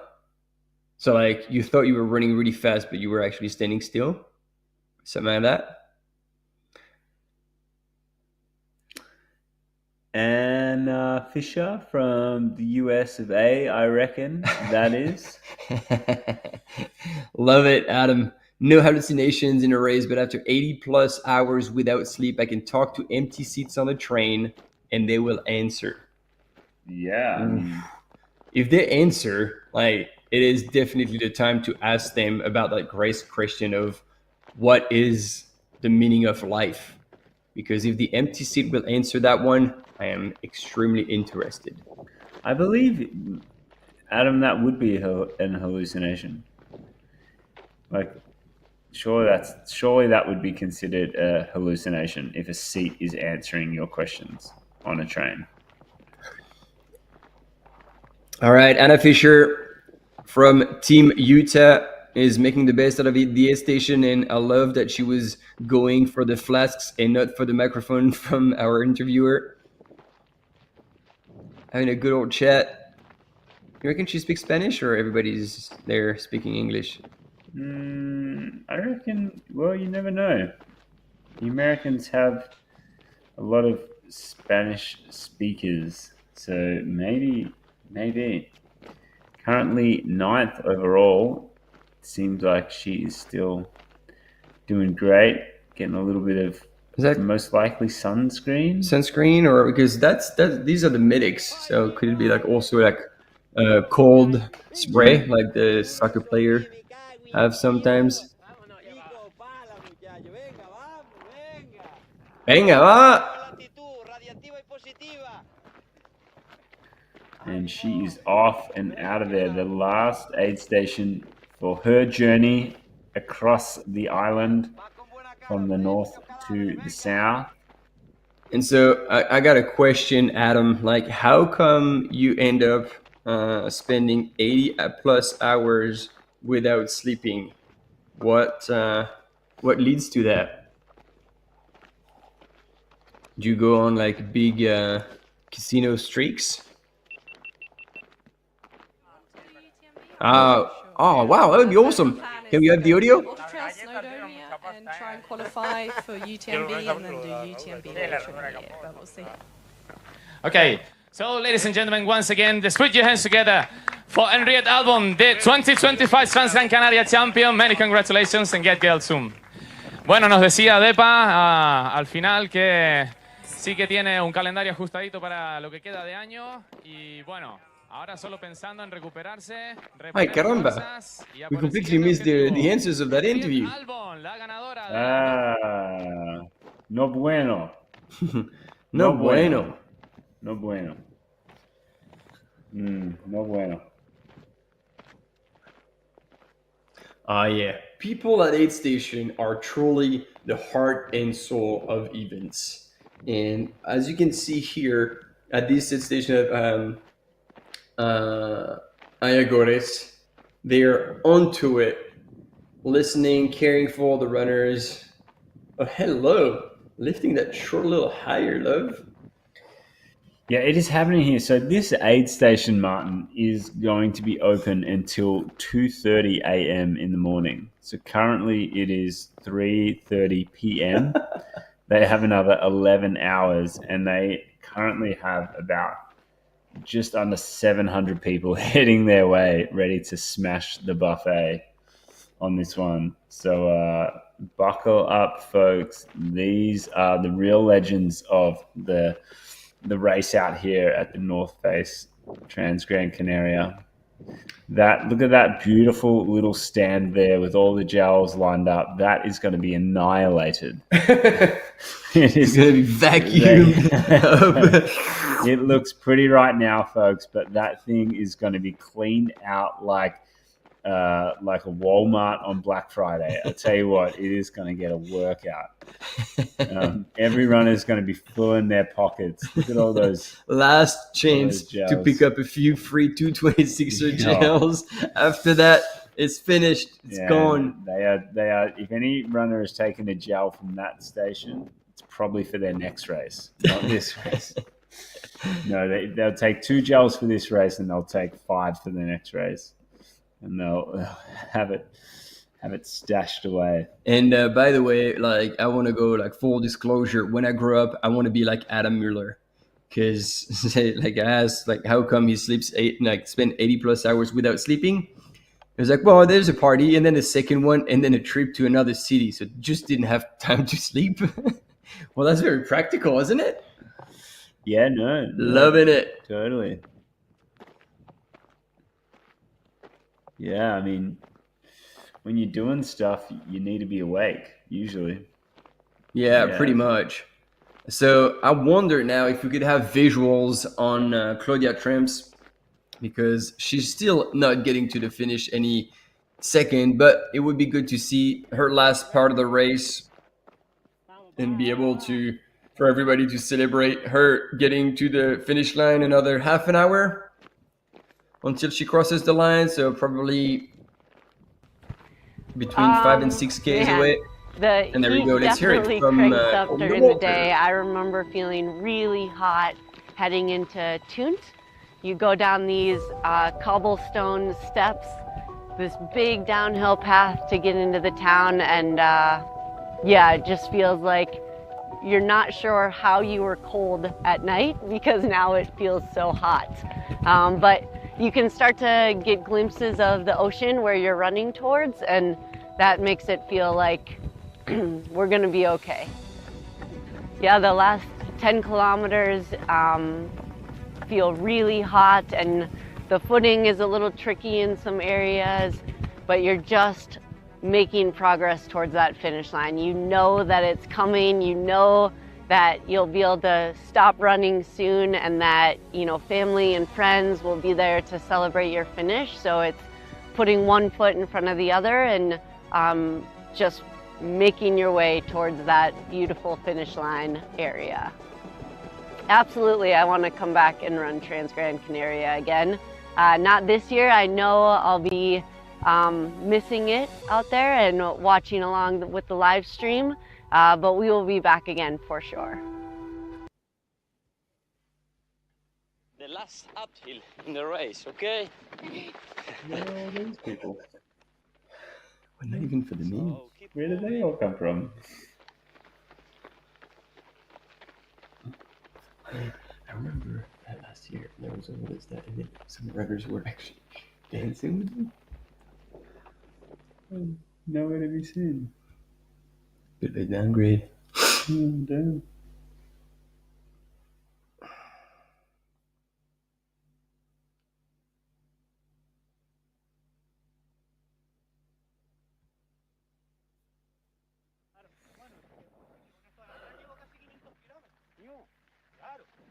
Sube, baja, sube, baja. No, Valle Seco más Paloma. Más Paloma, Dulce, Paloma. So, Martin, I think there's a few Americans that are surely waking up now and checking in on the live stream. If you're an American out there, give us a shout, because you had an incredible run by Caleb Olsen, who took out the men's race this morning, this afternoon. Absolute show. He did a great job. And hopefully you're waking up and seeing it and celebrating especially crew from Salt Lake City, Utah. They'll be very happy to see Caleb Olsen coming over the line in first place. There's no doubt about it. And Henrietta Olben from Norway taking out the women's race. Big shout out to her. We are now awaiting second and third place of the female division. And in the meantime, Timbo, let us know, because you've been following Mark Derbyshire for a while now. So you say he's picking up people. Do you have stats, numbers, like where he was about halfway and where he is now and how many people he picked up? That could be a really cool piece of information we can share with the audience. As we are checking out also all the socials, so we can possibly find a bit of extra information to share with you all. But at this point, we're admittedly we're running dry. No mas agua. We're totally dry.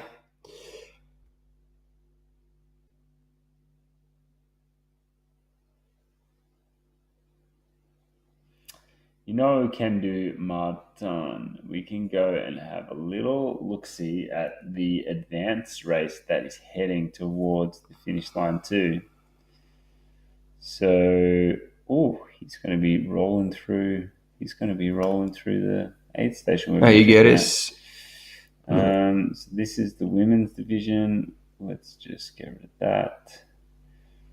And have a look. With last year's winner in the Classic is actually leading the advanced, Raul Butachi. Awesome, good for him. And he's doing a handy job of it. Last checkpoint, he was up by 15 minutes. From Oswaldo Medina. Oh, and there he is, actually. Perfect timing. Maj, you are good. Here's Raul Butachi coming through the 8th station. He's going to have to go around and back out for this 80K. He is carrying all his stuff in a belt, and he's all smiles on his way out. Got a pretty solid shower. He's one of the first who's actually having a yarn with our field reporter.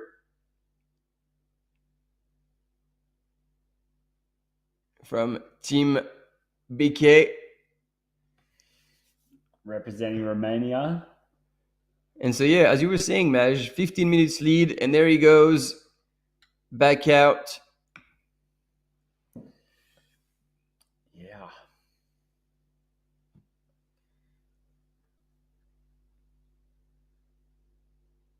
So he is, obviously leading the advanced race, which is 82 kilometers. They have been racing for 6 hours and just under 40 minutes. 723 people started that race.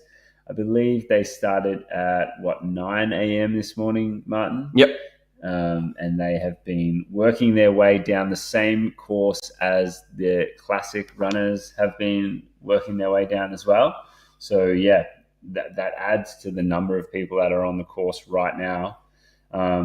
He is going to be strolling through. I reckon he will probably come close to, I don't know if he will pass our second and third female out there. He would have to be moving pretty fast. I think that's probably not going to happen. But we can look also in the advanced, the female ranking, because I think up there is a name that we know pretty well.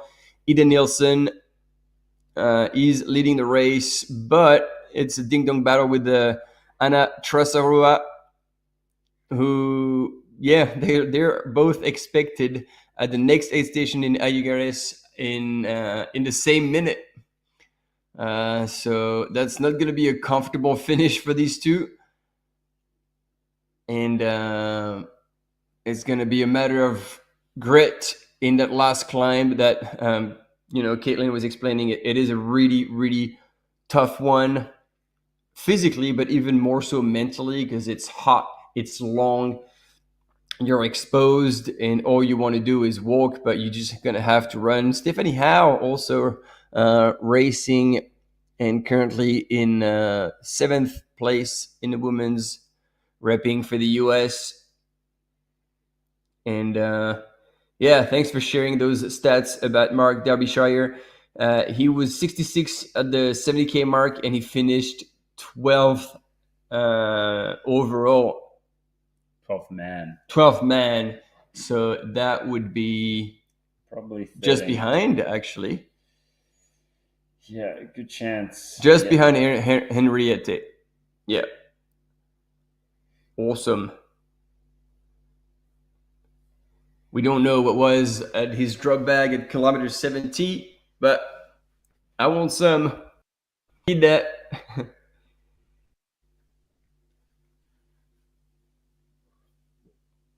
Party on. Yeah, I think we can also have a thumb up. Bloop. Oh, wow.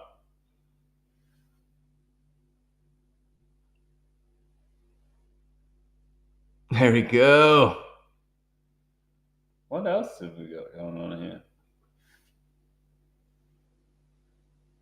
I actually don't know. These are the three that I knew.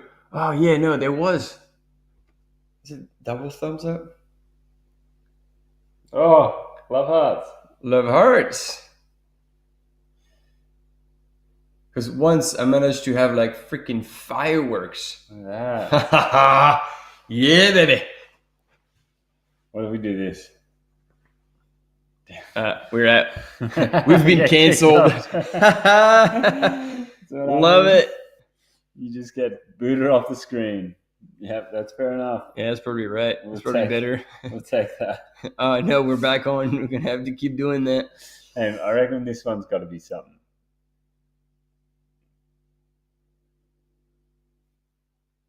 No. Oh, I thought surely 5's got to be something. No. No. Bummer. Feels obvious to me. Cool. Karen is in the house cheering for Team USA, for Anna Fisher and the whole team North Face. It is indeed amazing. They've done super well today. And it's not over yet. And how are we doing back with our female runners? Man, it's hard to believe. I mean, it feels like a lifetime away that Henriette finished already. Excuse me. And we're still waiting for second place woman in the classic, Claudia Tramps, to make it to the finish. Another 22 minutes until she can cross that line. And in the meantime, yes, Marilyn Nakache from France, currently running in 4th position, is still expected to finish ahead of Martina Klenschnick, but by a mere 3 minutes.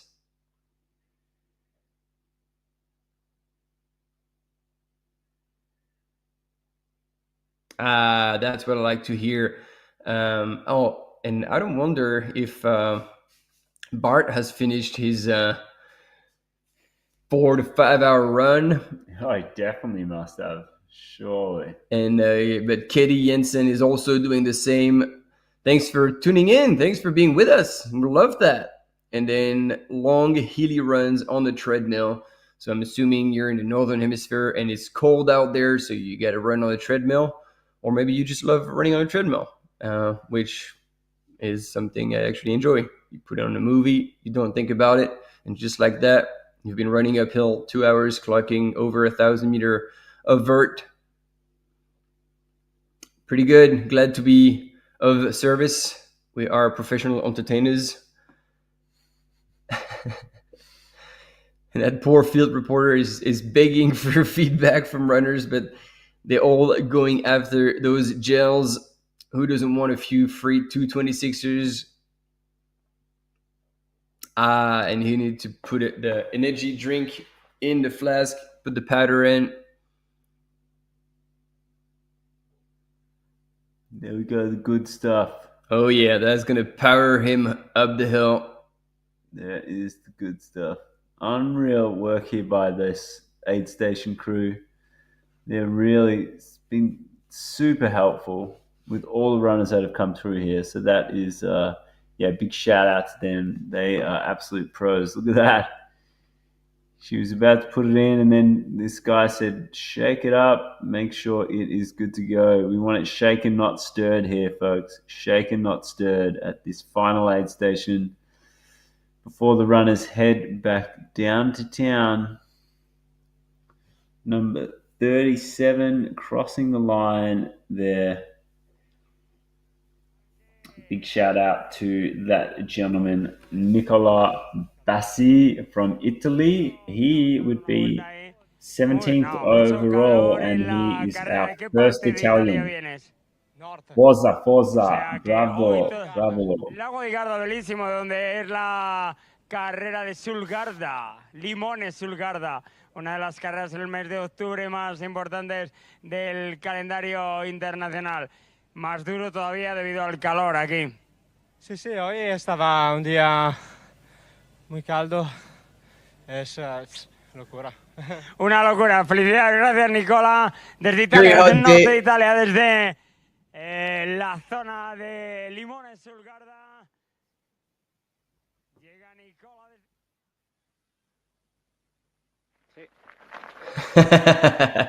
Love to come in. There you go with second place. Wow, and she's moving really well. Claudia Tramps is on a mission to the finish line, dodging the last few rocks on her way to the finish line.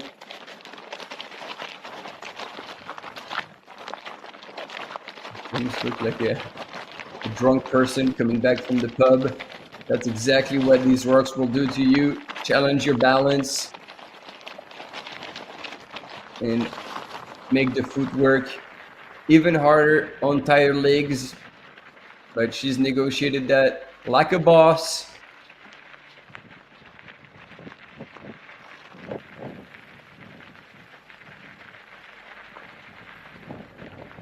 And she still has a wee ways to come out of the canyon.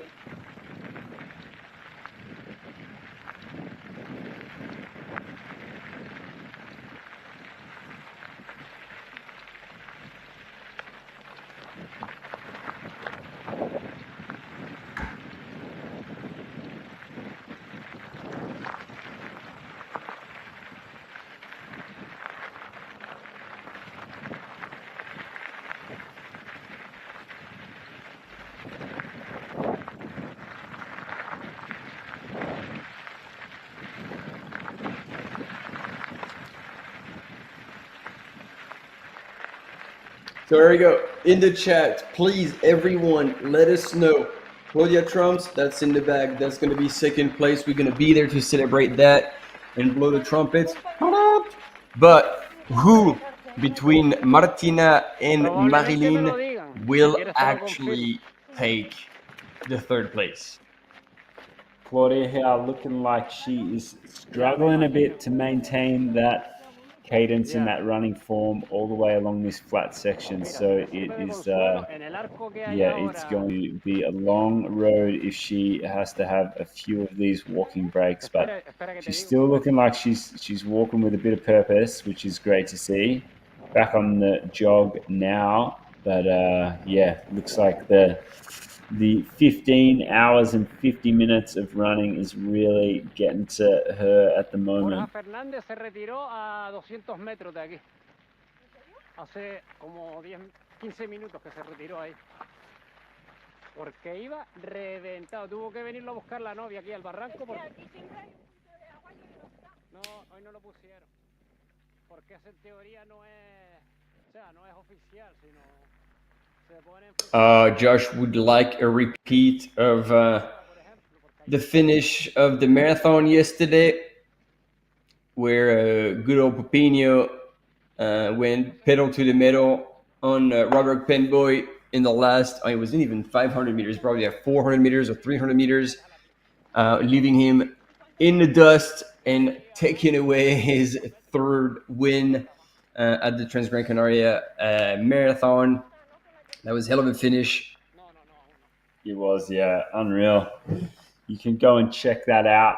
A little bit of a snippet of that on the Transgrancanaria Instagram. There is a bit of a post up there if you want to Yep. see it all unfold. But I felt pretty offended because they posted this with the Spanish comments, so I guess what we said wasn't good enough. Yeah, that's true. Well, you win some, you lose some, and we are definitely winning here, though, folks. We lost that battle. We are definitely winning here today. Yeah. Maybe this one.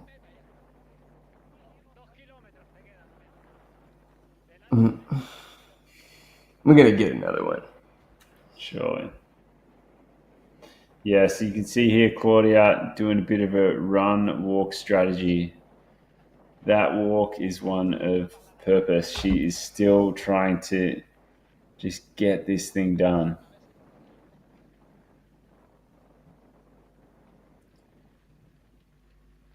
There's a lot of love in the chat. A lot of love in the chat. It's good. It's good. Keep it coming.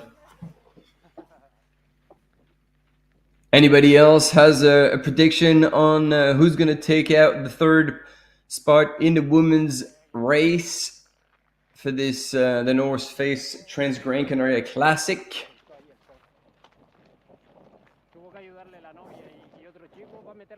Definitely a rad amount of tape that Claudia has collected over her journey. Haven't seen that tape on her knees the whole time, so yeah, it'll be interesting to go back and check out the footage to see when she picked that up. I don't think I'm going to do that this morning after the race, but maybe in the near future. But Claudia is working on that run walk strategy here. Here she goes again. Choking myself. Shuffling along is Claudia Tremps here, second place female. All right, we got Team Martina in the chat. Let's go, Martina. She is doing all right in third place at the moment. But will she get chased down? Who knows? Oh. Claudia Tremps runs under the North Face arch. Haven't really seen that arch before, but it's grown out of nowhere, apparently. Oh, we never had coverage? Yeah, this is they're getting onto that gravel road now. Okay. This is still a decent stretch of road here, folks. She's gonna need to run this whole section as much as she can.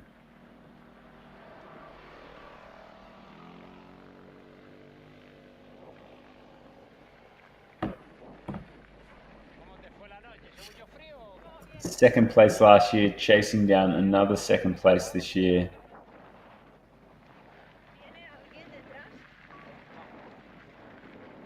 Well, as much as she's breaking into sections of walking, she's still having a chat with the cam runner, and when she runs, she actually runs pretty fast. Yeah, definitely.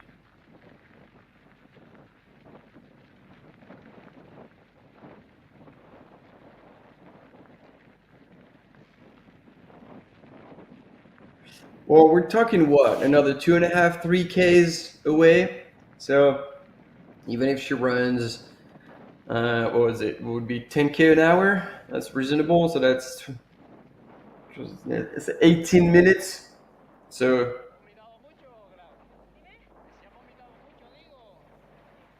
yeah, I think that would be. Well, I mean, we've seen things. Just like a mirage happened in the race, especially yesterday in the marathon, where we had in a very later stage, Maria Fuentes had to sit down on the side of the trail literally and drop within 1,500 meters of the finish line because she was absolutely cooked. So yeah, we never know. Yeah. That is true. That is true.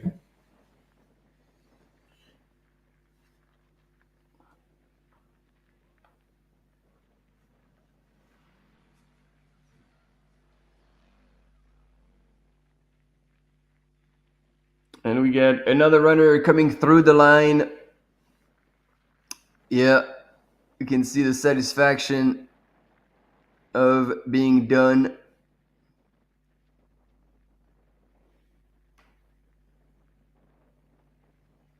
Yeah, once again, you can see that like the minute she starts running, she's actually moving really well. I'm repeating myself here, but that is a fact.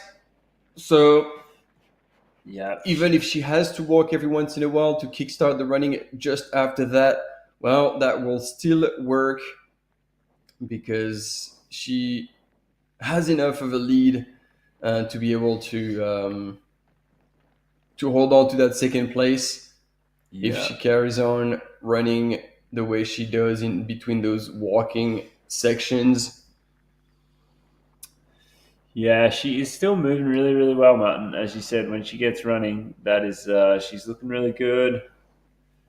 But I think she's more than 9 minutes away from the finish line. Oh, this is getting actually pretty close. Yeah. I mean, the only thing we want to see is that for Martina to catch a glimpse of Claudia in a distance, and that's going to trigger a fire inside, and she'd be like, wait a minute. Yeah. Claudia is still ahead. There is a chance. You're telling me there is a chance? There is a chance, Martin. Woo! Adam called it. She's not yet safe. What do they say? What do they say in French? The rabbit is not yet cooked. Le lapin n'est pas encore cuit. I've never heard that before, oui. but maybe that's a trick from a Frenchman. Oui. Le rabbit est not cooked. Oh là là, non, non, non. Il est pas cuit. Yeah, you said it, Adam. You did say it. And Martina has now cranked up the final gear. It's all out. The chariot is on fire, but the wheels haven't fallen off. Yeah. The Trojan horse is not yet safe. It's going full steam into the finish line. Now, that just ahead of Maria there, where those ATVs were, Claudia just went through there. Now, Claudia, you can see her walking right now on the left-hand side of the screen. She's currently in second place, and she is getting herself into some danger because Maria is really on a charge here. She is really on a charge, and I reckon she is closing this gap very, very fast. Look at Claudia walking. Maria is just still running. And as we said, Martin, if you've got legs in this back end of the race, you have some serious ability to hunt down positions. And that is exactly what is unfolding right now in the women's race. Yeah, and so we were talking about a potential pass towards the end between third and fourth, but the way Martina is running right now, I really doubt that Marilyn Nakash is going to be able to close the gap. However, ladies and gentlemen, this lady right here on your screen, currently in second position, Claudia Trumps from Spain, representing Team On, should be breaking into a run now. She is going to get a glimpse of Maria. Maria is definitely going to get that's all we her need so to trigger that final war of attrition is that we need Martina to see Claudia in a distance so the hunt can be on all the way until Claudia can see her as well coming in. Oh, there we go. That's the look. She has seen her and broken into the run. Ladies and gentlemen, the hunt is on. I believe if Claudia managed to see Martina, it means that Martina is also seeing Claudia. And this is it. The hunt is on. Ladies and gentlemen, this is going to be an extremely exciting back end of the race to fight for second. Yeah, Claudia is going to be running scared now. Oh, Canmore, Alberta. Very good piece of Jill. of land. Jill, what's up? How you doing out there? Canmore represent. It's got to be about -20 where Jill is hanging out right now. That is for sure. Jill, give us an update on the weather. It's probably not as hot as Gran Canaria, that's for sure. And not as hot as this race about to close out. Claudia Tremps is moving past some ATVs right now. This is the next thing we are going to see pop up in Maria's visual reference. Visual reference here. The ATVs have gone past Claudia. How long before they go past Maria? Can she actually see her in the distance? We don't know just yet. We're about 2Ks to the finish. There we go. Here's the bridge. That's the first bridge. There's still a bit of distance to cover between the two bridges and before getting onto the road. Onto the road, that's about 500 meters to the finish with a few turns. That's going to be so close and yet so far. Whoosh. Maybe she can hold it. Maybe she can stick it. Well, I mean, Claudia now has seen somebody come back onto her, and so she is running full steam, giving everything she's got. So the only thing that could stop her is some kind of cramp or something. But man, she's finished second here multiple times, and I don't think she wants to lose that current second place. No, I don't think she'd be keen on giving that one up. She's definitely upped it again, back on the run, and I think she is probably matching the speed of Maria. So as long as she can keep moving, they're the ATVs that Claudia passed. I don't know how much they've been moving, but that's a minute 15 in between those reference. Even better, the bridge is not going to move. So there we go. Let's restart that and see. The aid station of aid stations here. We are all for volunteers. Big shout out to the volunteers, but also the women's race for the podium. Second place is on right now. So whenever we get some vision back on those females in that race unfolding. Jill is getting the good old Tim Horton coffee down, keeping things real. And the party is on also, like as much as the race is on after 16 hours, the party is on at the aid station. I reckon that's probably second place in the advanced race as well. That's why everyone just jumped into some serious movements there. And here's Martin Nakash. No. Oh, no, sorry. No, that's way more than a minute. No, she's not going to be able to close that gap. Oh, damn. Nope. Martin, you're breaking our dreams right now. We want to see a lot of fighting, but that's actually not going to happen because it is 1 minute 20 elapsed, and you can see the bridge in the distance. That's going to be another minute for Martina to get to that bridge, meaning that there's probably 2 minutes 30 to make up before getting to the line. And then now Claudia has launched the charge towards the finish line. Unplug the brain, forget about the pain in the legs. One single goal in mind, getting to the finish line in second place, holding on to that second place until the end. And there's about probably just over a K left. And so making up over 2.5 minutes in a K is going to be extremely hard, if not just impossible. The clock is still ticking. We are at 2 minutes 17. We're going to need another event for things to happen. Yep, we're at 2:28, 2:29, 2:30. There we go. 2:30 minutes back for Martina from Claudia. So Martina has cranked up the pace, but remember, Live Trail was still telling us that Marilyn Nakash was going to finish ahead of Martina. So we haven't actually been looking at what was happening behind Martina, and if for some reason, Marina Nakash could pop into the race at any moment. But here we go, ladies and gentlemen. Claudia Tramps, team on running from Spain, is now 600 meters away from the finish line. And as much as there was a bit of a freak out moment, she will hold on to that second place. Yeah, Martin, this will be her second place here, getting out the poles. But this will be Claudia Tramp's second place here. Yep, she's going to use the poles on this slight uphill here, get back on the road. Or maybe kick herself in the ass just to keep going for the last bit. Look, and she'll get them out just now to use on this uphill.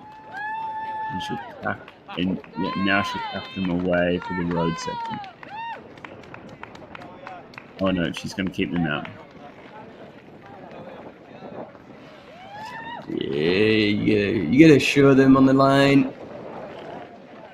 if you want that extra sugar. There we go. And this final section of Riverbed. Maria. What a close finish. Kept us in check all the way until the end.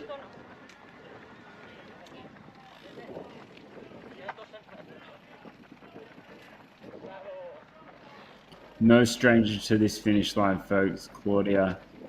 I think this will be her 7th finish here. She's run here 6 times before, so this will be her 7th finish.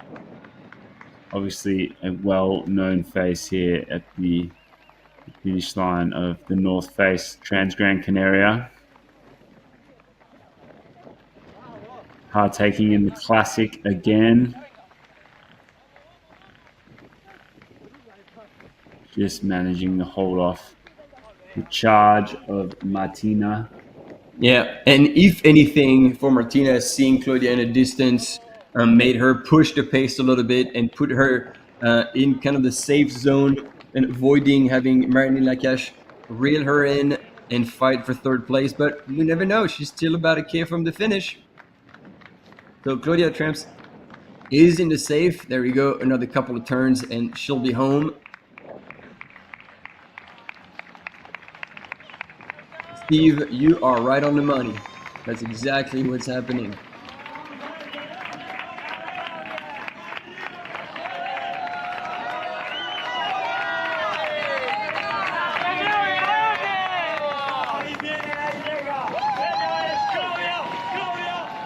And it's good that she's taking her time to take it all in and celebrate.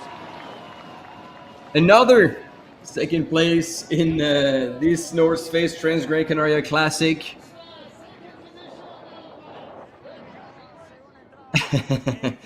Yep, thank you. Textbook. Oh, yep, and it was a bit of an emotional finish because she left absolutely everything out there. Zach would be proud.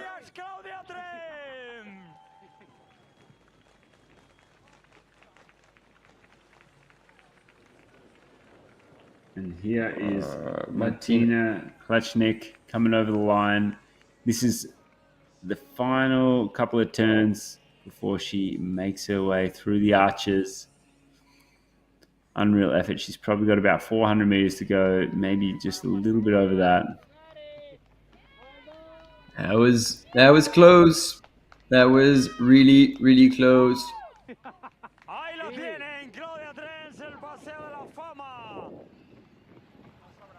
Big round of applause for Claudia Tramps, 16 and she's going back to the finishing chute to thank everyone who was there to welcome her and make that finish even more special. Y tenemos a Martina. Vamos. Good old Depa keeping that finish line on fire. Announcing Martina Klechnik coming into the finish line.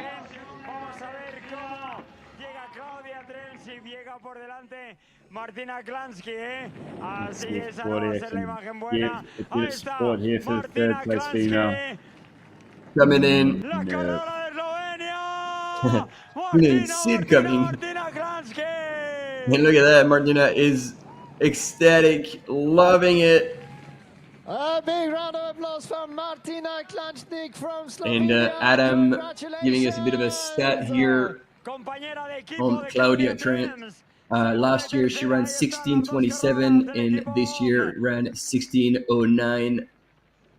That is a much better time indeed. A beautiful third position for this teammate of Claudia Trent. And I actually wonder if Martina was seeing Claudia in the distance or not. Yeah, hard to know sometimes. The stoke is high, and that's what we like to see. All smiles on the line. Third place finisher in the North Face Transgrancanaria Classic. What a race! What a race! Yeah, that's a very good question, Adam. How can she still jump? Look at that. That is it, eh? Love the attitude. So that's it, folks. The women's podium for the 2025 the North Face Transgrancanaria is wrapped. Henrietta Olsen, 15 hours, 2 minutes. Do you want to speak with us? How was your race? How was your feeling about the race? It was quite hard job. Ha sido verdaderamente un trabajo verdaderamente duro. Not your first time here. You arrived in third position in advance 3 years before, 2 years before, 7th position, 8th position in classic. But this time, este año, in this edition 2025, third position. It's a dream for you. Of course, it's my 6th time here. In Slovenia, we have winter holidays, and we always jump to the summer. But it's curiously because the first one is Henrietta Albon from Norway, and you in third place from Slovenia.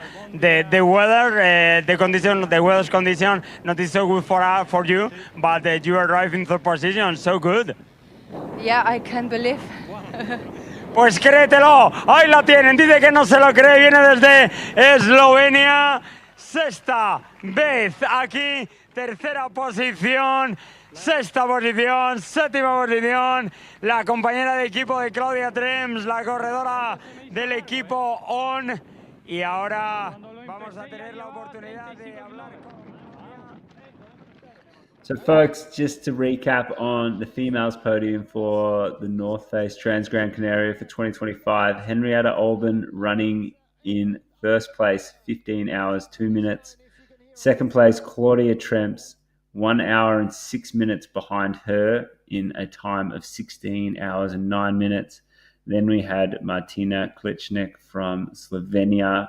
She ran 16 hours, 11 minutes and 7 seconds. That is the top speed for the race today. Yeah, Henrietta Albon was on another planet today, racing a race of her own, a little bit like Olsen did, and a pretty good battle for Claudia Trent and Martina Klančnik, finishing within 2 minutes of each other after over 16 hours of racing. Yeah, comes down to the wire for sure. Bueno, rectifico. Dentro del cuerpo sí que tienes mucho coraje. Bueno, eso sí. Claudia, hablábamos con Dani, la previsión era bajar de 16 horas, no se ha podido, prácticamente 16:10, no has podido ganar, que no me lo querías decir, pero sin lugar a dudas que era tu objetivo, pero sí que te han ganado con 15 horas. Bienvenida, si alguien es capaz de correr como Courtney aquí en 14:40 o como 15 Henrietta Albon, o sea, ante eso nos quitamos el sombrero y damos por muy bueno el resultado de hoy. Pues sí, la verdad es que sí, que ha hecho una carrera muy inteligente. Hemos ido juntas hasta Artenara y ahí ha hecho un cambio de ritmo que no la he podido seguir y ya no lo he visto más. Era el punto clave, Artenara de carrera, yo creo que era el punto donde tú también habías hablado, que era si llegabas bien a Artenara, allí aquello cambiaba y había que llegar bien. Sí, he llegado bien, pero el ritmo suyo no lo he podido seguir, así que nada. al final sufriendo, llevaba referencia de cómo venía Martina por detrás, te dabas la vuelta, no la veías llegar, aunque ibas caminando. ¿Te has llegado alguna vez, en algún momento, a preocupar? Porque tu padre estaba acojonado, literalmente. Estaba Petín, dice, ¿cómo está? Dice, Petín. Digo, pues más estará Petín ella, más estará sufriendo Claudia que lo está viendo ahí. ¿Has llegado en algún momento a sufrir, a tener ese miedo de perder ese segundo peldaño del podio? Sí, yo pensaba que me pasaba y es que no tenía nada para seguirla, así que si me pasaba, me pasaba. Bueno, un podio internacional, un podio de grandísimo nivel. De corredoras, fíjate, también ella sexta vez aquí como tú. Es una carrera que hay que conocerla para odiarla y para amarla, a partes iguales. Sí, totalmente, porque hoy el clima nos ha... A ver, se está mareando. Vamos a echarle una manita, ¿vale? Venga, un fuerte aplauso para ella. There we go. So basically, Claudia Terms was super happy to be back here once again and fighting hard. She said it was extremely hard. And Henrietta has run a very smart race. And she was holding off as much as she could to keep that second place. But it wasn't easy. And there you go. You can see how tight it was. We have Marine Lacage from France now coming into the finishing chute in fourth position. So they were all like second, third, and fourth within 10 minutes of each other. What a race it has been, ladies and gentlemen, at this 2025th edition of the North Face Transgrancanaria Classic. Marine Nakash is finishing. She looks like she's hurting a little bit. And then, yeah, thank you all for being in that. Oh, what happened with the carpet here? Thank you all for being with us this entire time. It's been a pleasure to cover with Maj both the marathon and the classic last night and today. Qui arrive ici sur cette ligne d'arrivée, Marilyn Nakache. Bravo Marilyn, in the house. félicitations. Welcome Marilyn Nakache. 4e position, incroyable. It looks like she's given everything she had.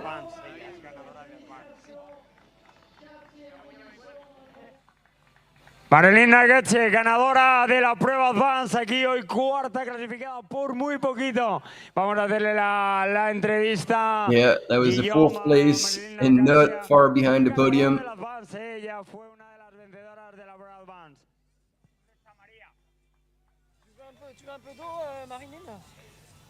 Un poco de agua. Como un gato cuando la sepureta te afecta más, ¿eh? Yeah, a bit of water for Marilyn Nakache. Looks like she's either confused or maybe a little disappointed. I don't know if she had been told how close she was from third place. But that's the sport, and she should be proud of what she's done. If someone has lost their cell phone, I have it here at the finish line. Black, maybe iPhone. Venga, tocaros un poquito. No os paséis, simplemente para ver si Wrapping tenéis o up no with a tenéis free el móvil. iPhone going at the finish line. Está bien, If this race hasn't wanted you to get to Gran Canaria, well, maybe a free iPhone at the finish line will. María Petit, ¿dónde estás? ¿Estás por aquí, María? Hey, ven. María y Elisa, veniros para acá. Elisa.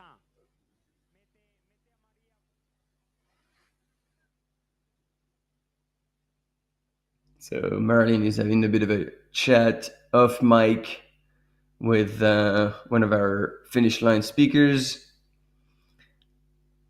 And yeah, she's definitely an old-timer. She's been there for many years, multiple selection in the French national team of trail running.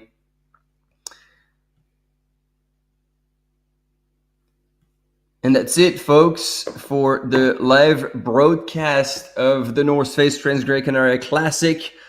Once again, celebrating our top man, Caleb Olsen from Team Nike from the US. John Albon, the other way around, from the UK. Team the North Face, and Josh Wade, young talent, celebrated by Zach Miller as he was with us.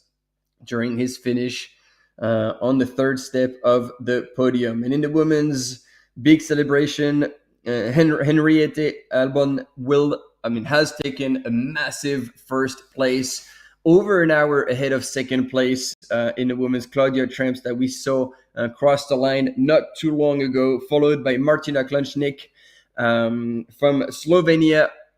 She was all smiles as well.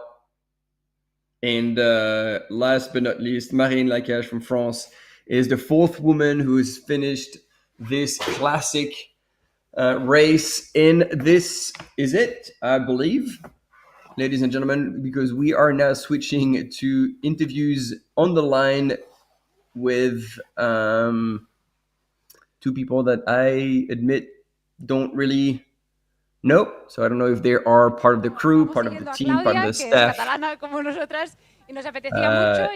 you, Timo. Thank you, Adam. It's been great to have you all in the chat for this entire time.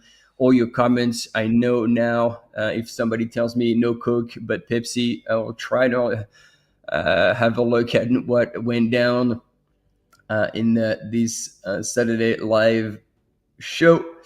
And this is it on those image of the finish line area. Ladies and gentlemen, this is us tuning out. Thank you all once again for being there. Thank you, everyone. Really appreciate it. Thank you, Martin, for your unwavering attention and commentary prowess. It's been great to tune in here for the 2025, the North Face Transgrancanaria. Look forward to seeing you all on the island next year, because we hope this race has inspired you to get out there and get after it, or at least do it somewhere else closer to home. But please just get outside, enjoy the rest of your weekend. Really appreciate you being here with us. Tuning out. Peace. And until next time. Au revoir. Au revoir, folks. Au revoir. We might have lasers coming out. No, that's not working. We get balloons. Oh, there we go. The lasers. Wow. The lasers are sweet. What a finish. This is it. Mic drop. We're out of here. Get the hearts. Get the hearts. There we go. Boom. Oh, love, team. Thank you again. And until this time. Namaste. Peace. Buenas noches.